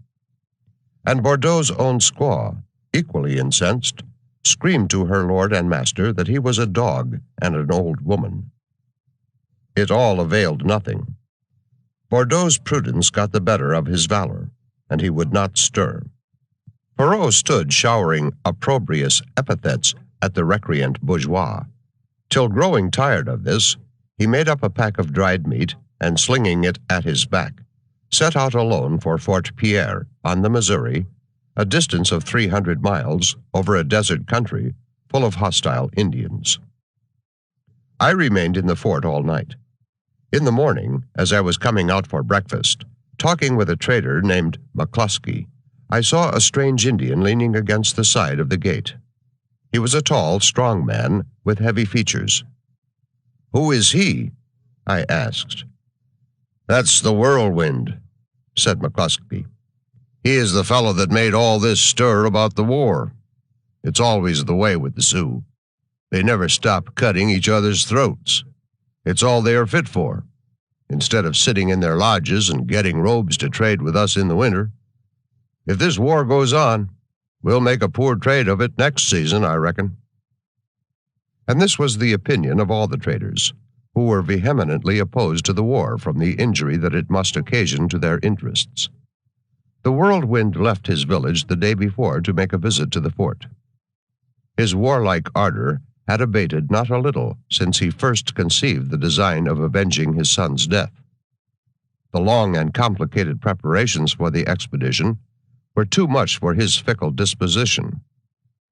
That morning, Bordeaux fastened upon him, made him presents, and told him that if he went to war, he would destroy his horses and kill no buffalo to trade with the white men.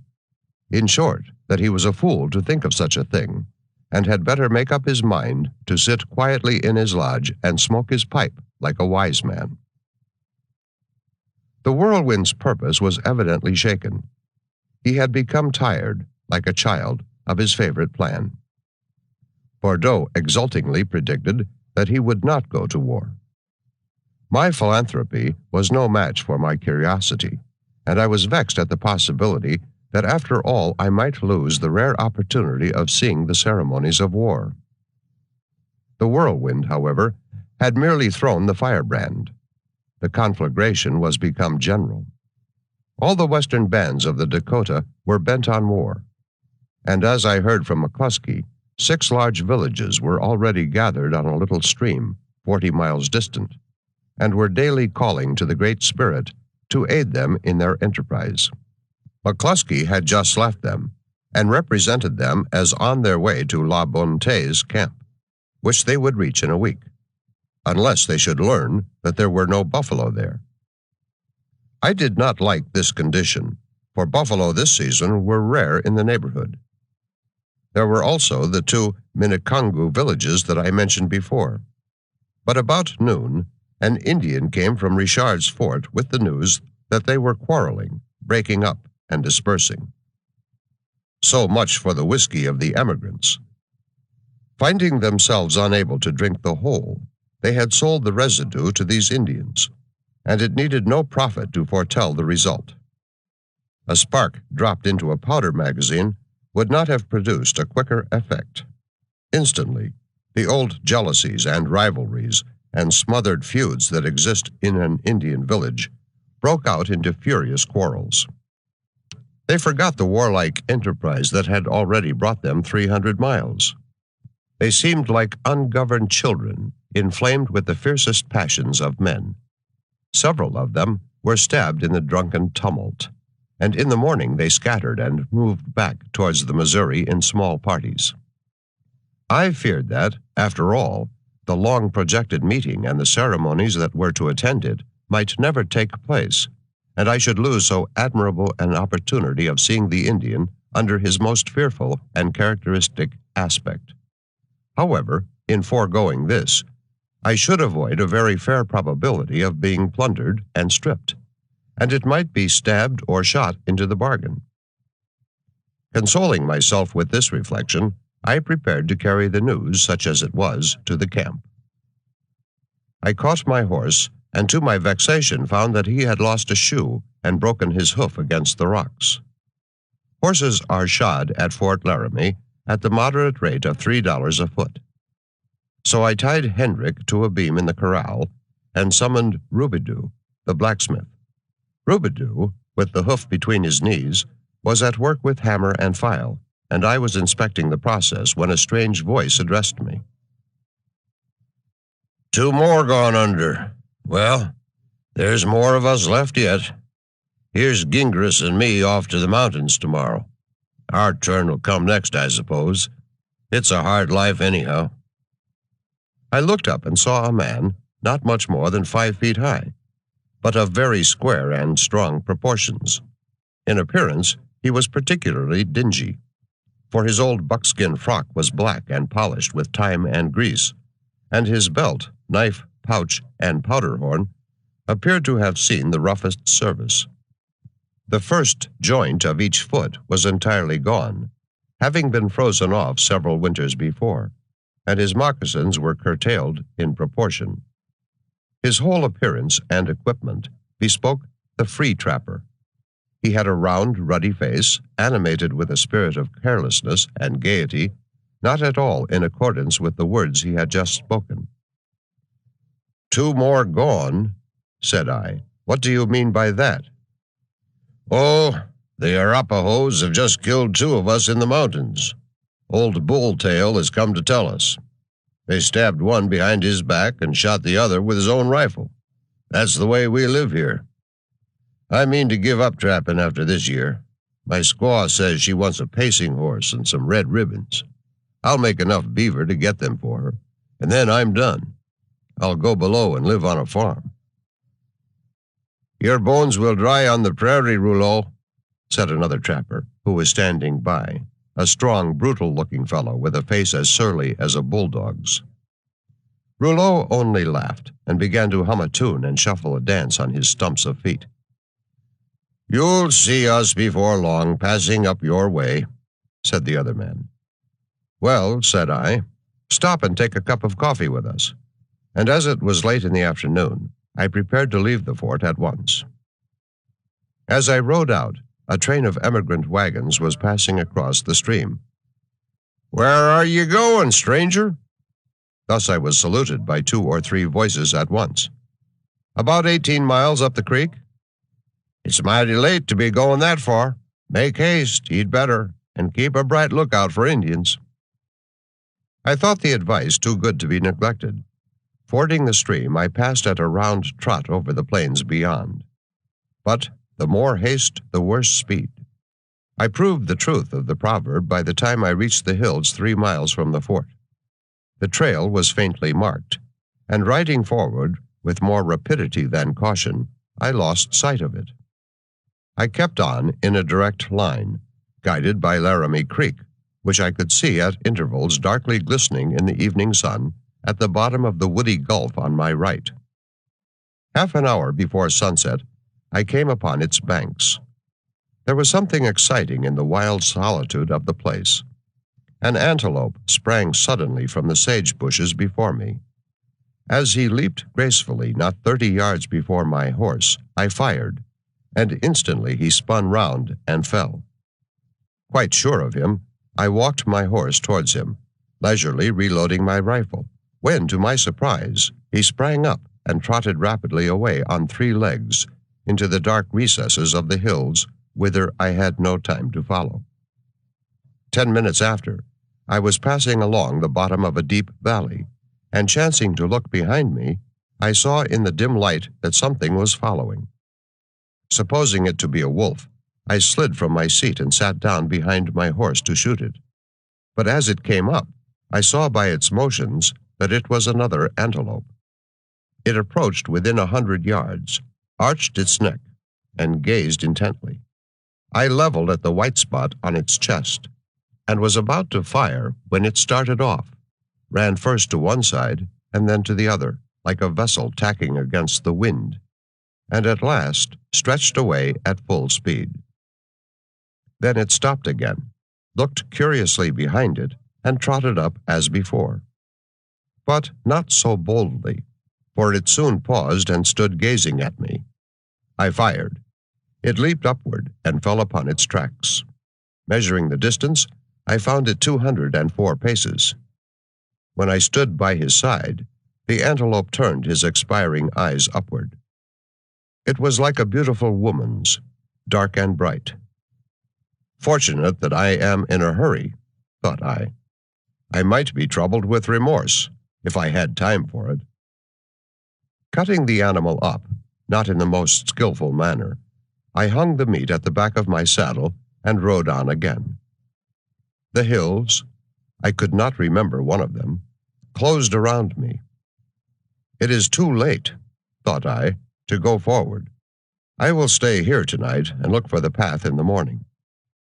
As a last effort, however, I ascended a high hill, from which, to my great satisfaction, I could see Laramie Creek stretching before me, twisting from side to side amid ragged patches of timber. And far off, close beneath the shadows of the trees, the ruins of the old trading fort were visible. I reached them at twilight. It was far from pleasant, in that uncertain light, to be pushing through the dense trees and bushes of the grove beyond. I listened anxiously for the footfall of man or beast. Nothing was stirring but one harmless brown bird, chirping among the branches. I was glad when I gained the open prairie once more, where I could see if anything approached. When I came to the mouth of Chugwater, it was totally dark. Slackening the reins, I let my horse take his own course. He trotted on with unerring instinct, and by 9 o'clock was scrambling down the steep descent into the meadows where we were encamped. While I was looking in vain for the light of the fire, Hendrik, with keener perceptions, gave a loud neigh, which was immediately answered by another neigh from the distance. In a moment, I was hailed from the darkness by the voice of Renaud, who had come out, rifle in hand, to see who was approaching. He, with his squaw, the 2 Canadians, and the Indian boys, were the sole inmates of the camp, Shaw and Henri Chatillon being still absent. At noon of the following day they came back, their horses looking none the better for the journey. Henri seemed dejected. The woman was dead, and his children must henceforward be exposed without a protector to the hardships and vicissitudes of Indian life. Even in the midst of his grief, he had not forgotten his attachment to his bourgeois, for he had procured among his Indian relatives 2 beautifully ornamented buffalo robes, which he spread on the ground as a present to us. Shaw lighted his pipe and told me in a few words the history of his journey. When I went to the fort, they left me, as I mentioned, at the mouth of Chugwater. They followed the course of the little stream all day, traversing a desolate and barren country. Several times they came upon the fresh traces of a large war party, the same, no doubt, from whom we had so narrowly escaped an attack. At an hour before sunset, without encountering a human being by the way, they came upon the lodges of the squaw and her brothers, who, in compliance with Henri's message, had left the Indian village in order to join us at our camp. The lodges were already pitched, 5 in number by the side of the stream. The woman lay in one of them, reduced to a mere skeleton. For some time she had been unable to move or speak, Indeed, nothing had kept her alive but the hope of seeing Henri, to whom she was strongly and faithfully attached. No sooner did he enter the lodge than she revived and conversed with him the greater part of the night. Early in the morning she was lifted into a traîneau, and the whole party set out towards our camp. There were but 5 warriors. The rest were women and children. The whole were in great alarm at the proximity of the Crow war party, who would certainly have killed them without mercy had they met. They had advanced only a mile or 2 when they discerned a horseman far off on the edge of the horizon. They all stopped, gathering together in the greatest anxiety, from which they did not recover until long after the horseman disappeared. Then they set out again. Henri was riding with Shaw a few rods in advance of the Indians, when Mato Tatanka, a younger brother of the woman, hastily called after them. Turning back, they found all the Indians crowded around the traîneau in which the woman was lying. They reached her just in time to hear the death rattle in her throat. In a moment, she lay dead in the basket of the vehicle. A complete stillness succeeded. Then the Indians raised in concert their cries of lamentation over the corpse, and among them Shaw clearly distinguished those strange sounds resembling the word hallelujah, which, together with some other accidental coincidences, has given rise to the absurd notion that the Indians are descended from the 10 lost tribes of Israel. The Indian usage required that Henri, as well as the other relatives of the woman, should make valuable presents to be placed by the side of the body at its last resting place. Leaving the Indians, he and Shaw set out for the camp, and reached it, as we have seen, by hard pushing at about noon. Having obtained the necessary articles, they immediately returned. It was very late and quite dark when they again reached the lodges. They were all placed in a deep hollow among dreary hills. 4 of them were just visible through the gloom, but the 5th and largest was illumined by the blaze of a fire within, glowing through the half-transparent covering of rawhides. There was a perfect stillness as they approached. The lodges seemed without a tenant. Not a living thing was stirring. There was something awful in the scene. They rode up to the entrance of the lodge, and there was no sound but the tramp of their horses. A squaw came out and took charge of the animals without speaking a word. Entering, they found the lodge crowded with Indians. A fire was burning in the midst, and the mourners encircled it in a triple row. Room was made for the newcomers at the head of the lodge, a robe spread for them to sit upon, and a pipe lighted and handed to them in perfect silence. Thus they passed the greater part of the night. At times the fire would subside into a heap of embers, until the dark figures seated around it were scarcely visible. Then a squaw would drop upon it a piece of buffalo fat, and a bright flame, instantly springing up, would reveal the crowd of wild faces, motionless as bronze. The silence continued unbroken. It was a relief to Shaw when daylight returned and he could escape from this house of mourning. He and Henri prepared to return homeward. First, however, they placed the presents they had brought near the body of the squaw, which, gaudily attired, remained in a sitting posture in one of the lodges. A fine horse was picketed not far off, destined to be killed that morning for the service of her spirit, for the woman was lame and could not travel on foot over the dismal prairies to the villages of the dead. Food, too, was provided, and household implements for her use upon this last journey. Henri left her to the care of her relatives, and came immediately with Shaw to the camp. It was some time before he entirely recovered from his dejection. Chapter 11. Scenes at the Camp. Renaud heard guns fired one day at the distance of a mile or 2 from the camp. He grew nervous instantly. Visions of Crow war parties began to haunt his imagination, and when we returned, for we were all absent, he renewed his complaints about being left alone with the Canadians and the squaw. The day after, the cause of the alarm appeared. 4 trappers called Moran, Seraphine, Rouleau, and Gingras came to our camp and joined us. They it was who fired the guns and disturbed the dreams of our confederate Reynal. They soon encamped by our side. Their rifles, dingy and battered with hard service, rested with ours against the old tree. Their strong, rude saddles, their buffalo robes, their traps, and a few rough and simple articles of their traveling equipment were piled near our tent. Their mountain horses were turned to graze in the meadow among our own, and the men themselves, no less rough and hardy, used to lie half the day in the shade of our tree, lolling on the grass, lazily smoking, and telling stories of their adventures. And I defy the annals of chivalry to furnish the record of a life more wild and perilous than that of a Rocky Mountain trapper.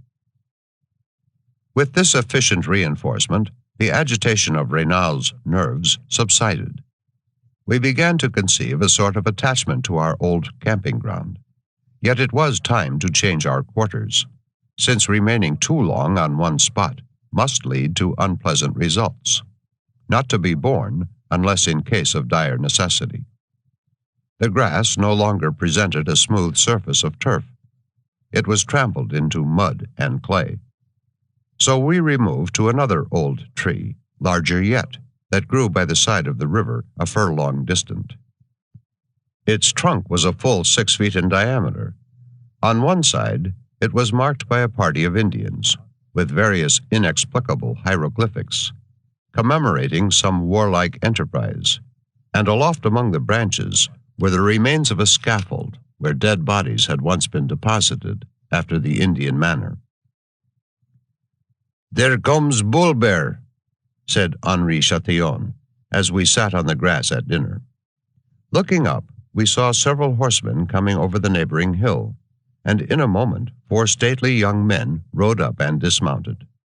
One of them was Bull Bear, or Mato Tatonka, a compound name which he inherited from his father, the principal chief in the Ogalalla band. One of his brothers and 2 other young men accompanied him.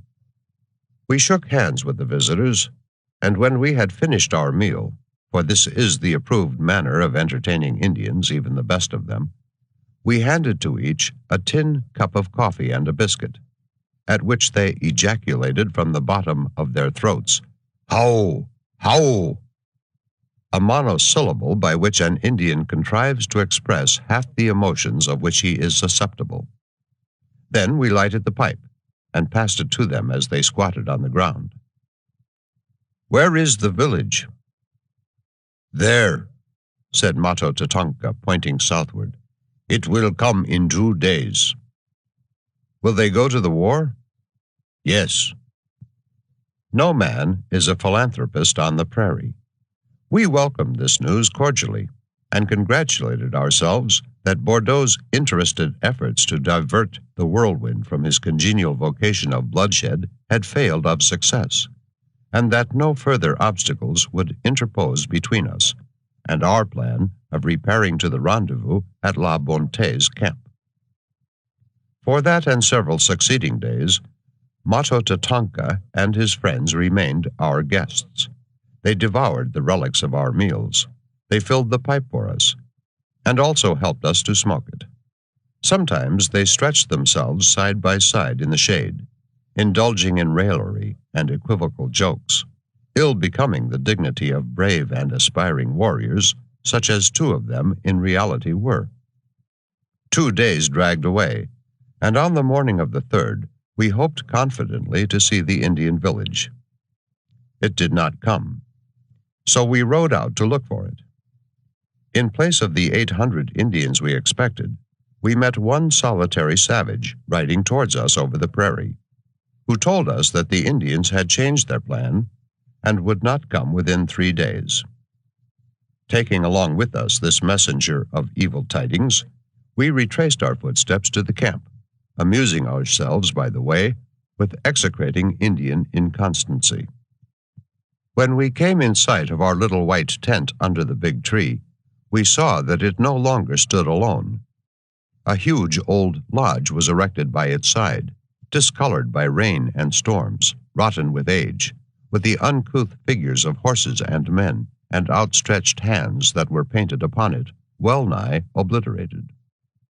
The long poles which supported this squalid habitation thrust themselves rakishly out from its pointed top, and over its entrance were suspended a medicine pipe and various other implements of the magic art. While we were yet at a distance, we observed a greatly increased population of various colors and dimensions, swarming about our quiet encampment. Moran, the trapper, having been absent for a day or two, had returned, it seemed, bringing all his family with him. He had taken to himself a wife, for whom he had paid the established price of 1 horse. This looks cheap at first sight, but in truth, the purchase of a squaw is a transaction which no man should enter into without mature deliberation, since it involves not only the payment of the price, but the burden of feeding and supporting a rapacious horde of the bride's relatives, who hold themselves entitled to feed upon the indiscreet white man. They gather about him like leeches, and drain him of all he has. Moran had not made an aristocratic match. His bride's relatives occupied but a contemptible position in Ogallala society.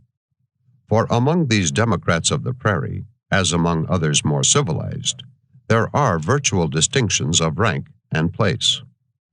Moran's partner was not the most beautiful of her sex, and he had the bad taste to array her in an old calico gown, bought from an emigrant woman, instead of the neat tunic of whitened deerskin usually worn by the squaws.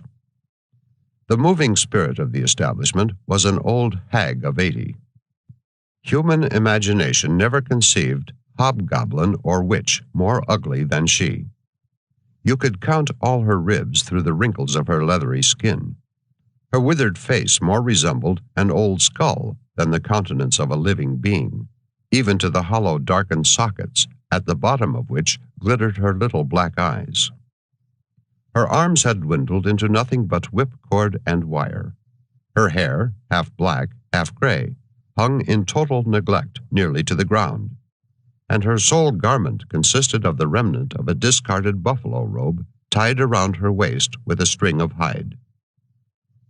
Yet the old squaw's meager anatomy was wonderfully strong. She pitched the lodge, packed the horses, and did the hardest labor of the camp. From morning till night, she bustled about the lodge, screaming like a screech owl when anything displeased her.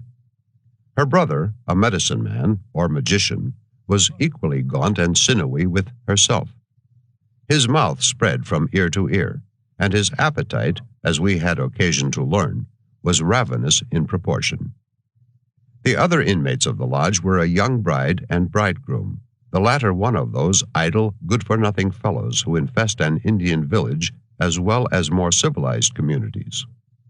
He was fit neither for hunting nor war, as one might see from the stolid, unmeaning expression of his face.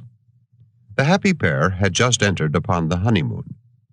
They would stretch a buffalo robe upon poles to protect them from the rays of the sun, and spreading under it a couch of furs, would sit affectionately side by side for half the day, though I could not discover that much conversation passed between them. Probably they had nothing to say, for an Indian supply of topics for conversation is far from being copious. There were half a dozen children, too, playing and whooping about the camp, shooting birds with little bows and arrows, or making miniature lodges of sticks, as children of a different complexion build houses of blocks. A day passed, and Indians began rapidly to come in. Parties of 2, 3, or more would ride up and silently seat themselves on the grass. The 4th day came at last, when about noon horsemen appeared in view on the summit of the neighboring ridge. Behind followed a wild procession, hurrying in haste and disorder down the hill and over the plain below. Horses, mules, and dogs, heavily burdened traîneaux, mounted warriors, squaws walking amid the throng, and a host of children. For a full half-hour they continued to pour down, and keeping directly to the bend of the stream, within a furlong of us, they soon assembled there, a dark and confused throng, until, as if by magic, 150 tall lodges sprang up. The lonely plain was transformed into the site of a swarming encampment. Countless horses were soon grazing over the meadows around us, and the prairie was animated by restless figures careering on horseback, or sedately stalking in their long white robes. The whirlwind was come at last. One question yet remained to be answered. Will he go to the war in order that we, with so respectable an escort, may pass over to the somewhat perilous rendezvous at La Bonté's camp? This still remained in doubt. Characteristic indecision perplexed their counsels. Indians cannot act in large bodies. Though their object be of the highest importance, they cannot combine to attain it by a series of connected efforts. King Philip, Pontiac, and Tecumseh all felt this to their cost. The Ogallala once had a war chief who could control them, but he was dead, and now they were left to the sway of their own unsteady impulses. As this Indian village and its inhabitants will hold a prominent place in the rest of the story, perhaps it may not be amiss to glance for an instant at the savage people of which they form a part. The Dakota or Sioux range over a vast territory, from the River St. Peter to the Rocky Mountains. They are divided into several independent bands, united under no central government, and acknowledging no common head. The same language, usages, and superstitions form the sole bond between them. They do not unite even in their wars. The bands of the east fight the Ojibwas on the upper lakes. Those of the west make incessant war upon the Snake Indians in the Rocky Mountains. As the whole people is divided into bands, so each band is divided into villages.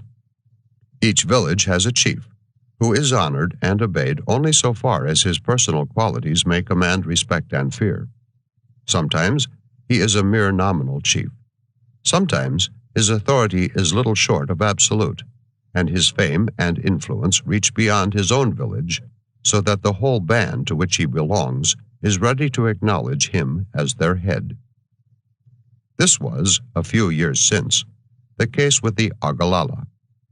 Courage, address, and enterprise may raise any warrior to the highest honor, especially if he be the son of a former chief, or a member of a numerous family, to support him and avenge his quarrels.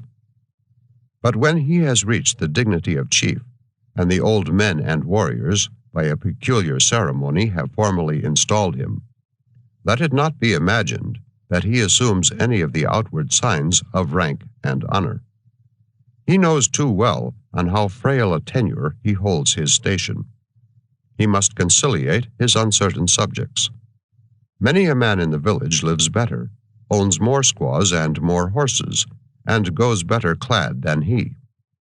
Like the Teutonic chiefs of old, he ingratiates himself with his young men by making them presents, thereby often impoverishing himself.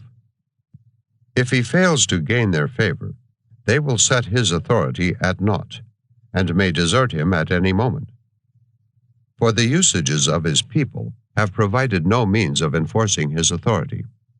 Very seldom does it happen, at least among these western bands, that a chief attains to much power, unless he is the head of a numerous family. Frequently, the village is principally made up of his relatives and descendants, and the wandering community assumes much of the patriarchal character. The western Dakota have no fixed habitations. Hunting and fighting, they wander incessantly through summer and winter. Some follow the herds of buffalo over the waste of prairie. Others traverse the Black Hills, thronging on horseback and on foot, through the dark gulfs and somber gorges, and emerging at last upon the parks, those beautiful but most perilous hunting grounds. The buffalo supplies them with the necessaries of life, with habitation, food, clothing, beds, and fuel. strings for their bows, glue, thread, cordage, trail ropes for their horses, coverings for their saddles, vessels to hold water, boats to cross streams, and the means of purchasing all that they may want from the traders.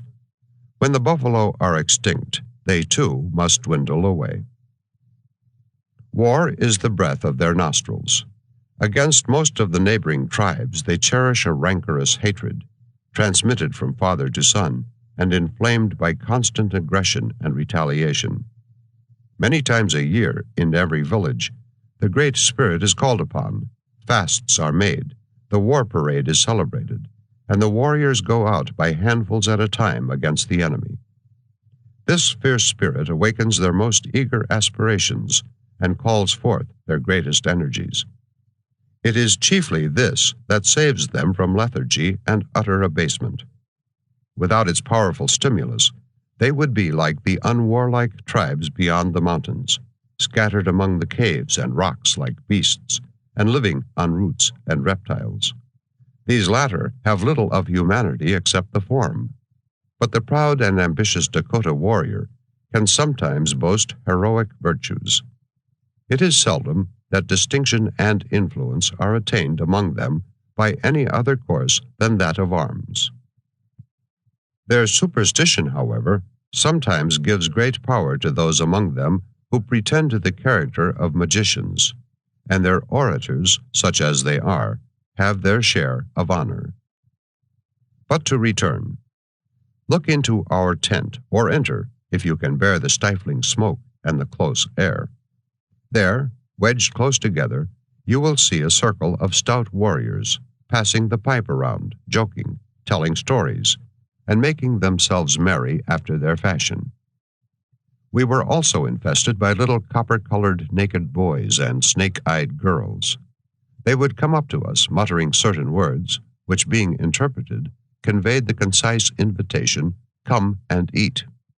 Then we would rise, cursing the pertinacity of Dakota hospitality, which allowed scarcely an hour of rest between sun and sun, and to which we were bound to do honor, unless we would offend our entertainers. This necessity was particularly burdensome to me, as I was scarcely able to walk from the effects of illness, and was poorly qualified to dispose of 20 meals a day. So bounteous an entertainment looks like an outgushing of goodwill, but, doubtless, half at least of our kind hosts, had they met us alone and unarmed on the prairie, would have robbed us of our horses, and perhaps have bestowed an arrow upon us besides. One morning we were summoned to the lodge of an old man, the Nestor of his tribe. We found him half sitting, half reclining, on a pile of buffalo robes. His long hair, jet black, though he had seen some 80 winters, hung on either side of his thin features. His gaunt but symmetrical frame did not more clearly exhibit the wreck of bygone strength than did his dark, wasted features, still prominent and commanding, bear the stamp of mental energies. Opposite the patriarch was his nephew, the young aspirant Mato Tatanka, and besides these, there were 1 or 2 women in the lodge. The old man's story is peculiar and illustrative of a superstition that prevails in full force among many of the Indian tribes. He was one of a powerful family, renowned for warlike exploits. When a very young man, he submitted to the singular rite to which most of the tribe subject themselves before entering upon life. He painted his face black, then, seeking out a cavern in a sequestered part of the Black Hills, he lay for several days, fasting and praying to the spirits. In the dreams and visions produced by his weakened and excited state, he fancied, like all Indians, that he saw supernatural revelations. Again and again, the form of an antelope appeared before him. The antelope is the graceful peace spirit of the Ogalalla, but seldom is it that such a gentle visitor presents itself during the initiatory fasts of their young men. The terrible grizzly bear, the divinity of war, usually appears to fire them with martial ardor and thirst for renown. At length the antelope spoke. It told the young dreamer that he was not to follow the path of war, that a life of peace and tranquility was marked out for him, and thenceforward he was to guide the people by his counsels and protect them from the evils of their own feuds and dissensions. Others were to gain renown by fighting the enemy, but greatness of a different kind was in store for him. The visions beheld during the period of this fast usually determined the whole course of the dreamer's life. From that time, Le Borgne, which was the only name by which we knew him, abandoned all thoughts of war and devoted himself to the labors of peace. He told his vision to the people. They honored his commission and respected him in his novel capacity. A far different man from his brother, Mato Tatonka, who had left his name, his features, and many of his qualities to his son. He was the father of Henri Chatillon's squaw, a circumstance which proved of some advantage to us, as it secured the friendship of a family perhaps the most noted and influential in the whole Ogallala band. Mato Tatonka, in his way, was a hero. No chief could vie with him in warlike renown or in power over his people. He had a fearless spirit and an impetuous and inflexible resolution. His will was law.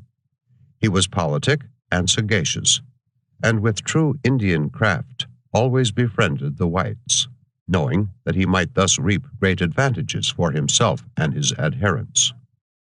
When he had resolved on any course of conduct, he would pay to the warriors the compliment of calling them together to deliberate upon it, and when their debates were over, quietly state his own opinion, which no one ever disputed.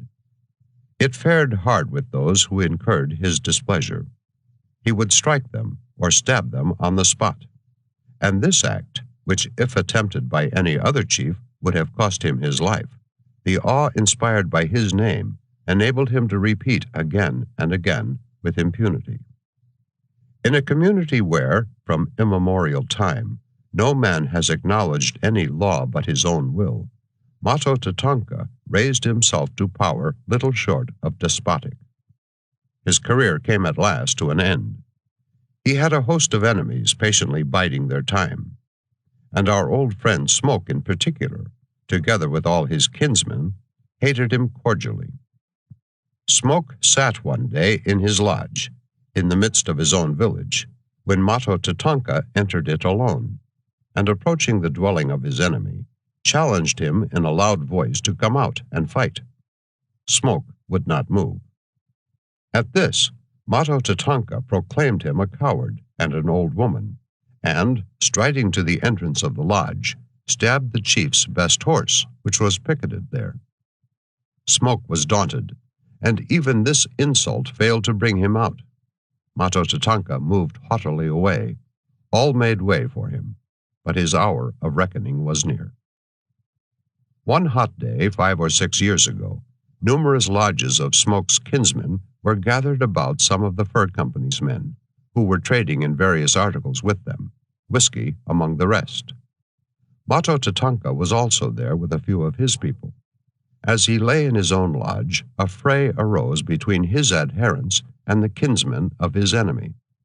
The war whoop was raised, bullets and arrows began to fly, and the camp was in confusion. The chief sprang up, and rushing in a fury from the lodge, shouted to the combatants on both sides to cease.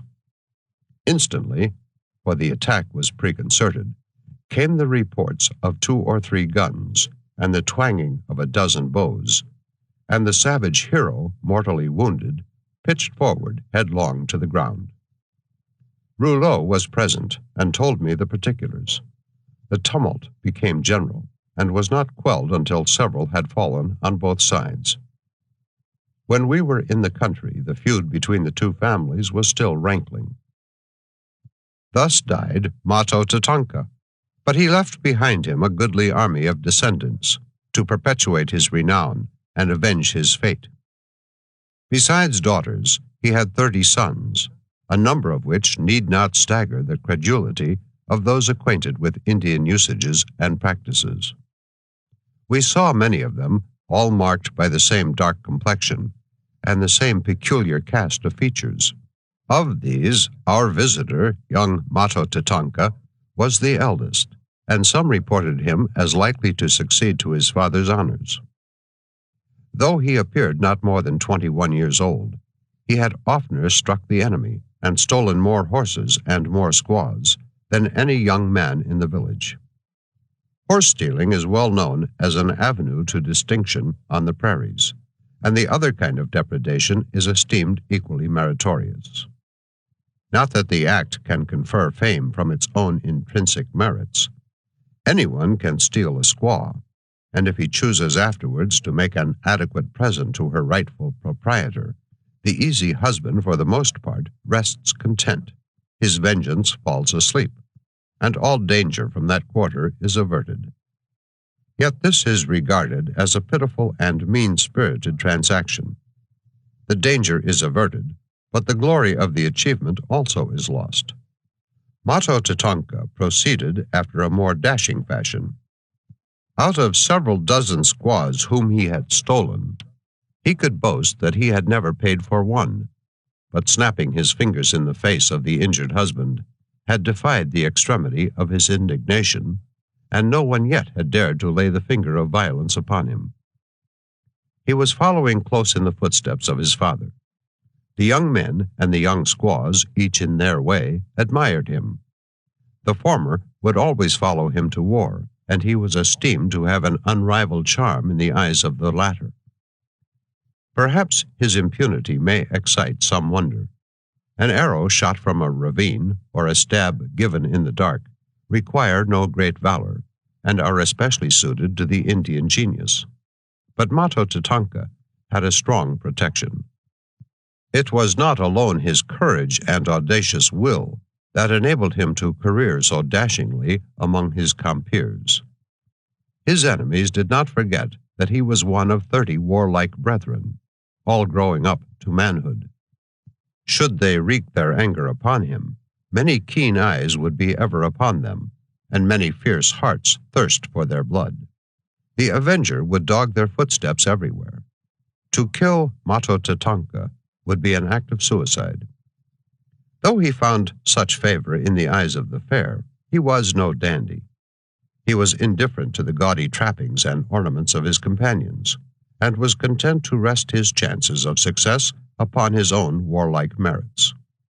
He never arrayed himself in gaudy blankets and glittering necklaces, but left his statue-like form, limbed like an Apollo of bronze, to win its way to favor.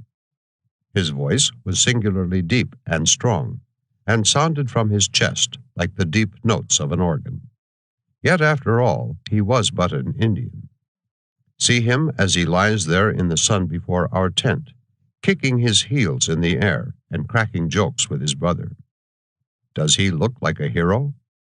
See him now in the hour of his glory, when at sunset the whole village empties itself to behold him.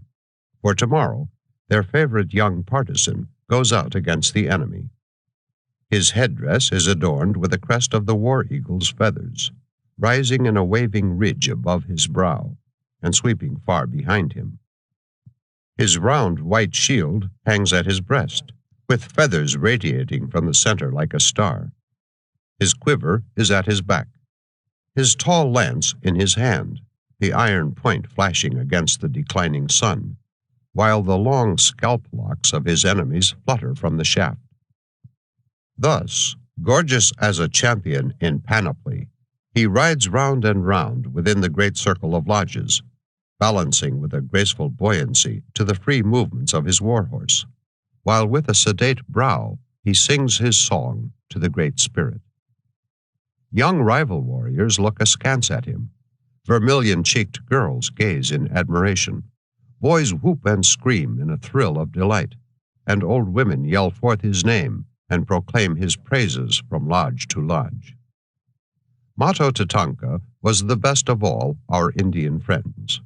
Hour after hour, and day after day, when swarms of savages of every age, sex, and degree beset our camp, He would lie in our tent, his lynx eye ever open to guard our property from pillage. The Whirlwind invited us one day to his lodge. The feast was finished, and the pipe began to circulate. It was a remarkably large and fine one, and I expressed admiration of it. "If the Manieska likes the pipe," asked the Whirlwind, "why does he not keep it?" Such a pipe among the Ogalalla is valued at the price of a horse. The gift seemed worthy of a chieftain and a warrior, but the Whirlwind's generosity rose to no such pitch. He gave me the pipe, confidently expecting that I in return would make him a present of equal or superior value.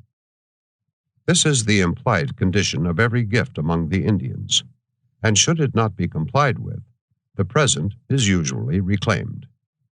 So I arranged upon a gaudy calico handkerchief an assortment of vermilion, tobacco, knives, and gunpowder, and summoning the chief to camp, assured him of my friendship, and begged his acceptance of a slight token of it. Ejaculating, "How, how!" he folded up the offerings and withdrew to his lodge. Late one afternoon, a party of Indians on horseback came suddenly in sight from behind some clumps of bushes that lined the bank of the stream, leading with them a mule, on whose back was a wretched Negro, sustained in his seat by the high pommel and cantle of the Indian saddle. His cheeks were shrunken in the hollow of his jaws, his eyes were unnaturally dilated, and his lips shriveled and drawn back from his teeth like those of a corpse. When they brought him before our tent and lifted him from the saddle, he could not walk or stand, but crawled a short distance, and with a look of utter misery sat down on the grass.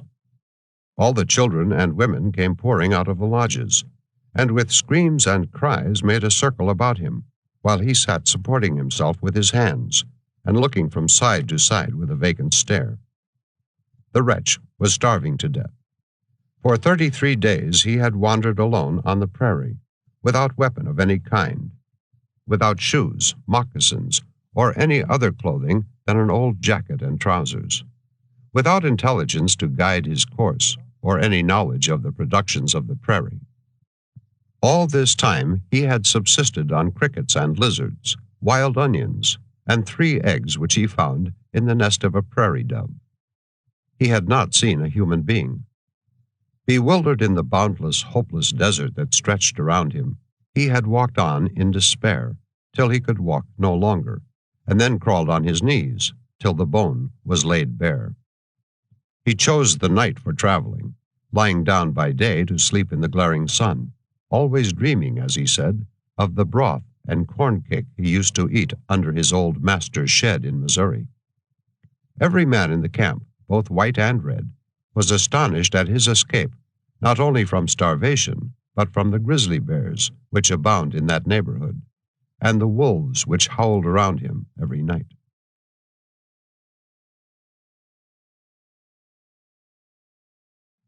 Reynal recognized him the moment the Indians brought him in. He had run away from his master about a year before and joined the party of Richard, who was then leaving the frontier for the mountains. He had lived with Richard until, at the end of May, he, with Reynal and several other men, went out in search of some stray horses, when he was separated from the rest in a storm, and had never been heard of to this time. Knowing his inexperience and helplessness, no one dreamed that he could still be living. The Indians had found him lying exhausted on the ground.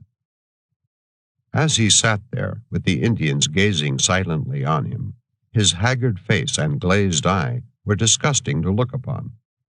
Des Lauriers made him a bowl of gruel, but he suffered it to remain untasted before him. At length, he languidly raised the spoon to his lips. Again he did so, and again. And then his appetite seemed suddenly inflamed into madness, for he seized the bowl, swallowed all its contents in a few seconds, and eagerly demanded meat. This we refused, telling him to wait until morning. But he begged so eagerly that we gave him a small piece, which he devoured, tearing it like a dog. He said he must have more. We told him that his life was in danger if he ate so immoderately at first. He assented, and said he knew he was a fool to do so, but he must have meat. This we absolutely refused, to the great indignation of the senseless squaws, who, when we were not watching him, would slyly bring dried meat and pomme blanche, and place them on the ground by his side. Still, this was not enough for him. When it grew dark, he contrived to creep away between the legs of the horses and crawl over to the Indians' camp. Here he fed to his heart's content, and was brought back again in the morning, when Gingras, the trapper, put him on horseback and carried him to the fort. He managed to survive the effects of his greediness. Though slightly deranged when we left this part of the country, he was otherwise in tolerable health, and expressed his firm conviction that nothing could ever kill him. When the sun was yet an hour high, it was a gay scene in the village. The warriors stalked sedately among the lodges, or along the margin of the stream, or walked out to visit the bands of horses that were feeding over the prairie. Half the population deserted the close and heated lodges and betook themselves to the water, and here you might see boys and girls and young squaws splashing, swimming, and diving beneath the afternoon sun, with merry screams and laughter. But when the sun was resting above the broken peaks, and the purple mountains threw their shadows for miles over the prairie, when our old tree basked peacefully in the horizontal rays, and the swelling plains and scattered groves were softened into a tranquil beauty, then the scene around our tent was worthy of a Salvator. Savage figures, with quivers at their backs, and guns, lances, or tomahawks in their hands, sat on horseback, motionless as statues, their arms crossed on their breasts, and their eyes fixed in a steady, unwavering gaze upon us. Others stood erect, wrapped from head to foot in their long white robes of buffalo hide. Others sat together on the grass, holding their shaggy horses by a rope, with their dark busts exposed to view as they suffered their robes to fall from their shoulders. Others again stood carelessly among the throng, with nothing to conceal the matchless symmetry of their forms.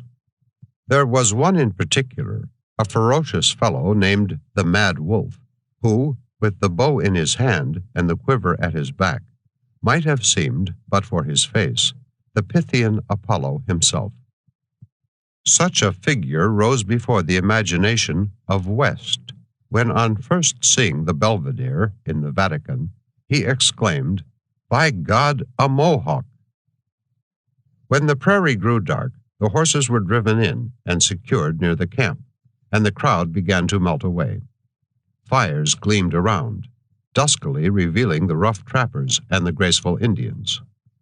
One of the families near us was always gathered about a bright fire that lighted up the interior of their lodge.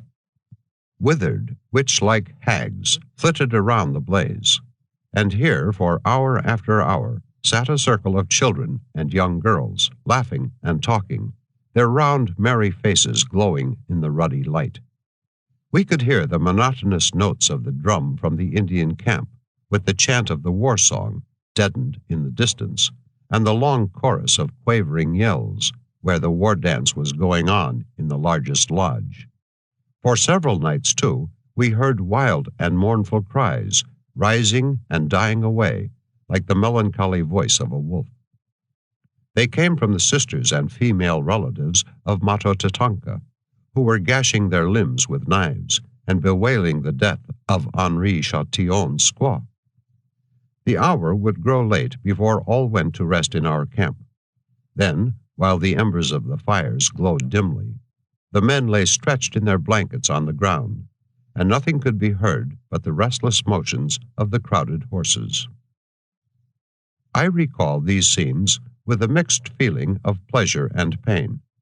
At this time I was so reduced by illness that I could seldom walk without reeling like a drunken man, and when I rose from my seat upon the ground, the landscape suddenly grew dim before my eyes, the trees and lodges seemed to sway to and fro, and the prairie to rise and fall like the swells of the ocean. Such a state of things is not enviable anywhere. In a country where a man's life may at any moment depend on the strength of his arm, or it may be on the activity of his legs, it is more particularly inconvenient. Nor is sleeping on damp ground, with an occasional drenching from a shower, very beneficial in such cases. I sometimes suffered the extremity of exhaustion, and was in a tolerably fair way of atoning for my love of the prairie by resting there forever. I tried repose and a very sparing diet. For a long time, with exemplary patience, I lounged about the camp, or, at the utmost, staggered over to the Indian village, and walked faint and dizzy among the lodges. It would not do, and I bethought me of starvation. During 5 days I sustained life on one small biscuit a day. At the end of that time I was weaker than before, but the disorder seemed shaken in its stronghold, and very gradually I began to resume a less rigid diet. I used to lie languid and dreamy before our tent, musing on the past and the future, and when most overcome with lassitude, my eyes turned always towards the distant Black Hills. There is a spirit of energy in mountains, and they impart it to all who approach them. At that time, I did not know how many dark superstitions and gloomy legends are associated with the Black Hills in the minds of the Indians, but I felt an eager desire to penetrate their hidden recesses and explore the chasms and precipices, black torrents and silent forests that I fancied were concealed there. Chapter 12. Ill Luck. A Canadian came from Fort Laramie and brought a curious piece of intelligence. A trapper, fresh from the mountains, had become enamored of a Missouri damsel belonging to a family who, with other emigrants, had been for some days encamped in the neighborhood of the fort. If bravery be the most potent charm to win the favor of the fair, then no wooer could be more irresistible than a Rocky Mountain trapper. In the present instance, the suit was not urged in vain. The lovers concerted a scheme, which they proceeded to carry into effect with all possible dispatch. The emigrant party left the fort, and on the next night but one, encamped as usual, and placed a guard. A little after midnight, the enamored trapper drew near, mounted on a strong horse, and leading another by the bridle. Fastening both animals to a tree, he stealthily moved towards the wagons, as if he were approaching a band of buffalo. Eluding the vigilance of the guard, who were probably half asleep, he met his mistress by appointment at the outskirts of the camp, mounted her on his spare horse, and made off with her through the darkness. The sequel of the adventure did not reach our ears, and we never learned how the imprudent fair one liked an Indian lodge for a dwelling, and a reckless trapper for a bridegroom. At length, the Whirlwind and his warriors determined to move. They had resolved, after all their preparations, not to go to the rendezvous at La Bonte's camp, but to pass through the Black Hills and spend a few weeks in hunting the buffalo on the other side, until they had killed enough to furnish them with a stock of provisions and with hides to make their lodges for the next season. This done, they were to send out a small independent war party against the enemy. Their final determination placed us in some embarrassment. Should we go to La Bonte's camp, it was not possible that the other villages would prove as vacillating as the Whirlwinds, and that no assembly whatever would take place. Our old companion Reynal had conceived a liking for us, or rather for our biscuits and coffee, and for the occasional small presents which we made him. He was very anxious that we should go with the village which he himself intended to follow. He was certain that no Indians would meet at the rendezvous, and said, moreover, that it would be easy to convey our cart and baggage through the Black Hills. He knew, however, nothing of the matter. Neither he nor any white man with us had ever seen the difficult and obscure defiles through which the Indians intended to make their way. I passed them afterwards, and had much ado to force my distressed horse along the narrow ravines and through chasms where daylight could scarcely penetrate. Our cart might as easily have been driven over the summit of Pike's Peak, but of this we were ignorant, and in view of the difficulties and uncertainties of an attempt to visit the rendezvous, we recalled the old proverb about a bird in the hand and decided to follow the village. Both camps, the Indians and our own, broke up on the morning of the 1st of July. I was so weak that the aid of a spoonful of whiskey, swallowed at short intervals, alone enabled me to sit my horse through the short journey of that day. For half a mile before us and half a mile behind, the prairie was covered far and wide with the moving throng of savages. The barren, broken plain stretched away to the right and left, and far in front rose the precipitous ridge of the Black Hills. We pushed forward to the head of the scattered column, passing burdened traîneaux, heavily laden pack-horses, gaunt old women on foot, gay young squaws on horseback, restless children running among the crowd, old men striding along in their white buffalo robes, and groups of young warriors mounted on their best horses.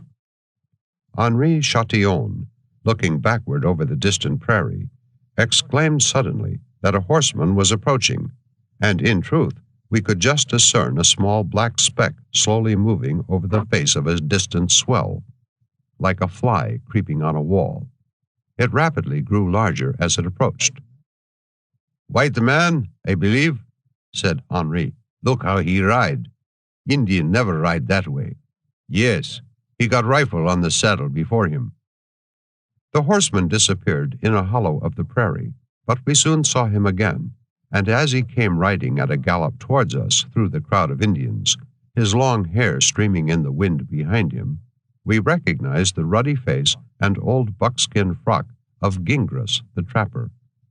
He was just arrived from Fort Laramie, and said he had a message for us.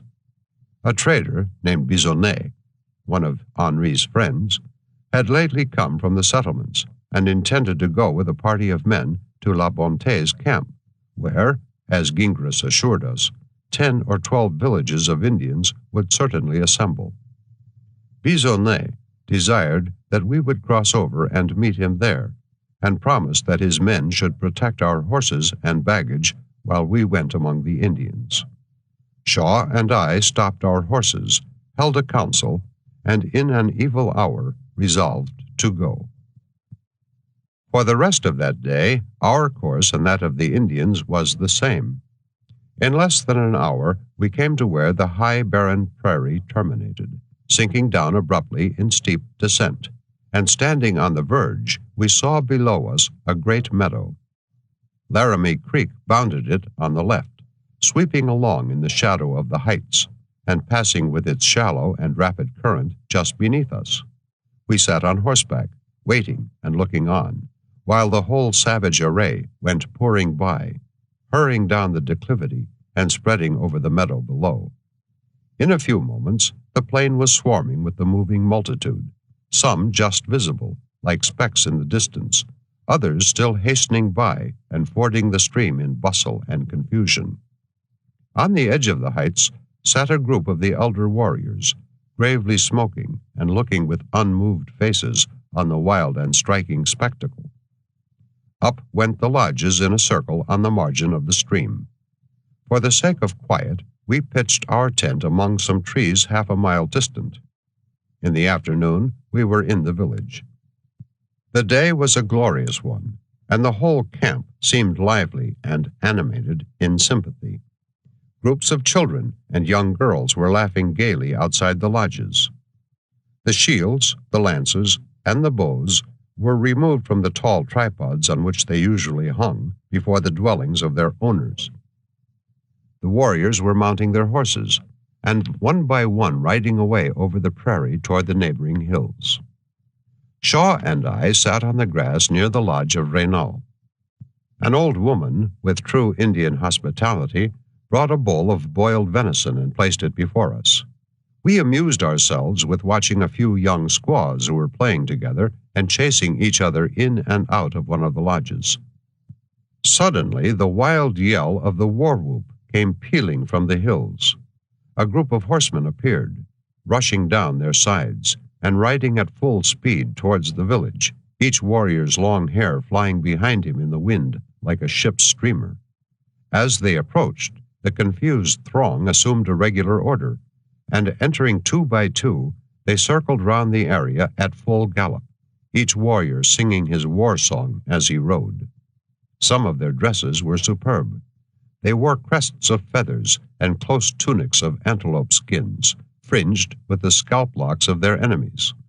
Many of their shields, too, fluttered with the war eagle's feathers. All had bows and arrows at their backs. Some carried long lances, and a few were armed with guns. The White Shield, their partisan, rode in gorgeous attire at their head, mounted on a black and white horse. Mato Tatonka and his brothers took no part in this parade, for they were in mourning for their sister, and were all sitting in their lodges, their bodies bedaubed from head to foot with white clay, and a lock of hair cut from the forehead of each. The warriors rode 3 times round the village, and as each noted champion passed, the old women would scream out his name to honor his bravery and excite the emulation of the younger warriors. Little urchins, not 2 years old, followed the warlike pageant with glittering eyes and gazed with eager admiration at the heroes of their tribe. The procession rode out of the village as it had entered it, and in half an hour all the warriors had returned again, dropping quietly in, singly or in parties of 2 or 3. The parade over, we were entertained with an episode of Indian domestic life. A vicious-looking squaw, beside herself with rage, was berating her spouse, who, with a look of total unconcern, sat cross-legged in the middle of his lodge, smoking his pipe in silence. At length, maddened by his coolness, she made a rush at the lodge, seized the poles which supported it, and tugged at them, one after the other, till she brought down the whole structure, poles, hides, and all, clattering on his head, burying him in the wreck of his habitation. He pushed aside the hides with his hand, and presently his head emerged, like a turtle's from its shell. Still he sat smoking sedately as before, a wicked glitter in his eyes alone betraying the pent-up storm within. The squaw, scolding all the while, proceeded to saddle her horse, bestride him, and canter out of the camp, intending, as it seemed, to return to her father's lodge, wherever that might be. The warrior, who had not deigned even to look at her, now coolly arose, disengaged himself from the ruins, tied a cord of hair by way of bridle round the jaw of his buffalo horse, broke a stout cudgel, about 4 feet long, from the butt end of a lodge pole, mounted, and galloped majestically over the prairie to discipline his offending helpmeet. As the sun rose next morning, we looked across the meadow, and could see the lodges leveled and the Indians gathering together in preparation to leave the camp. Their course lay to the westward. We turned towards the north, with our 3 men, the 4 trappers following us, with the Indian family of Moran. We traveled until night, and encamped among some trees by the side of a little brook, where during the whole of the next day we lay waiting for Bisonnet. But no Bisonnet appeared. Here 2 of our trapper friends left us, and set out for the Rocky Mountains. On the 2nd morning, despairing of Bisonnet's arrival, we resumed our journey, traversing a forlorn and dreary monotony of sun-scorched plains, where no living thing appeared save here and there an antelope flying before us like the wind. When noon came, we saw an unwonted and welcome sight, a fine growth of trees marking the course of a little stream called Horseshoe Creek. They stood wide asunder, spreading a thick canopy of leaves above a surface of rich tall grass. The stream ran swiftly, as clear as crystal, through the bosom of the wood, sparkling over its bed of white sand, and darkening again as it entered a deep cavern of foliage.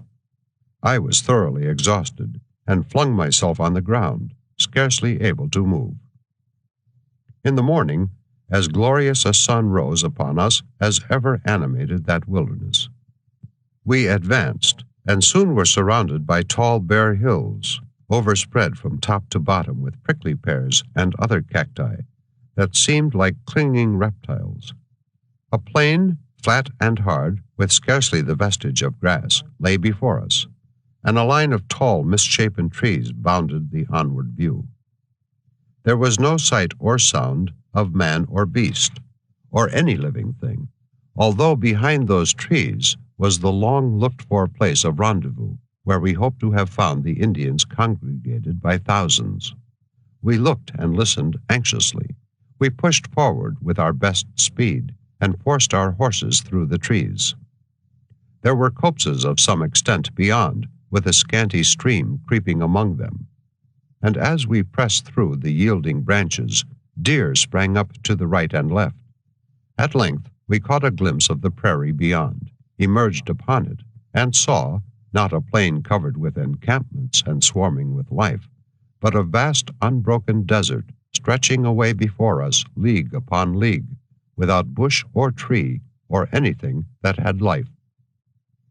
We drew rein and gave to the winds our sentiments concerning the whole aboriginal race of America.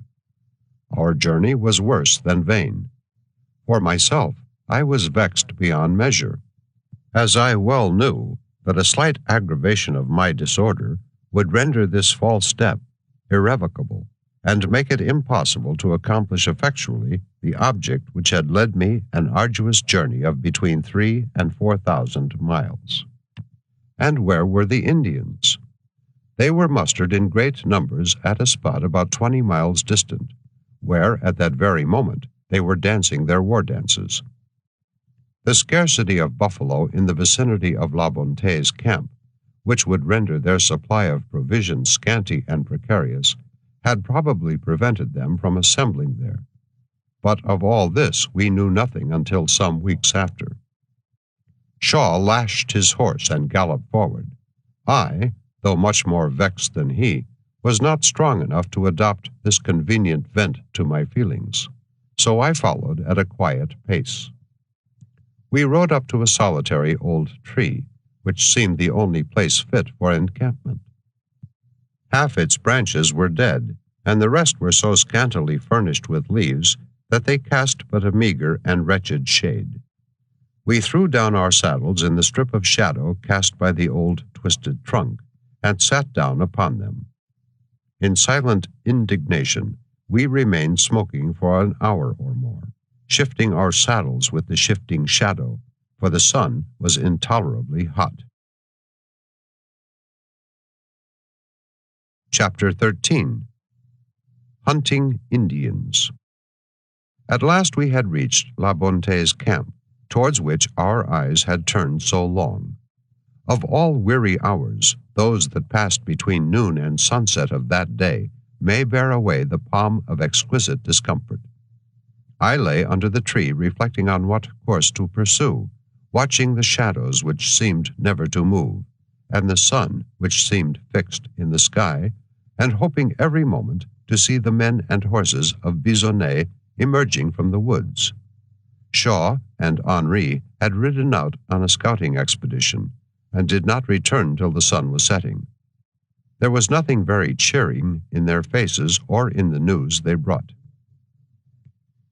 "We have been 10 miles from here," said Shaw. "We climbed the highest butte we could find, and could not see a buffalo or an Indian, nothing but prairie for 20 miles around us." Henri's horse was disabled by clambering up and down the sides of ravines, and Shaw's was greatly fatigued. After supper that evening, as we sat around the fire, I proposed to Shaw to wait 1 day longer, in hopes of Bisonnet's arrival, and if he should not come, to send Des Lauriers with the cart and baggage back to Fort Laramie, while we ourselves followed the Whirlwinds village, and attempted to overtake it as it passed the mountains. Shaw, not having the same motive for hunting Indians that I had, was averse to the plan. I therefore resolved to go alone. This design I adopted very unwillingly, for I knew that in the present state of my health, the attempt would be painful and hazardous. I hoped that Bisonnet would appear in the course of the following day, and bring us some information by which to direct our course, thus enabling me to accomplish my purpose by means less objectionable. The rifle of Henri Chatillon was necessary for the subsistence of the party in my absence, so I called Raymond and ordered him to prepare to set out with me. Raymond rolled his eyes vacantly about, but at length, having succeeded in grappling with the idea, he withdrew to his bed under the cart. He was a heavy-molded fellow with a broad face, expressing impenetrable stupidity and entire self-confidence. As for his good qualities, he had a sort of stubborn fidelity, an insensibility to danger, and a kind of instinct or sagacity which sometimes led him right, where better heads than his were at a loss. Besides this, he knew very well how to handle a rifle and picket a horse. Through the following day, the sun glared down upon us with a pitiless, penetrating heat. The distant blue prairie seemed quivering under it. The lodge of our Indian associates parched in the burning rays, and our rifles, as they leaned against the tree, were too hot for the touch. There was a dead silence through our camp, broken only by the hum of gnats and mosquitoes. The men, resting their foreheads on their arms, were sleeping under the cart. The Indians kept close within their lodge, except the newly married pair, who were seated together under an awning of buffalo robes, and the old conjurer, who with his hard, emaciated face and gaunt ribs was perched aloft like a turkey buzzard among the dead branches of an old tree, constantly on the lookout for enemies. We dined, and then Shaw saddled his horse. "I will ride back," said he, "to Horseshoe Creek and see if Bisonnet is there." "I would go with you," I answered, "but I must reserve all the strength I have." The afternoon dragged away at last. I occupied myself in cleaning my rifle and pistols and making other preparations for the journey. It was late before I wrapped myself in my blanket and lay down for the night, with my head on my saddle. Shaw had not returned, but this gave us no uneasiness, for we supposed that he had fallen in with Bisonnet and was spending the night with him. For a day or two past, I had gained in strength and health, but about midnight an attack of pain awoke me, and for some hours I could not sleep. The moon was quivering on the broad breast of the Platte. Nothing could be heard except those low, inexplicable sounds, like whisperings and footsteps, which no one who has spent the night alone amid deserts and forests will be at a loss to understand. As I was falling asleep, a familiar voice, shouting from the distance, awoke me again. A rapid step approached the camp, and Shaw, on foot, with his gun in his hand, hastily entered. "Where's your horse?" said I, raising myself on my elbow. "Lost," said Shaw. "Where's Deslauriers?" "There," I replied, pointing to a confused mass of blankets and buffalo robes. Shaw touched them with the butt of his gun, and up sprang our faithful Canadian. "Come, Deslauriers, stir up the fire and get me something to eat." "Where's Bisonnet?" asked I. "The Lord knows. There's nobody at Horseshoe Creek." Shaw had gone back to the spot where we had encamped 2 days before, and finding nothing there but the ashes of our fires, he had tied his horse to the tree while he bathed in the stream. Something startled his horse, which broke loose, and for 2 hours Shaw tried in vain to catch him. Sunset approached, and it was 12 miles to camp, so he abandoned the attempt and set out on foot to join us. The greater part of his perilous and solitary walk was in darkness. His moccasins were torn to tatters, and his feet severely lacerated. He sat down to eat, however, the usual equanimity of his temper not at all disturbed by his misfortune, and my last recollection before falling asleep was of Shaw, seated cross-legged before the fire, smoking his pipe. When I awoke again, there was a fresh, damp smell in the air, A gray twilight involved the prairie, and above its eastern verge was a streak of cold red sky. I called to the men, and in a moment a fire was blazing brightly in the dim morning light, and breakfast was getting ready. We sat down together on the grass to the last civilized meal which Ramon and I were destined to enjoy for some time. "Now bring in the horses." My little mare Pauline was soon standing by the fire. She was a fleet, hardy, and gentle animal, christened after Paul Dorion, from whom I had procured her in exchange for Pontiac. She did not look as if equipped for a morning pleasure ride. In front of the black, high-bowed mountain saddle were fastened holsters with heavy pistols. A pair of saddlebags, a blanket tightly rolled, a small parcel of Indian presents tied up in a buffalo skin, a leather bag of flour, and a smaller one of tea were all secured behind, and a long trail rope was wound around her neck. Ramon had a strong black mule, equipped in a similar manner. We crammed our powder horns to the throat and mounted.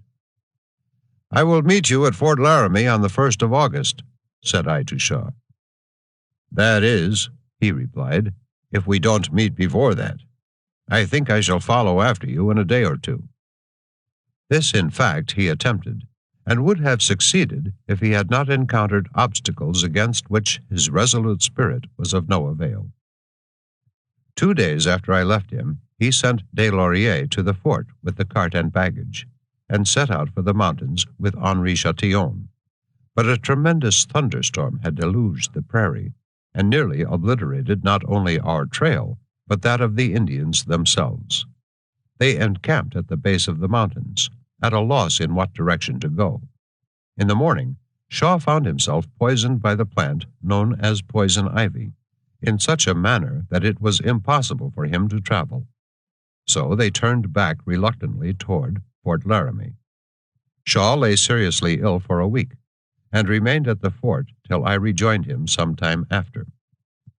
To return to my own story, Ramon and I shook hands with our friends, rode out upon the prairie, and clambering the sandy hollows channeled in the sides of the hills, gained the high plains above. If a curse had been pronounced upon the land, it could not have worn an aspect more forlorn. There were abrupt, broken hills, deep hollows, and wide plains, but all alike glared with an insupportable whiteness under the burning sun. The country, as if parched by the heat, was cracked into innumerable fissures and ravines that not a little impeded our progress. Their steep sides were white and raw, and along the bottom we several times discovered the broad tracks of the grizzly bear, nowhere more abundant than in this region. The ridges of the hills were hard as rocks, and strewn with pebbles of flint and coarse red jasper. Looking from them, there was nothing to relieve the desert uniformity, save here and there a pine tree clinging at the edge of a ravine, and stretching its rough, shaggy arms into the scorching air. Its resinous odors recalled the pine-clad mountains of New England, and, goaded as I was with a morbid thirst, I thought with a longing desire on the crystal treasure poured in such wasteful profusion from our 1,000 hills. I heard in fancy the plunging and gurgling of waters among the shaded rocks, and saw them gleaming dark and still far down amid the crevices, the cold drops trickling from the long green mosses. When noon came, we found a little stream, with a few trees and bushes, and here we rested for an hour. Then we traveled on, guided by the sun, until, just before sunset, we reached another stream, called Bitter Cottonwood Creek. A thick growth of bushes and old storm-beaten trees grew at intervals along its bank. Near the foot of one of the trees, we flung down our saddles, and hobbling our horses, turned them loose to feed. The little stream was clear and swift, and ran musically over its white sands. Small water birds were splashing in the shallows, and filling the air with cries and flutterings. The sun was just sinking among gold and crimson clouds behind Mount Laramie. I lay upon a log by the margin of the water and watched the restless motions of the little fish in a deep, still nook below. Strange to say, I seemed to have gained strength since the morning, and almost felt a sense of returning health. We built our fire. Night came, and the wolves began to howl. One deep voice began, answered in awful responses from hills, plains, and woods. Such sounds do not disturb one's sleep upon the prairie. We picketed the mare and the mule, and did not awake until daylight. Then we turned them loose, still hobbled, to feed for an hour before starting. We were getting ready our breakfast when Raymond saw an antelope half a mile distant and said he would go and shoot it. "Your business," said I, "is to look after the animals. I am too weak to do much if anything happens to them, and you must keep within sight of the camp." Raymond promised and set out with his rifle in his hand. The mare and the mule had crossed the stream and were feeding among the long grass on the other side, much tormented by the attacks of large green-headed flies. As I watched them, I saw them go down into a hollow, and, as several minutes elapsed without their reappearing, I waded through the stream to look after them. To my vexation and alarm, I discovered them at a great distance, galloping away at full speed, Pauline in advance, with her hobbles broken, and the mule, still fettered, following with awkward leaps. I fired my rifle and shouted to recall Raymond. In a moment he came running through the stream, with a red handkerchief bound round his head. I pointed to the fugitives and ordered him to pursue them. Muttering "Sacre" between his teeth, he set out at full speed, still swinging his rifle in his hand.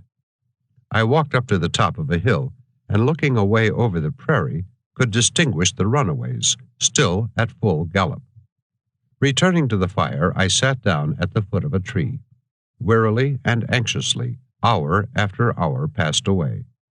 The loose bark dangling from the trunk behind me flapped to and fro in the wind, and the mosquitoes kept up their drowsy hum. But other than this, there was no sight nor sound of life throughout the burning landscape. The sun rose higher and higher, until I knew that it must be noon. It seemed scarcely possible that the animals could be recovered. If they were not, my situation was one of serious difficulty. Shaw, when I left him, had decided to move that morning, but whither he had not determined.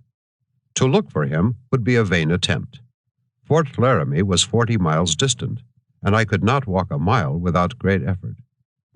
Not then having learned the philosophy of yielding to disproportionate obstacles, I resolved, come what would, to continue the pursuit of the Indians. Only one plan occurred to me. This was to send Raymond to the fort with an order for more horses, while I remained on the spot awaiting his return, which might take place within 3 days. But to remain stationary and alone for 3 days, in a country full of dangerous Indians, was not the most flattering of prospects. And, protracted as my Indian hunt must be by such a delay, it was not easy to foretell its results. Resolving these matters, I grew hungry, and as our stock of provisions, except 4 or 5 pounds of flour, was by this time exhausted, I left the camp to see what game I could find. Nothing could be seen except 4 or 5 large curlews wheeling over my head, and now and then alighting upon the prairie.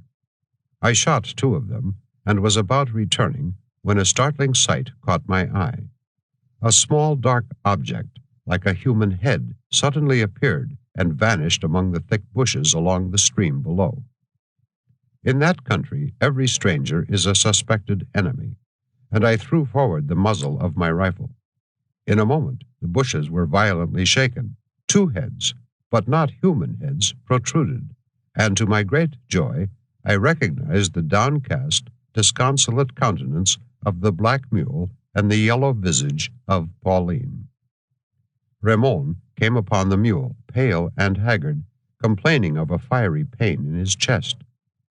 I took charge of the animals while he kneeled down by the side of the stream to drink. He had kept the runaways in sight as far as the side fork of Laramie Creek, a distance of more than 10 miles. And here, with great difficulty, he had succeeded in catching them. I saw that he was unarmed, and asked him what he had done with his rifle. It had encumbered him in his pursuit, and he had dropped it on the prairie, thinking that he could find it on his return. But in this he had failed. The loss might prove a very serious one.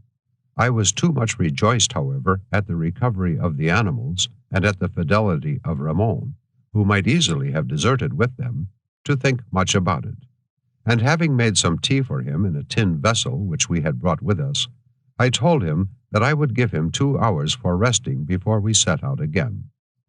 He had eaten nothing that day, but having no appetite, he lay down immediately to sleep. I picketed the animals among the best grass that I could find, and made fires of green wood to protect them from the flies. Then, sitting down again by the tree, I watched the slow movements of the sun, grudging every moment that passed. The time I had mentioned expired, and I awoke Ramon. We saddled and set out again, but first we went in search of the lost rifle, and in the course of an hour were fortunate enough to find it. Then we turned westward, and moved over the hills and hollows at a slow pace towards the Black Hills. The heat no longer tormented us, for a cloud was before the sun. The air grew fresh and cool. The distant mountains frowned more gloomily. There was a low muttering of thunder, and dense black masses of cloud rose heavily behind the broken peaks. At first, they were fringed with silver by the afternoon sun, but soon thick blackness overspread the sky, and the desert around us was wrapped in gloom. There was an awful sublimity in the hoarse murmuring of the thunder, and the somber shadows that involved the mountains and the plain. The storm broke with a zigzag blinding flash, a terrific crash of thunder, and a hurricane that howled over the prairie, dashing floods of water against us. Ramon looked about him and cursed the merciless elements. There seemed no shelter near, but we discerned at length a deep ravine gashed in the level prairie, and saw halfway down its side an old pine tree, whose rough horizontal boughs formed a sort of penthouse against the tempest. We found a practicable passage, led our animals down, and fastened them to large loose stones at the bottom. Then, climbing up, we drew our blankets over our heads and crouched close beneath the old tree. Perhaps I was no competent judge of time, but it seemed to me that we were sitting there a full hour, while around us poured a deluge of rain, through which the rocks on the opposite side of the gulf were barely visible. The first burst of the tempest soon subsided, but the rain poured in steady torrents. At length, Ramon grew impatient, and scrambling out of the ravine, gained the level prairie above. "What does the weather look like?"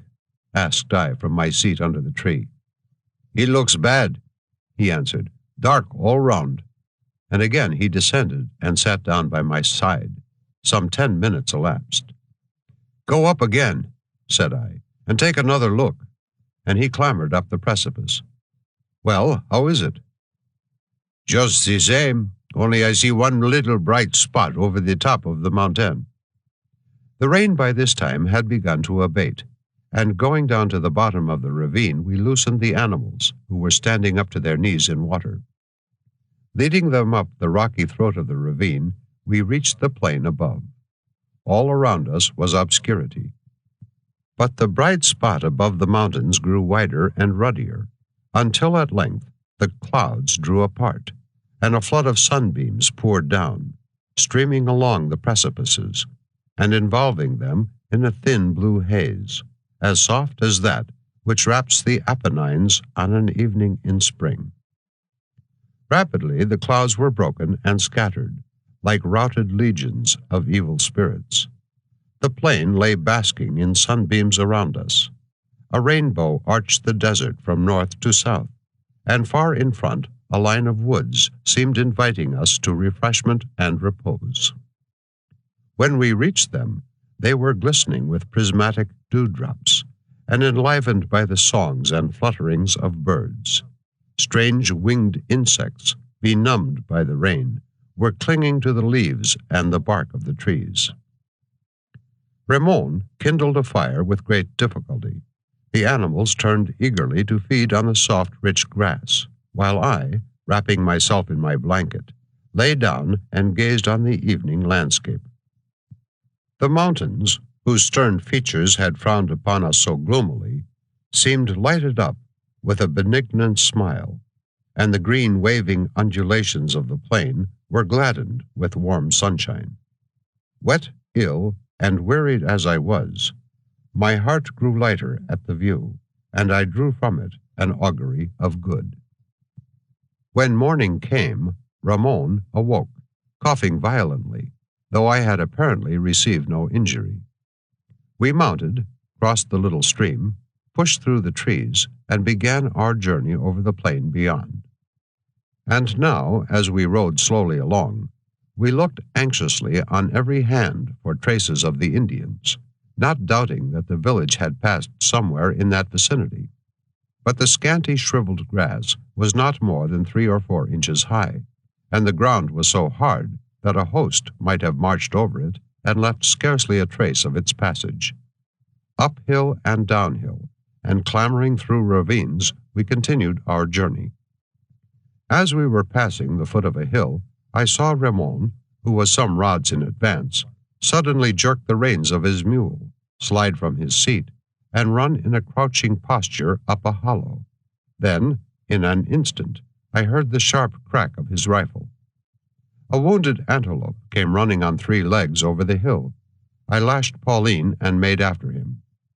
My fleet little mare soon brought me by his side, and after leaping and bounding for a few moments in vain, he stood still, as if despairing of escape. His glistening eyes turned up towards my face with so piteous a look that it was with feelings of infinite compunction that I shot him through the head with a pistol. Ramon skinned and cut him up, and we hung the forequarters to our saddles, much rejoiced that our exhausted stock of provisions was renewed in such good time. Gaining the top of a hill, we could see along the cloudy verge of the prairie before us the lines of trees and shadowy groves that marked the course of Laramie Creek. Before noon we reached its banks, and began anxiously to search them for footprints of the Indians. We followed the stream for several miles, now on the shore, and now wading in the water, scrutinizing every sandbar and every muddy bank. So long was the search that we began to fear that we had left the trail undiscovered behind us. At length I heard Ramon shouting, and saw him jump from his mule to examine some object under the shelving bank. I rode up to his side. It was the impression of an Indian moccasin. Encouraged by this, we continued our search till at last some appearances on a soft surface of earth not far from the shore attracted my eye, and going to examine them, I found 6 tracks, some made by men and some by children. Just then, Ramon observed across the stream the mouth of a brook, entering it from the south. He forded the water, rode in at the opening, and in a moment I heard him shouting again, so I passed over and joined him. The brook had a broad, sandy bed, along which the water trickled in a scanty stream, and on either bank the bushes were so close that the view was completely intercepted. I found Ramon stooping over the footprints of 3 or 4 horses. Proceeding, we found those of a man, then those of a child, then those of more horses, till at last the bushes on each bank were beaten down and broken, and the sand plowed up with a multitude of footsteps, and scored across with the furrows made by the lodge poles that had been dragged through. It was now certain that we had found the trail. I pushed through the bushes, and at a little distance on the prairie beyond, found the ashes of 150 lodge fires, with bones and pieces of buffalo robes scattered about, and the pickets to which horses had been tied still standing in the ground. Elated by our success, we selected a convenient tree, and, turning the animals loose, prepared to make a meal from the haunch of the antelope. Hardship and exposure had thriven with me wonderfully. I had gained both health and strength since leaving La Bonté's camp. Raymond and I dined together in high spirits, for we rashly presumed that having found one end of the trail, we should have little difficulty in reaching the other. But when the animals were led in, we found that our ill luck had not ceased to follow us. As I was saddling Pauline, I saw that her eye was dull as lead, and the hue of her yellow coat visibly darkened. I placed my foot in the stirrup to mount, when she staggered and fell flat on her side. Gaining her feet with an effort, she stood by the fire with a drooping head. Whether she had been bitten by a snake, or poisoned by some noxious plant, or attacked by a sudden disorder, it was hard to say. But at all events, her sickness was sufficiently ill-timed and unfortunate. I succeeded in a second attempt to mount her, and with a slow pace we moved forward on the trail of the Indians.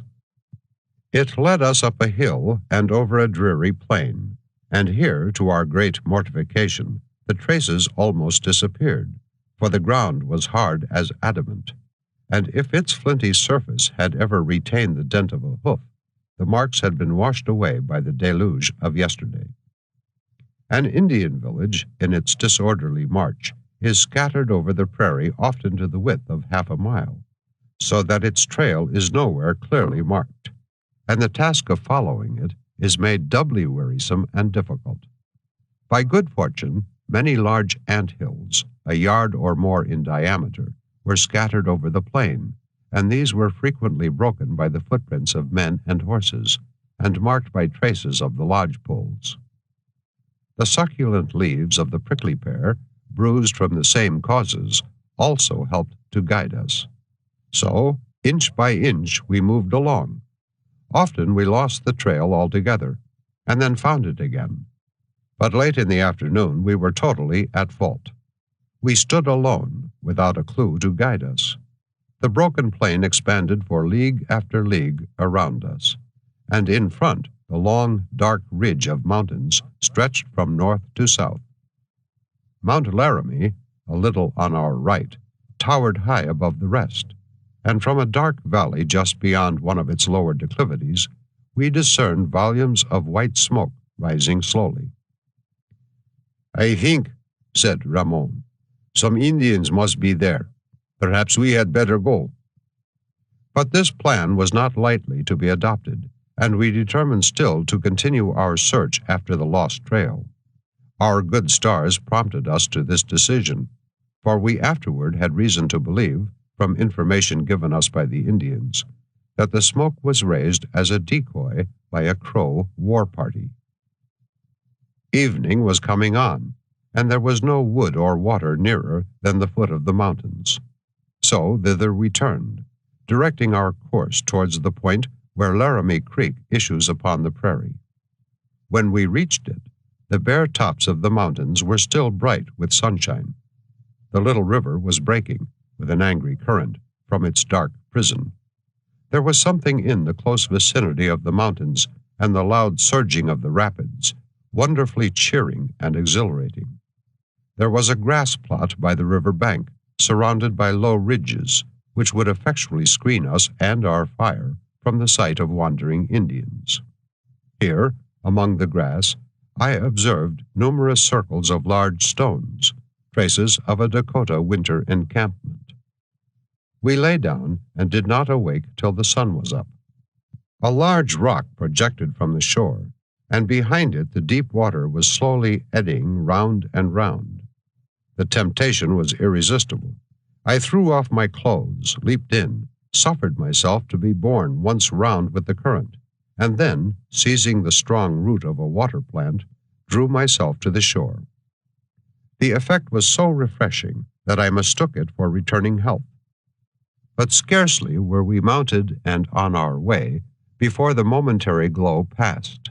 Again, I hung as usual in my seat, scarcely able to hold myself erect. "Look yonder," said Raymond. "You see that big hollow there? The Indians must have gone that way, if they went anywhere about here." We reached the gap, which was like a deep notch cut into the mountain ridge, and here we soon found an anthill furrowed with the mark of a lodgepole. This was quite enough. There could be no doubt now. As we rode on, the opening growing narrower, the Indians had been compelled to march in closer order, and the traces became numerous and distinct. The gap terminated in a rocky gateway leading into a rough and steep defile between two precipitous mountains. Here grass and weeds were bruised to fragments by the throng that had passed through. We moved slowly over the rocks, up the passage, and in this toilsome manner advanced for an hour or two, bare precipices hundreds of feet high shooting up on either hand. Raymond, with his hardy mule, was a few rods before me, when we came to the foot of an ascent steeper than the rest, and which I trusted might prove the highest point of the defile. Pauline strained upward for a few yards, moaning and stumbling, and then came to a dead stop, unable to proceed further. I dismounted and attempted to lead her, but my own exhausted strength soon gave out, so I loosened the trail rope from her neck, and tying it round my arm, crawled up on my hands and knees. I gained the top, totally spent, the sweat drops trickling from my forehead. Pauline stood like a statue by my side, her shadow falling upon the scorching rock, and in this shade, for there was no other, I lay for some time, scarcely able to move a limb. All around, the black crags, sharp as needles at the top, stood baking in the sun, without tree or bush or blade of grass to cover their nakedness. The whole scene seemed parched with a pitiless, insufferable heat. After a while, I could mount again, and we moved on, descending the defile on its western side. There was something ridiculous in the situation. Man and horse were helpless alike. Pauline and I could neither fight nor run. Raymond's saddle girth slipped, and while I proceeded, he stopped to repair the mischief. I came to the top of a little declivity, where a welcome sight greeted my eye. A nook of fresh green grass nestled among the cliffs, sunny clumps of bushes on one side, and shaggy old pine trees leaning from the rocks on the other. A shrill, familiar voice saluted me, and recalled me to days of boyhood, that of the insect calling the locust by New England schoolboys, which was clinging among the heated boughs of the old pine trees. Then, too, as I passed the bushes, the low sound of falling water reached my ear. Pauline turned of her own accord, and pushing through the boughs, we found a black rock overarched by the cool green canopy. An icy stream was pouring from its side into a wide basin of white sand, whence it had no visible outlet, but filtered through into the soil below. While I filled a tin cup at the spring, Pauline was eagerly plunging her head deep in the pool. Other visitors had been there before us. All around in the soft soil were the footprints of elk, deer, and the Rocky Mountain sheep. And the grizzly bear, too, had left the recent prints of his broad foot, with its frightful array of claws. Among these mountains was his home. Soon after leaving the spring, we found a little grassy plain, encircled by the mountains, and marked, to our great joy, with all the traces of an Indian camp.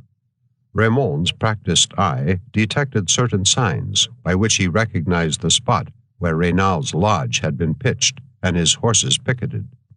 I approached and stood looking at the place.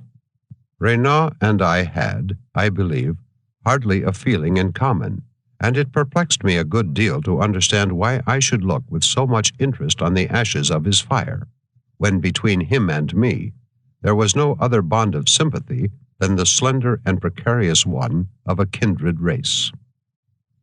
In half an hour from this, we were free of the mountains.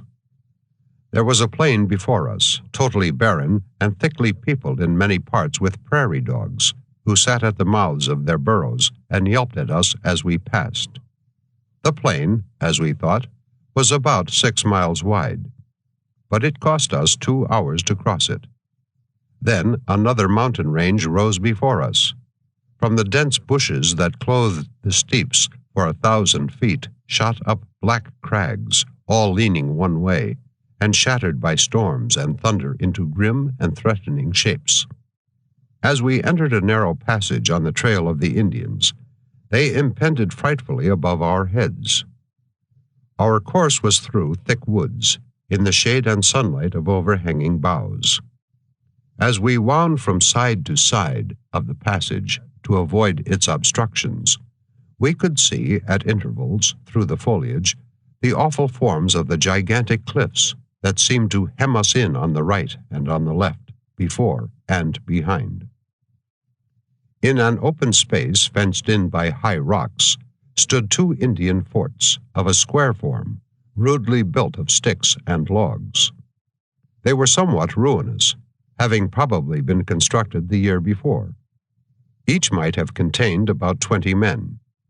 Perhaps in this gloomy spot some party had been beset by enemies, and those scowling rocks and blasted trees might not long since have looked down on a conflict, unchronicled and unknown.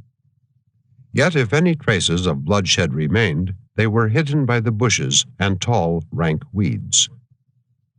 Gradually, the mountains drew apart, and the passage expanded into a plain, where again we found traces of an Indian encampment. There were trees and bushes just before us, and we stopped here for an hour's rest and refreshment. When we had finished our meal, Raymond struck fire, and lighting his pipe, sat down at the foot of a tree to smoke.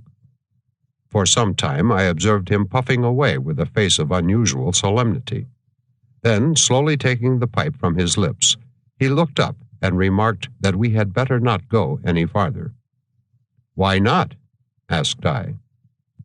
He said that the country was become very dangerous, that we were entering the range of the Snakes, Arapahoes, and Gros Ventre, Blackfeet, and that if any of their wandering parties should meet us, it would cost us our lives. But he added, with blunt fidelity, that he would go anywhere I wished. I told him to bring up the animals, and mounting them we proceeded again. I confess that, as we moved forward, the prospect seemed but a doubtful one. I would have given the world for my ordinary elasticity of body and mind, and for a horse of such strength and spirit as the journey required. Closer and closer the rocks gathered round us, growing taller and steeper, and pressing more and more upon our path. We entered at length a defile which, in its way, I never have seen rivaled. The mountain was cracked from top to bottom, and we were creeping along the bottom of the fissure, in dampness and gloom, with the clink of hoofs on the loose, shingly rocks, and the hoarse murmuring of a petulant brook which kept us company. Sometimes the water, foaming among the stones, overspread the whole narrow passage. Sometimes, withdrawing to one side, it gave us room to pass dry shod. Looking up, we could see a narrow ribbon of bright blue sky between the dark edges of the opposing cliffs. This did not last long. The passage soon widened, and sunbeams found their way down, flashing upon the black waters. The defile would spread to many rods in width. Bushes, trees, and flowers would spring by the side of the brook. The cliffs would be feathered with shrubbery that clung in every crevice, and fringed with trees that grew along their sunny edges. Then we would be moving again in darkness. The passage seemed about 4 miles long, and before we reached the end of it, the unshod hoofs of our animals were broken, and their legs cut by the sharp stones. Issuing from the mountain, we found another plain. All around it stood a circle of precipices that seemed the impersonation of silence and solitude. Here again the Indians had encamped, as well they might, after passing with their women, children, and horses through the gulf behind us. In one day we had made a journey which it had cost them 3 to accomplish. The only outlet to this amphitheater lay over a hill some 200 feet high, up which we moved with difficulty. Looking from the top, we saw that at last we were free of the mountains. The prairies spread before us, but so wild and broken that the view was everywhere obstructed. Far on our left, one tall hill swelled up against the sky, on the smooth, pale green surface of which 4 slowly moving black specks were discernible. They were evidently buffalo, and we hailed the sight as a good augury, for where the buffalo were, there the Indians would probably be found. We hoped on that very night to reach the village. We were anxious to do so for a double reason, wishing to bring our journey to an end, and knowing, moreover, that though to enter the village in broad daylight would be perfectly safe, yet to encamp in its vicinity would be dangerous. But as we rode on, the sun was sinking, and soon was within half an hour of the horizon. We ascended a hill, and looked about us for a spot for our encampment. The prairie was like a turbulent ocean, suddenly congealed when its waves were at the highest, and it lay half in light and half in shadow, as the rich sunshine, yellow as gold, was pouring over it. The rough bushes of the wild sage were growing everywhere, its dull pale green overspreading hill and hollow. Yet a little way before us, a bright verdant line of grass was winding along the plain, and here and there throughout its course glistened pools of water.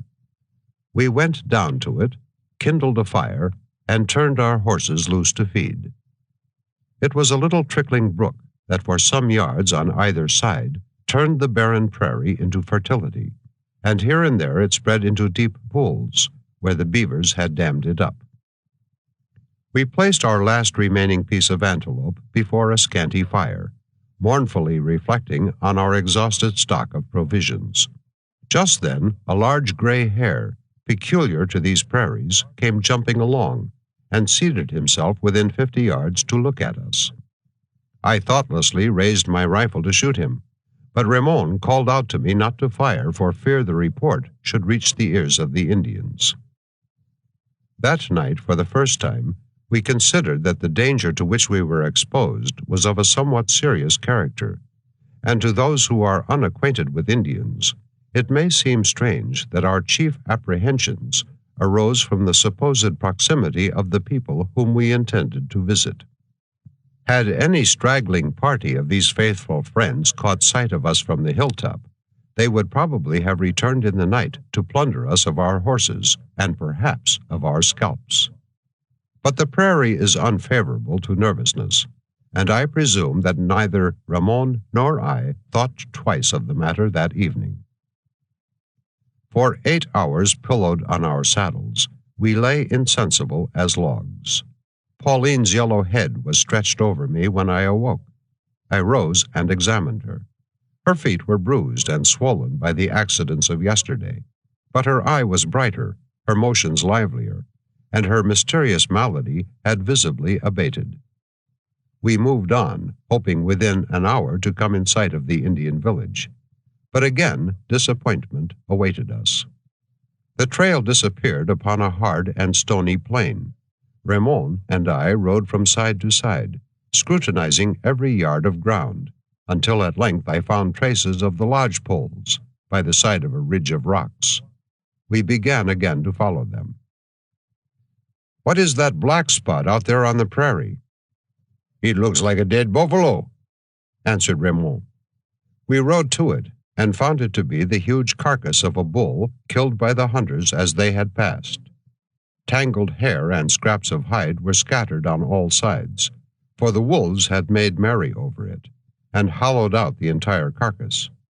It was covered with myriads of large black crickets, and from its appearance must have lain there 4 or 5 days.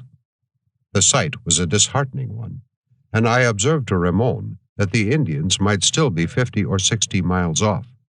But he shook his head and replied that they dared not go so far for fear of their enemies, the snakes. Soon after this we lost the trail again, and ascended a neighboring ridge, totally at a loss. Before us lay a plain perfectly flat, spreading on the right and left, without apparent limit, and bounded in front by a long, broken line of hills 10 or 12 miles distant. All was open and exposed to view, yet not a buffalo nor an Indian was visible. "Do you see that?" said Raymond. "Now we had better turn round." But as Raymond's bourgeois thought otherwise, we descended the hill and began to cross the plain. We had come so far that neither Pauline's limbs nor my own could carry me back to Fort Laramie. I considered that the lines of expediency and inclination tallied exactly, and that the most prudent course was to keep forward. The ground immediately around us was thickly strewn with the skulls and bones of buffalo, for here, a year or two before, the Indians had made us around, yet no living game was in sight. At length, an antelope sprang up and gazed at us. We fired together and both missed, although the animal stood, a fair mark, within 80 yards. This ill success might perhaps be charged to our own eagerness, for by this time we had no provisions left except a little flour. We could see several pools of water glistening in the distance. As we approached, wolves and antelopes bounded away through the tall grass around them, and flocks of large white plover flew screaming over their surface. Having failed of the antelope, Raymond tried his hand at the birds with the same ill success. The water also disappointed us. Its margin was so mired by the crowd of buffalo that our timorous animals were afraid to approach. So we turned away and moved towards the hills. The rank grass, where it was not trampled down by the buffalo, fairly swept our horses' necks. Again, we found the same execrable barren prairie offering no clue by which to guide our way. As we drew near the hills, an opening appeared, through which the Indians must have gone if they had passed that way at all. Slowly we began to ascend it. I felt the most dreary forebodings of ill success, when on looking round, I could discover neither dent of hoof, nor footprint, nor trace of lodgepole, though the passage was encumbered by the skulls of buffalo. We heard thunder muttering. Another storm was coming on. As we gained the top of the gap, the prospect beyond began to disclose itself. First, we saw a long, dark line of ragged clouds upon the horizon, while above them rose the peaks of the Medicine Bow Range, the vanguard of the Rocky Mountains. Then, little by little, the plain came into view, a vast green uniformity, forlorn and tenantless, though Laramie Creek glistened in a waving line over its surface, without a bush or a tree upon its banks. As yet, the round projecting shoulder of a hill intercepted a part of the view. I rode in advance, when suddenly I could distinguish a few dark spots on the prairie, along the bank of the stream. "Buffalo," said I. "Horses, by God!" exclaimed Raymond, lashing his mule forward as he spoke.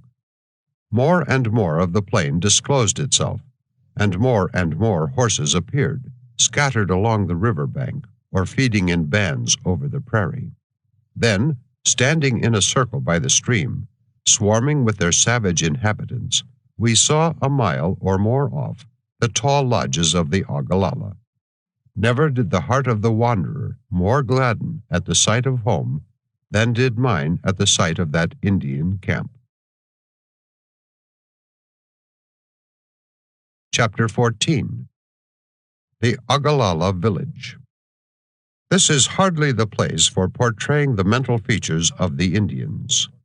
The same picture, slightly changed in shade and coloring, would serve with very few exceptions for all the tribes north of the Mexican territories.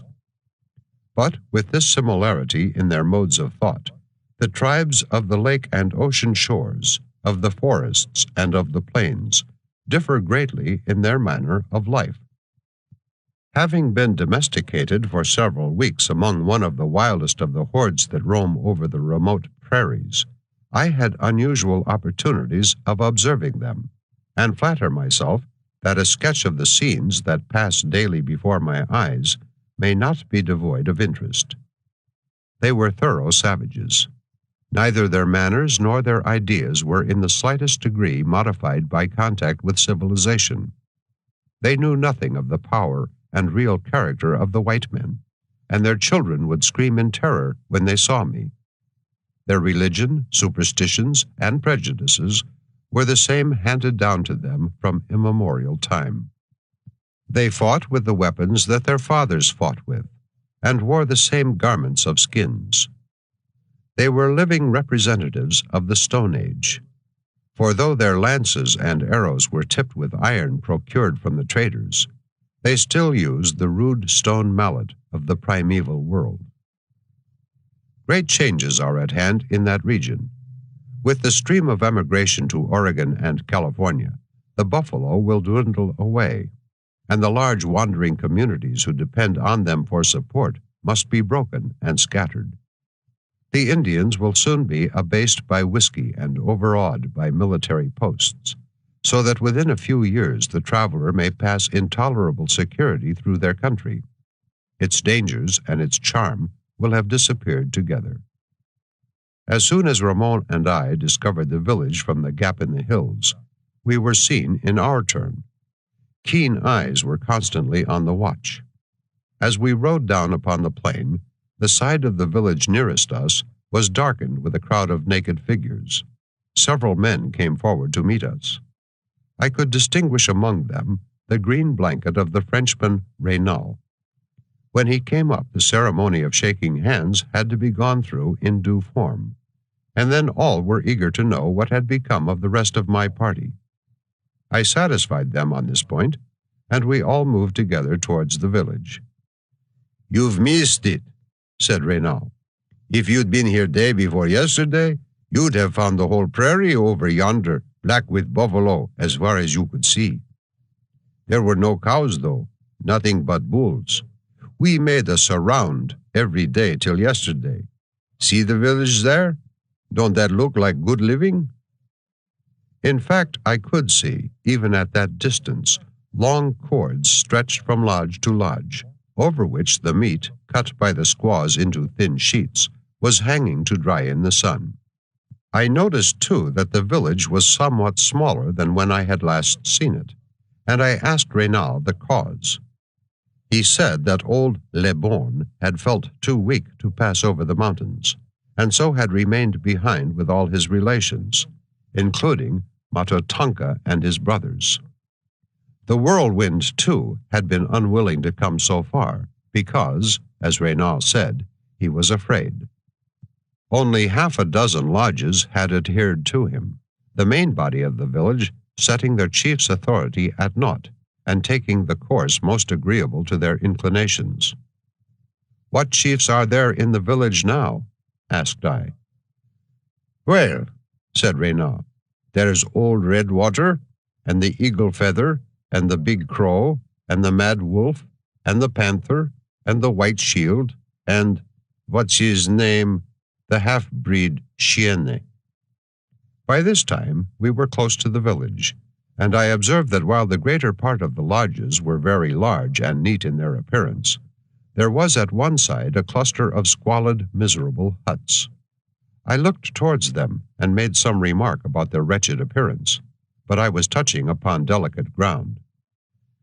"My squaw's relations live in those lodges," said Reynal very warmly, "and there isn't a better set in the whole village."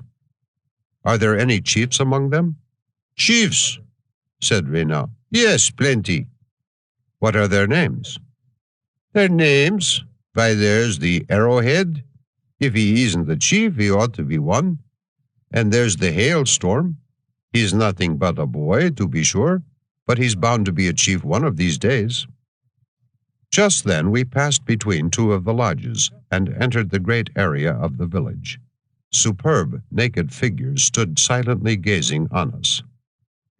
"Where's the Bad Wounds Lodge?" said I to Reynal. "There, you've missed it again. The Bad Wound is away with the Whirlwind. If you could have found him here and gone to live in his lodge, he would have treated you better than any man in the village. But there's the Big Crow's lodge yonder, next to Old Redwater's. He's a good Indian for the whites, and I advise you to go and live with him." "Are there many squaws and children in his lodge?" said I. "No, only one squaw and 2 or 3 children. He keeps the rest in a separate lodge by themselves." So, still followed by a crowd of Indians, Raymond and I rode up to the entrance of the Big Crow's lodge. A squaw came out immediately and took our horses. I put aside the leather flap that covered the low opening, and stooping, entered the Big Crow's dwelling. There I could see the chief in the dim light, seated at one side on a pile of buffalo robes. He greeted me with a guttural, "Ho, Quilla." I requested Renaud to tell him that Raymond and I were come to live with him. The Big Crow gave another low exclamation. The announcement may seem intrusive, but in fact every Indian in the village would have deemed himself honored that white men should give such preference to his hospitality. The squaw spread a buffalo robe for us in the guest's place at the head of the lodge. Our saddles were brought in, and scarcely were we seated upon them before the place was thronged with Indians, crowding in to see us. The Big Crow produced his pipe and filled it with a mixture of tobacco and shong sasha, or red willow bark. Round and round it passed, and a lively conversation went forward. Meanwhile, a squaw placed before the 2 guests a wooden bowl of boiled buffalo meat. But unhappily, this was not the only banquet destined to be inflicted on us. One after another, boys and young squaws thrust their heads in at the opening to invite us to various feasts in different parts of the village. For half an hour or more, we were actively engaged in passing from lodge to lodge, tasting in each of the bowls of meat set before us, and inhaling a whiff or 2 from our entertainer's pipe. A thunderstorm that had been threatening for some time now began in good earnest. We crossed over to Renaud's lodge, though it hardly deserved the name, for it consisted only of a few old buffalo robes, supported on poles, and was quite open on one side. Here we sat down, and the Indians gathered round us. "What is it," said I, "that makes the thunder?" "It is my belief," said Renaud, "that it's a big stone rolling over the sky." "Very likely," I replied, "but I want to know what the Indians think about it." So he interpreted my question, which produced some debate. There was a difference of opinion. At last, old Menisila, or Redwater, who sat by himself at one side, looked up with his withered face and said he had always known what the thunder was. It was a great black bird, and once he had seen it, in a dream, swooping down from the black hills, with its loud roaring wings, and when it flapped them over a lake, they struck lightning from the water. "The thunder is bad," said another old man, who sat muffled in his buffalo robe. "He killed my brother last summer." Renaud, at my request, asked for an explanation, but the old man remained doggedly silent, and would not look up. Some time after, I learned how the accident occurred. The man who was killed belonged to an association which, among other mystic functions, claimed the exclusive power and privilege of fighting the thunder. Whenever a storm which they wished to avert was threatening, the thunder fighters would take their bows and arrows, their guns, their magic drum, and a sort of whistle made out of the wing bone of the war eagle, and thus equipped, run out and fire at the rising cloud, whooping, yelling, whistling, and beating their drum, to frighten it down again. One afternoon, a heavy black cloud was coming up, and they repaired to the top of a hill, where they brought all their magic artillery into play against it. But the undaunted thunder, refusing to be terrified, darted out a bright flash, which struck one of the party dead as he was in the very act of shaking his long iron-pointed lance against it. The rest scattered and ran yelling in an ecstasy of superstitious terror back to their lodges. The lodge of my host, Kongratonga, or the Big Crow, presented a picturesque spectacle that evening. A score or more of Indians were seated around it in a circle, their dark, naked forms just visible by the dull light of the smoldering fire in the middle. The pipe glowed brightly in the gloom as it passed from hand to hand. Then a squaw would drop a piece of buffalo fat on the dull embers. Instantly, a bright flame would leap up, darting its light to the very apex of the tall conical structure, where the tops of the slender poles that supported the covering of hide were gathered together. It gilded the features of the Indians, as with animated gestures they sat around it, telling their endless stories of war and hunting, and displayed rude garments of skins that hung around the lodge. The bow, quiver, and lance suspended over the resting place of the chief, and the rifles and powder horns of the two white guests. For a moment all would be bright as day. Then the flames would die out. Fitful flashes from the embers would illumine the lodge, and then leave it in darkness. Then the light would wholly fade, and the lodge and all within it be involved again in obscurity. As I left the lodge next morning, I was saluted by howling and yelping all around the village, and half its canine population rushed forth to the attack. Being as cowardly as they were clamorous, they kept jumping about me at the distance of a few yards. Only one little cur, about 10 inches long, having spirit enough to make a direct assault. He dashed valiantly at the leather tassel which, in the Dakota fashion, was trailing behind the heel of my moccasin, and kept his hold, growling and snarling all the while, though every step I made almost jerked him over on his back. As I knew that the eyes of the whole village were on the watch to see if I showed any signs of fear, I walked forward without looking to the right or left, surrounded wherever I went by this magic circle of dogs. When I came to Renaud's lodge, I sat down by it, on which the dogs dispersed, growling to their respective quarters. Only one large white one remained, running about before me and showing his teeth. I called him, but he only growled the more. I looked at him well. He was fat and sleek, just such a dog as I wanted. My friend, thought I, you shall pay for this. I will have you eaten this very morning. I intended that day to give the Indians a feast by way of conveying a favorable impression of my character and dignity. And a white dog is the dish which the customs of the Dakota prescribe for all occasions of formality and importance. I consulted Renaud. He soon discovered that an old woman in the next lodge was owner of the white dog. I took a gaudy cotton handkerchief, and laying it on the ground, arranged some vermilion, beads, and other trinkets upon it. Then the old squaw was summoned. I pointed to the dog and to the handkerchief. She gave a scream of delight, snatched up the prize, and vanished with it into her lodge. For a few more trifles, I engaged the services of 2 other squaws, each of whom took the white dog by one of his paws and led him away behind the lodges. Having killed him, they threw him into a fire to singe, then chopped him up and put him into 2 large kettles to boil. Meanwhile, I told Raymond to fry in buffalo fat what little flour we had left, and also to make a kettle of tea as an additional luxury. The big Crow squaw was briskly at work, sweeping out the lodge for the approaching festivity. I confided to my host himself the task of inviting the guests, thinking that I might thereby shift from my own shoulders the odium of neglect and oversight. When feasting is in question, 1 hour of the day serves an Indian as well as another.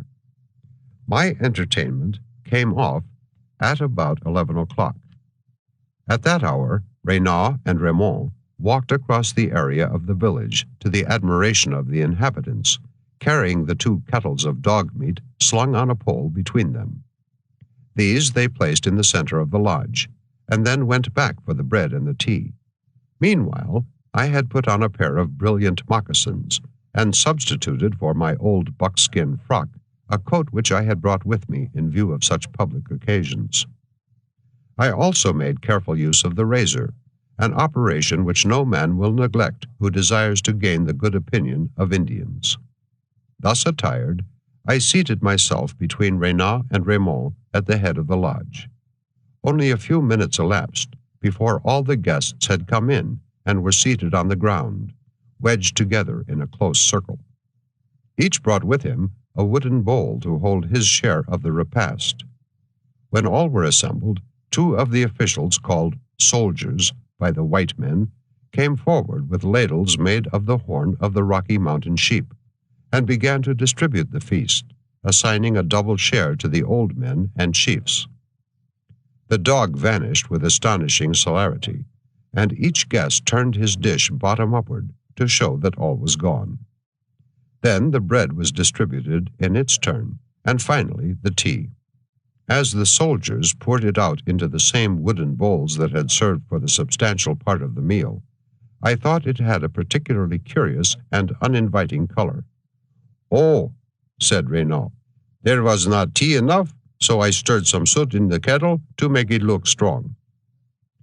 Fortunately, an Indian's palate is not very discriminating. The tea was well sweetened, and that was all they cared for. Now the feast being over, the time for speech-making was come. The big crow produced a flat piece of wood on which he cut up tobacco and shong sasha, and mixed them in due proportions. The pipes were filled and passed from hand to hand around the company. Then I began my speech, each sentence being interpreted by Renaud as I went on, and echoed by the whole audience with the usual exclamations of assent and approval. As nearly as I can recollect, it was as follows. I had come, I told them, from a country so far distant that at the rate they travel, they could not reach it in a year. How, how! There the Meniasca were more numerous than the blades of grass on the prairie. The squaws were far more beautiful than any they had ever seen, and all the men were brave warriors. How, how, how! I was assailed by twinges of conscience as I uttered these last words, but I recovered myself and began again. While I was living in the Meniasca lodges, I had heard of the Ogallala, how great and brave a nation they were, how they loved the whites, and how well they could hunt the buffalo and strike their enemies. I resolved to come and see if all that I heard was true. How, how, how, how! As I had come on horseback through the mountains, I had been able to bring them only a very few presents. How! But I had enough tobacco to give them all a small piece. They might smoke it and see how much better it was than the tobacco which they got from the traders. Ho, ho, ho! I had plenty of powder, lead, knives, and tobacco at Fort Laramie. These I was anxious to give them, and if any of them should come to the fort before I went away, I would make them handsome presents. Ho, ho, ho, ho! Raymond then cut up and distributed among them 2 or 3 pounds of tobacco, and old Meni-Sela began to make a reply. It was long, but the following was the pith of it. He had always loved the whites. They were the wisest people on earth. He believed they could do anything, and he was always glad when any of them came to live in the Ogallala lodges. It was true I had not made them many presents, but the reason of it was plain. It was clear that I liked them, or I never should have come so far to find their village. Several other speeches of similar import followed, and then, this more serious matter being disposed of, there was an interval of smoking, laughing, and conversation. Old Meni-Sela suddenly interrupted it with a loud voice.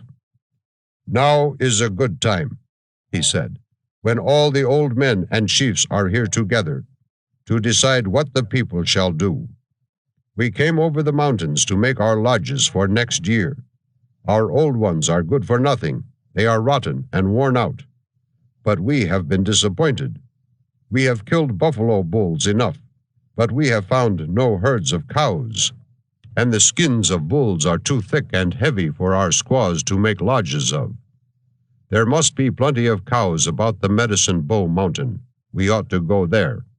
To be sure, it is farther westward than we have ever been before, and perhaps the Snakes will attack us, for those hunting grounds belong to them.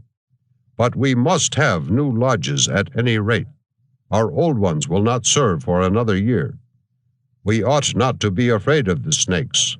Our warriors are brave, and they are all ready for war. Besides, we have 3 white men with their rifles to help us." This speech produced a good deal of debate. As Renaud did not interpret what was said, I could only judge of the meaning by the features and gestures of the speakers. At the end of it, however, the greater number seemed to have fallen in with Mene Selah's opinion. A short silence followed, and then the old man struck up a discordant chant, which I was told was a song of thanks for the entertainment I had given them. "Now," said he, "let us go and give the white men a chance to breathe." So the company all dispersed into the open air, and for some time the old chief was walking round the village, singing his song in praise of the feast, after the custom of the nation. At last the day drew to a close, and as the sun went down, the horses came trooping from the surrounding plains to be picketed before the dwellings of their respective masters.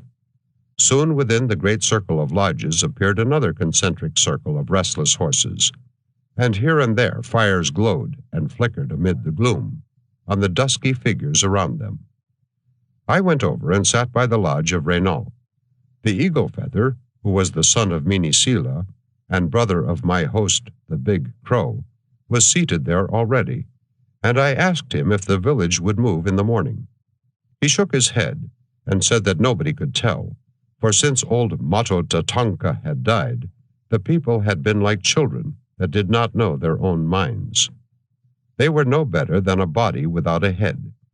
So I, as well as the Indians themselves, fell asleep that night without knowing whether we should set out in the morning towards the country of the snakes. At daybreak, however, as I was coming up from the river after my morning's ablutions, I saw that a movement was contemplated. Some of the lodges were reduced to nothing but bare skeletons of poles. The leather covering of others was flapping in the wind as the squaws pulled it off. 1 or 2 chiefs of note had resolved, it seemed, on moving, and so, having set their squaws at work, the example was followed by the rest of the village. One by one the lodges were sinking down in rapid succession, and where the great circle of the village had been only a few moments before, nothing now remained but a ring of horses and Indians, crowded in confusion together. The ruins of the lodges were spread over the ground, together with kettles, stone mallets, great ladles of horn, buffalo robes, and cases of painted hide filled with dried meat. Squaws bustled about in busy preparation, the old hags screaming to one another at the stretch of their leathern lungs. The shaggy horses were patiently standing while the lodge poles were lashed to their sides, and the baggage piled upon their backs. The dogs, with tongues lolling out, lay lazily panting and waiting for the time of departure. Each warrior sat on the ground by the decaying embers of his fire, unmoved amid the confusion, holding in his hand the long trail rope of his horse. As their preparations were completed, each family moved off the ground. The crowd was rapidly melting away. I could see them crossing the river and passing in quick succession along the profile of the hill on the farther side. When all were gone, I mounted and set out after them, followed by Raymond, and as we gained the summit, the whole village came in view at once, straggling away for a mile or more over the barren plains before us. Everywhere glittered the iron points of lances. The sun never shone upon a more strange array. Here were the heavy-laden pack-horses, some wretched old women leading them, and 2 or 3 children clinging to their backs. Here were mules or ponies covered from head to tail with gaudy trappings, and mounted by some gay young squaw, grinning bashfulness and pleasure as the Meniaska looked at her. Boys with miniature bows and arrows wandered over the plains. Little naked children ran along on foot, and numberless dogs scampered among the feet of horses. The young braves, gaudy with paint and feathers, rode in groups among the crowd, often galloping 2 or 3 at once along the line to try the speed of their horses. Here and there you might see a rank of sturdy pedestrians stalking along in their white buffalo robes. These were the dignitaries of the village, the old men and warriors, to whose age and experience that wandering democracy yielded a silent deference. With the rough prairie and the broken hills for its background, the restless scene was striking and picturesque beyond description. Days and weeks made me familiar with it, but never impaired its effect upon my fancy. As we moved on, the broken column grew yet more scattered and disorderly, until, as we approached the foot of a hill, I saw the old men before mentioned seating themselves in a line upon the ground, in advance of the whole. They lighted a pipe and sat smoking, laughing, and telling stories, while the people, stopping as they successively came up, were soon gathered in a crowd behind them. Then the old men rose, drew their buffalo robes over their shoulders, and strode on as before. Gaining the top of the hill, we found a steep declivity before us. There was not a minute's pause. The whole descended in a mass, amid dust and confusion. The horses braced their feet as they slid down. Women and children screamed. Dogs yelped as they were trodden upon, while stones and earth went rolling to the bottom. In a few moments, I could see the village from the summit, spreading again far and wide over the plain below. At our encampment that afternoon, I was attacked anew by my old disorder. In half an hour, the strength that I had been gaining for a week past had vanished again, and I became like a man in a dream. But at sunset, I lay down in the Big Crow's lodge and slept, totally unconscious till the morning. The first thing that awakened me was a hoarse flapping over my head and a sudden light that poured in upon me. The camp was breaking up, and the squaws were moving the covering from the lodge. I arose and shook off my blanket with the feeling of perfect health. But scarcely had I gained my feet when a sense of my helpless condition was once more forced upon me, and I found myself scarcely able to stand. Raymond had brought up Pauline and the mule, and I stooped to raise my saddle from the ground. My strength was unequal to the task. "You must saddle her," said I to Raymond, as I sat down again on a pile of buffalo robes. He did so, and with a painful effort I mounted. As we were passing over a great plain, surrounded by long broken ridges, I rode slowly in advance of the Indians, with thoughts that wandered far from the time and the place. Suddenly the sky darkened, and thunder began to mutter. Clouds were rising over the hills, as dark as the first forebodings of an approaching calamity, and in a moment all around was wrapped in shadow. I looked behind. The Indians had stopped to prepare for the approaching storm, and the dense mass of savages stretched far to the right and left. Since the first attack of my disorder, the effects of rain upon me had usually been injurious to the extreme. I had no strength to spare, having at that moment scarcely enough to keep my seat on horseback. Then, for the first time, it pressed upon me as a strong probability that I might never leave those deserts. Well, thought I to myself, the prairie makes quick and sharp work. Better to die here in the saddle to the last than to stifle in the hot air of a sick chamber, and 1,000 times better than to drag out life, as many have done, in the helpless inaction of a lingering disease. So, drawing the buffalo robe on which I sat over my head, I waited till the storm should come. It broke at last with a sudden burst of fury, and passing away as rapidly as it came, left the sky clear again.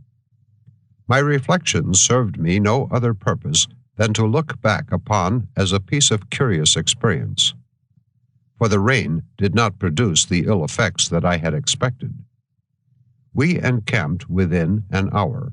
Having no change of clothes, I contrived to borrow a curious kind of substitute from Reynal, and this done, I went home, that is, to the Big Crow's lodge, to make the entire transfer that was necessary. 6 squaws were in the lodge, and one of them, taking my arm, held it against her own, while a general laugh and scream of admiration was raised at the contrast in the color of the skin. Our encampment that afternoon was not far from a spur of the Black Hills, whose ridges, bristling with fir trees, rose from the plains a mile or two on our right. That they might move more rapidly towards their proposed hunting grounds, the Indians determined to leave at this place their stock of dried meat and other superfluous articles.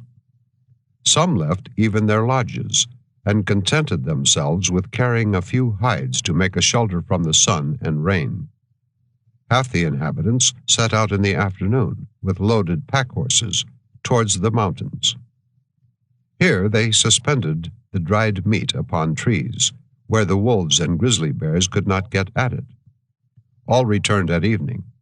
Some of the young men declared that they had heard the reports of guns among the mountains to the eastward, and many surmises were thrown out as to the origin of these sounds. For my part, I was in hopes that Shaw and Henri Chatillon were coming to join us. I little suspected that at that very moment my unlucky comrade was lying on a buffalo robe at Fort Laramie, fevered with ivy poison, and solacing his woes with tobacco and Shakespeare. As we moved over the plains on the next morning, several young men rode about the country as scouts, and at length we began to see them occasionally on the tops of the hills, shaking their robes as a signal that they saw buffalo. Soon after, some bulls came in sight. Horsemen darted away in pursuit, and we could see from the distance that one or two of the buffalo were killed. Raymond suddenly became inspired. "This is the country for me," he said. "If I could only carry the buffalo that are killed here every month down to St. Louis, I'd make my fortune in one winter. I'd grow as rich as old Papin or Mackenzie either. I call this the poor man's market. When I'm hungry, I've only got to take my rifle and go out and get better meat than the rich folks down below can get, with all their money. You won't catch me living in St. Louis another winter." "No," said Reynal. "You had better say that, after you and your Spanish woman almost starved to death there. What a fool you were ever to take her to the settlements." "Your Spanish woman?" said I. "I never heard of her before. Are you married to her?" "No," answered Raymond. "The priests don't marry their women, and why should I marry mine?" This honorable mention of the Mexican clergy introduced the subject of religion, and I found that my two associates, in common with other white men in that country, were as indifferent to their future welfare as men whose lives are in constant peril are apt to be. Raymond had never heard of the Pope. A certain bishop who lived in Taos or at Santa Fe embodied his loftiest idea of an ecclesiastical dignitary. Reynal observed that a priest had been at Fort Laramie 2 years ago, on his way to the Nez Perce mission, and that he had confessed all the men there and given them absolution. "I got a good clearing out myself that time," said Reynal, "and I reckon that will do for me till I go down to the settlements again." Here he interrupted himself with an oath and exclaimed, "Look, look! The panther is running an antelope." The panther, on his black and white horse, one of the best in the village, came at full speed over the hill in hot pursuit of an antelope that darted away like lightning before him. The attempt was made in mere sport and bravado, for very few are the horses that can for a moment compete in swiftness with this little animal. The antelope ran down the hill towards the main body of the Indians, who were moving over the plain below. Sharp yells were given, and horsemen galloped out to intercept his flight. At this he turned sharply to the left, and scoured away with such speed that he distanced all his pursuers, even the vaunted horse of the panther himself. A few moments after, we witnessed a more serious sport. A shaggy buffalo bull bounded out from a neighboring hollow, and close behind him came a slender Indian boy, riding without stirrups or saddle, and lashing his eager little horse to full speed. Yard after yard he drew closer to his gigantic victim, though the bull, with his short tail erect and his tongue lolling out a foot from his foaming jaws, was straining his unwieldy strength to the utmost. A moment more, and the boy was close alongside, It was our friend, the Hailstorm. He dropped the rein on his horse's neck and jerked an arrow like lightning from the quiver at his shoulder. "I tell you," said Renaud, "that in a year's time that boy will match the best hunter in the village. There, he has given it to him, and there goes another.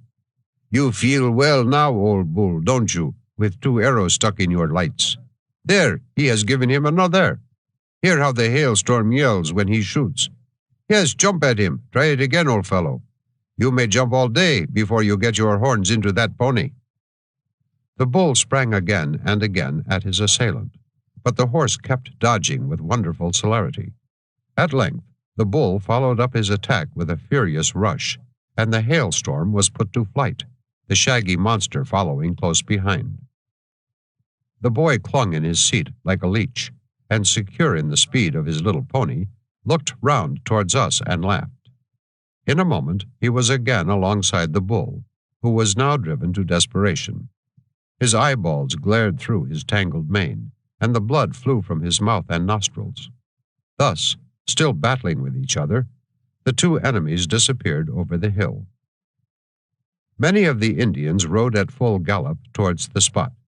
We followed at a more moderate pace, and soon saw the bull lying dead on the side of the hill. The Indians were gathered around him, and several knives were already at work.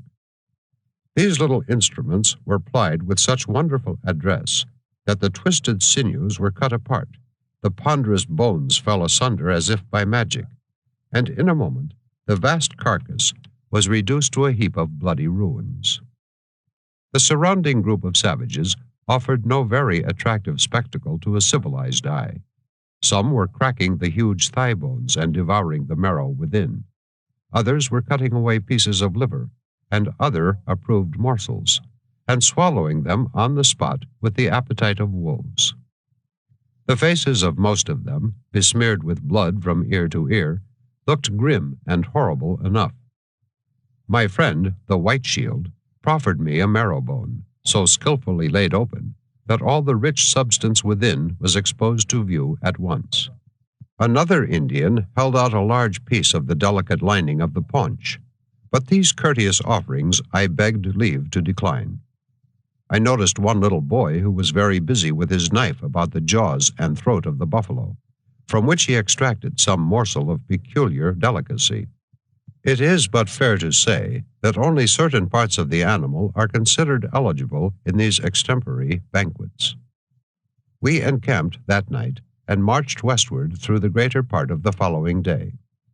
On the next morning, we again resumed our journey. It was the 17th of July, unless my notebook misleads me. At noon, we stopped by some pools of rainwater, and in the afternoon again set forward. This double movement was contrary to the usual practice of the Indians, but all were very anxious to reach the hunting ground, kill the necessary number of buffalo, and retreat as soon as possible from the dangerous neighborhood. I pass by for the present some curious incidents that occurred during these marches and encampments. Late in the afternoon of the last mentioned day, we came upon the banks of a little sandy stream, of which the Indians could not tell the name, for they were very ill acquainted with that part of the country. So parched and arid were the prairies around that they could not supply grass enough for the horses to feed upon, and we were compelled to move farther and farther up the stream in search of ground for encampment. The country was much wilder than before. The plains were gashed with ravines and broken into hollows and steep declivities which flanked our course, as, in long scattered array, the Indians advanced up the side of the stream. Many Selah consulted an extraordinary oracle to instruct him where the buffalo were to be found. When he, with the other chiefs, sat down on the grass to smoke and converse, as they often did during the march, the old man picked up one of those enormous black and green crickets, which the Dakota call by the name that signifies, "They who point out the buffalo." The root diggers, a wretched tribe beyond the mountains, turned them to good account by making them into a sort of soup, pronounced by certain unscrupulous trappers to be extremely rich. Holding the bloated insect respectfully between his fingers and thumb, The old Indian looked attentively at him and inquired, "Tell me, my father, where must we go tomorrow to find the buffalo?" The Cricket twisted about his long horns in evident embarrassment. At last he pointed, or seemed to point, them westward. Minisila, dropping him gently on the grass, laughed with great glee, and said that if we went that way in the morning, we should be sure to kill plenty of game. Towards evening, we came upon a fresh green meadow, traversed by the stream, and deep set among tall, sterile bluffs. The Indians descended its steep bank, and as I was at the rear, I was one of the last to reach this point. Lances were glittering, feathers fluttering, and the water below me was crowded with men and horses passing through, while the meadow beyond swarmed with the restless crowd of Indians. The sun was just setting, and poured its softened light upon them through an opening in the hills. I remarked to Reynal that at last we had found a good camping ground. "Oh, it's very good," replied he ironically, "especially if there is a snake war party about, and they take it into their heads to shoot down at us from the top of these hills. It's no plan of mine, camping in such a hole as this." The Indians also seemed anxious. High up on the top of the tallest bluff, conspicuous in the bright evening sunlight, sat a naked warrior on horseback, looking around over the neighboring country. And Raymond told me that many of the young men had gone out in different directions as scouts. The shadows had reached to the very summit of the bluffs before the lodges were erected, and the village reduced again to quiet and order. A cry was suddenly raised, and men, women, and children came running out with animated faces and looked eagerly through the opening in the hills by which the stream entered from the westward. I could discern far off some dark, heavy masses passing over the sides of a low hill. They disappeared, and then others followed. These were bands of buffalo cows. The hunting ground was reached at last, and everything promised well for the morrow's chase. Being fatigued and exhausted, I lay down in Kongratonga's lodge when Raymond thrust in his head and called upon me to come and see some sport. A number of Indians were gathered, laughing, along the line of lodges on the western side of the village, and, at some distance, I could plainly see in the twilight 2 huge black monsters stalking, heavily and solemnly, directly towards us. They were buffalo bulls. The wind blew from them to the village, and such was their blindness and stupidity that they were advancing upon the enemy without the least consciousness of his presence. Raymond told me that 2 young men had hidden themselves with guns in a ravine about 20 yards in front of us. The 2 bulls walked slowly on, heavily swinging from side to side in their peculiar gait of stupid dignity. They approached within 4 or 5 rods of the ravine where the Indians lay in ambush. Here at last they seemed conscious that something was wrong, for they both stopped and stood perfectly still, without looking either to the right or to the left. Nothing of them was to be seen but 2 black masses of shaggy mane, with horns, eyes, and nose in the center, and a pair of hoofs visible at the bottom. At last, the more intelligent of them seemed to have concluded that it was time to retire. Very slowly, and with an air of the gravest and most majestic deliberation, he began to turn around, as if he were revolving on a pivot. Little by little, his ugly brown side was exposed to view. A white smoke sprang out, as it were from the ground. A sharp report came with it. The old bull gave a very undignified jump and galloped off. At this, his comrade wheeled about with considerable expedition. The other Indian shot at him from the ravine, and then both the bulls ran away at full speed, while half the juvenile population of the village raised a yell and ran after them. The first bull soon stopped, and while the crowd stood looking at him at a respectful distance, he reeled and rolled over on his side. The other, wounded in a less vital part, galloped away to the hills and escaped. In half an hour it was totally dark. I lay down to sleep, and ill as I was, there was something very animating in the prospect of the general hunt that was to take place on the morrow.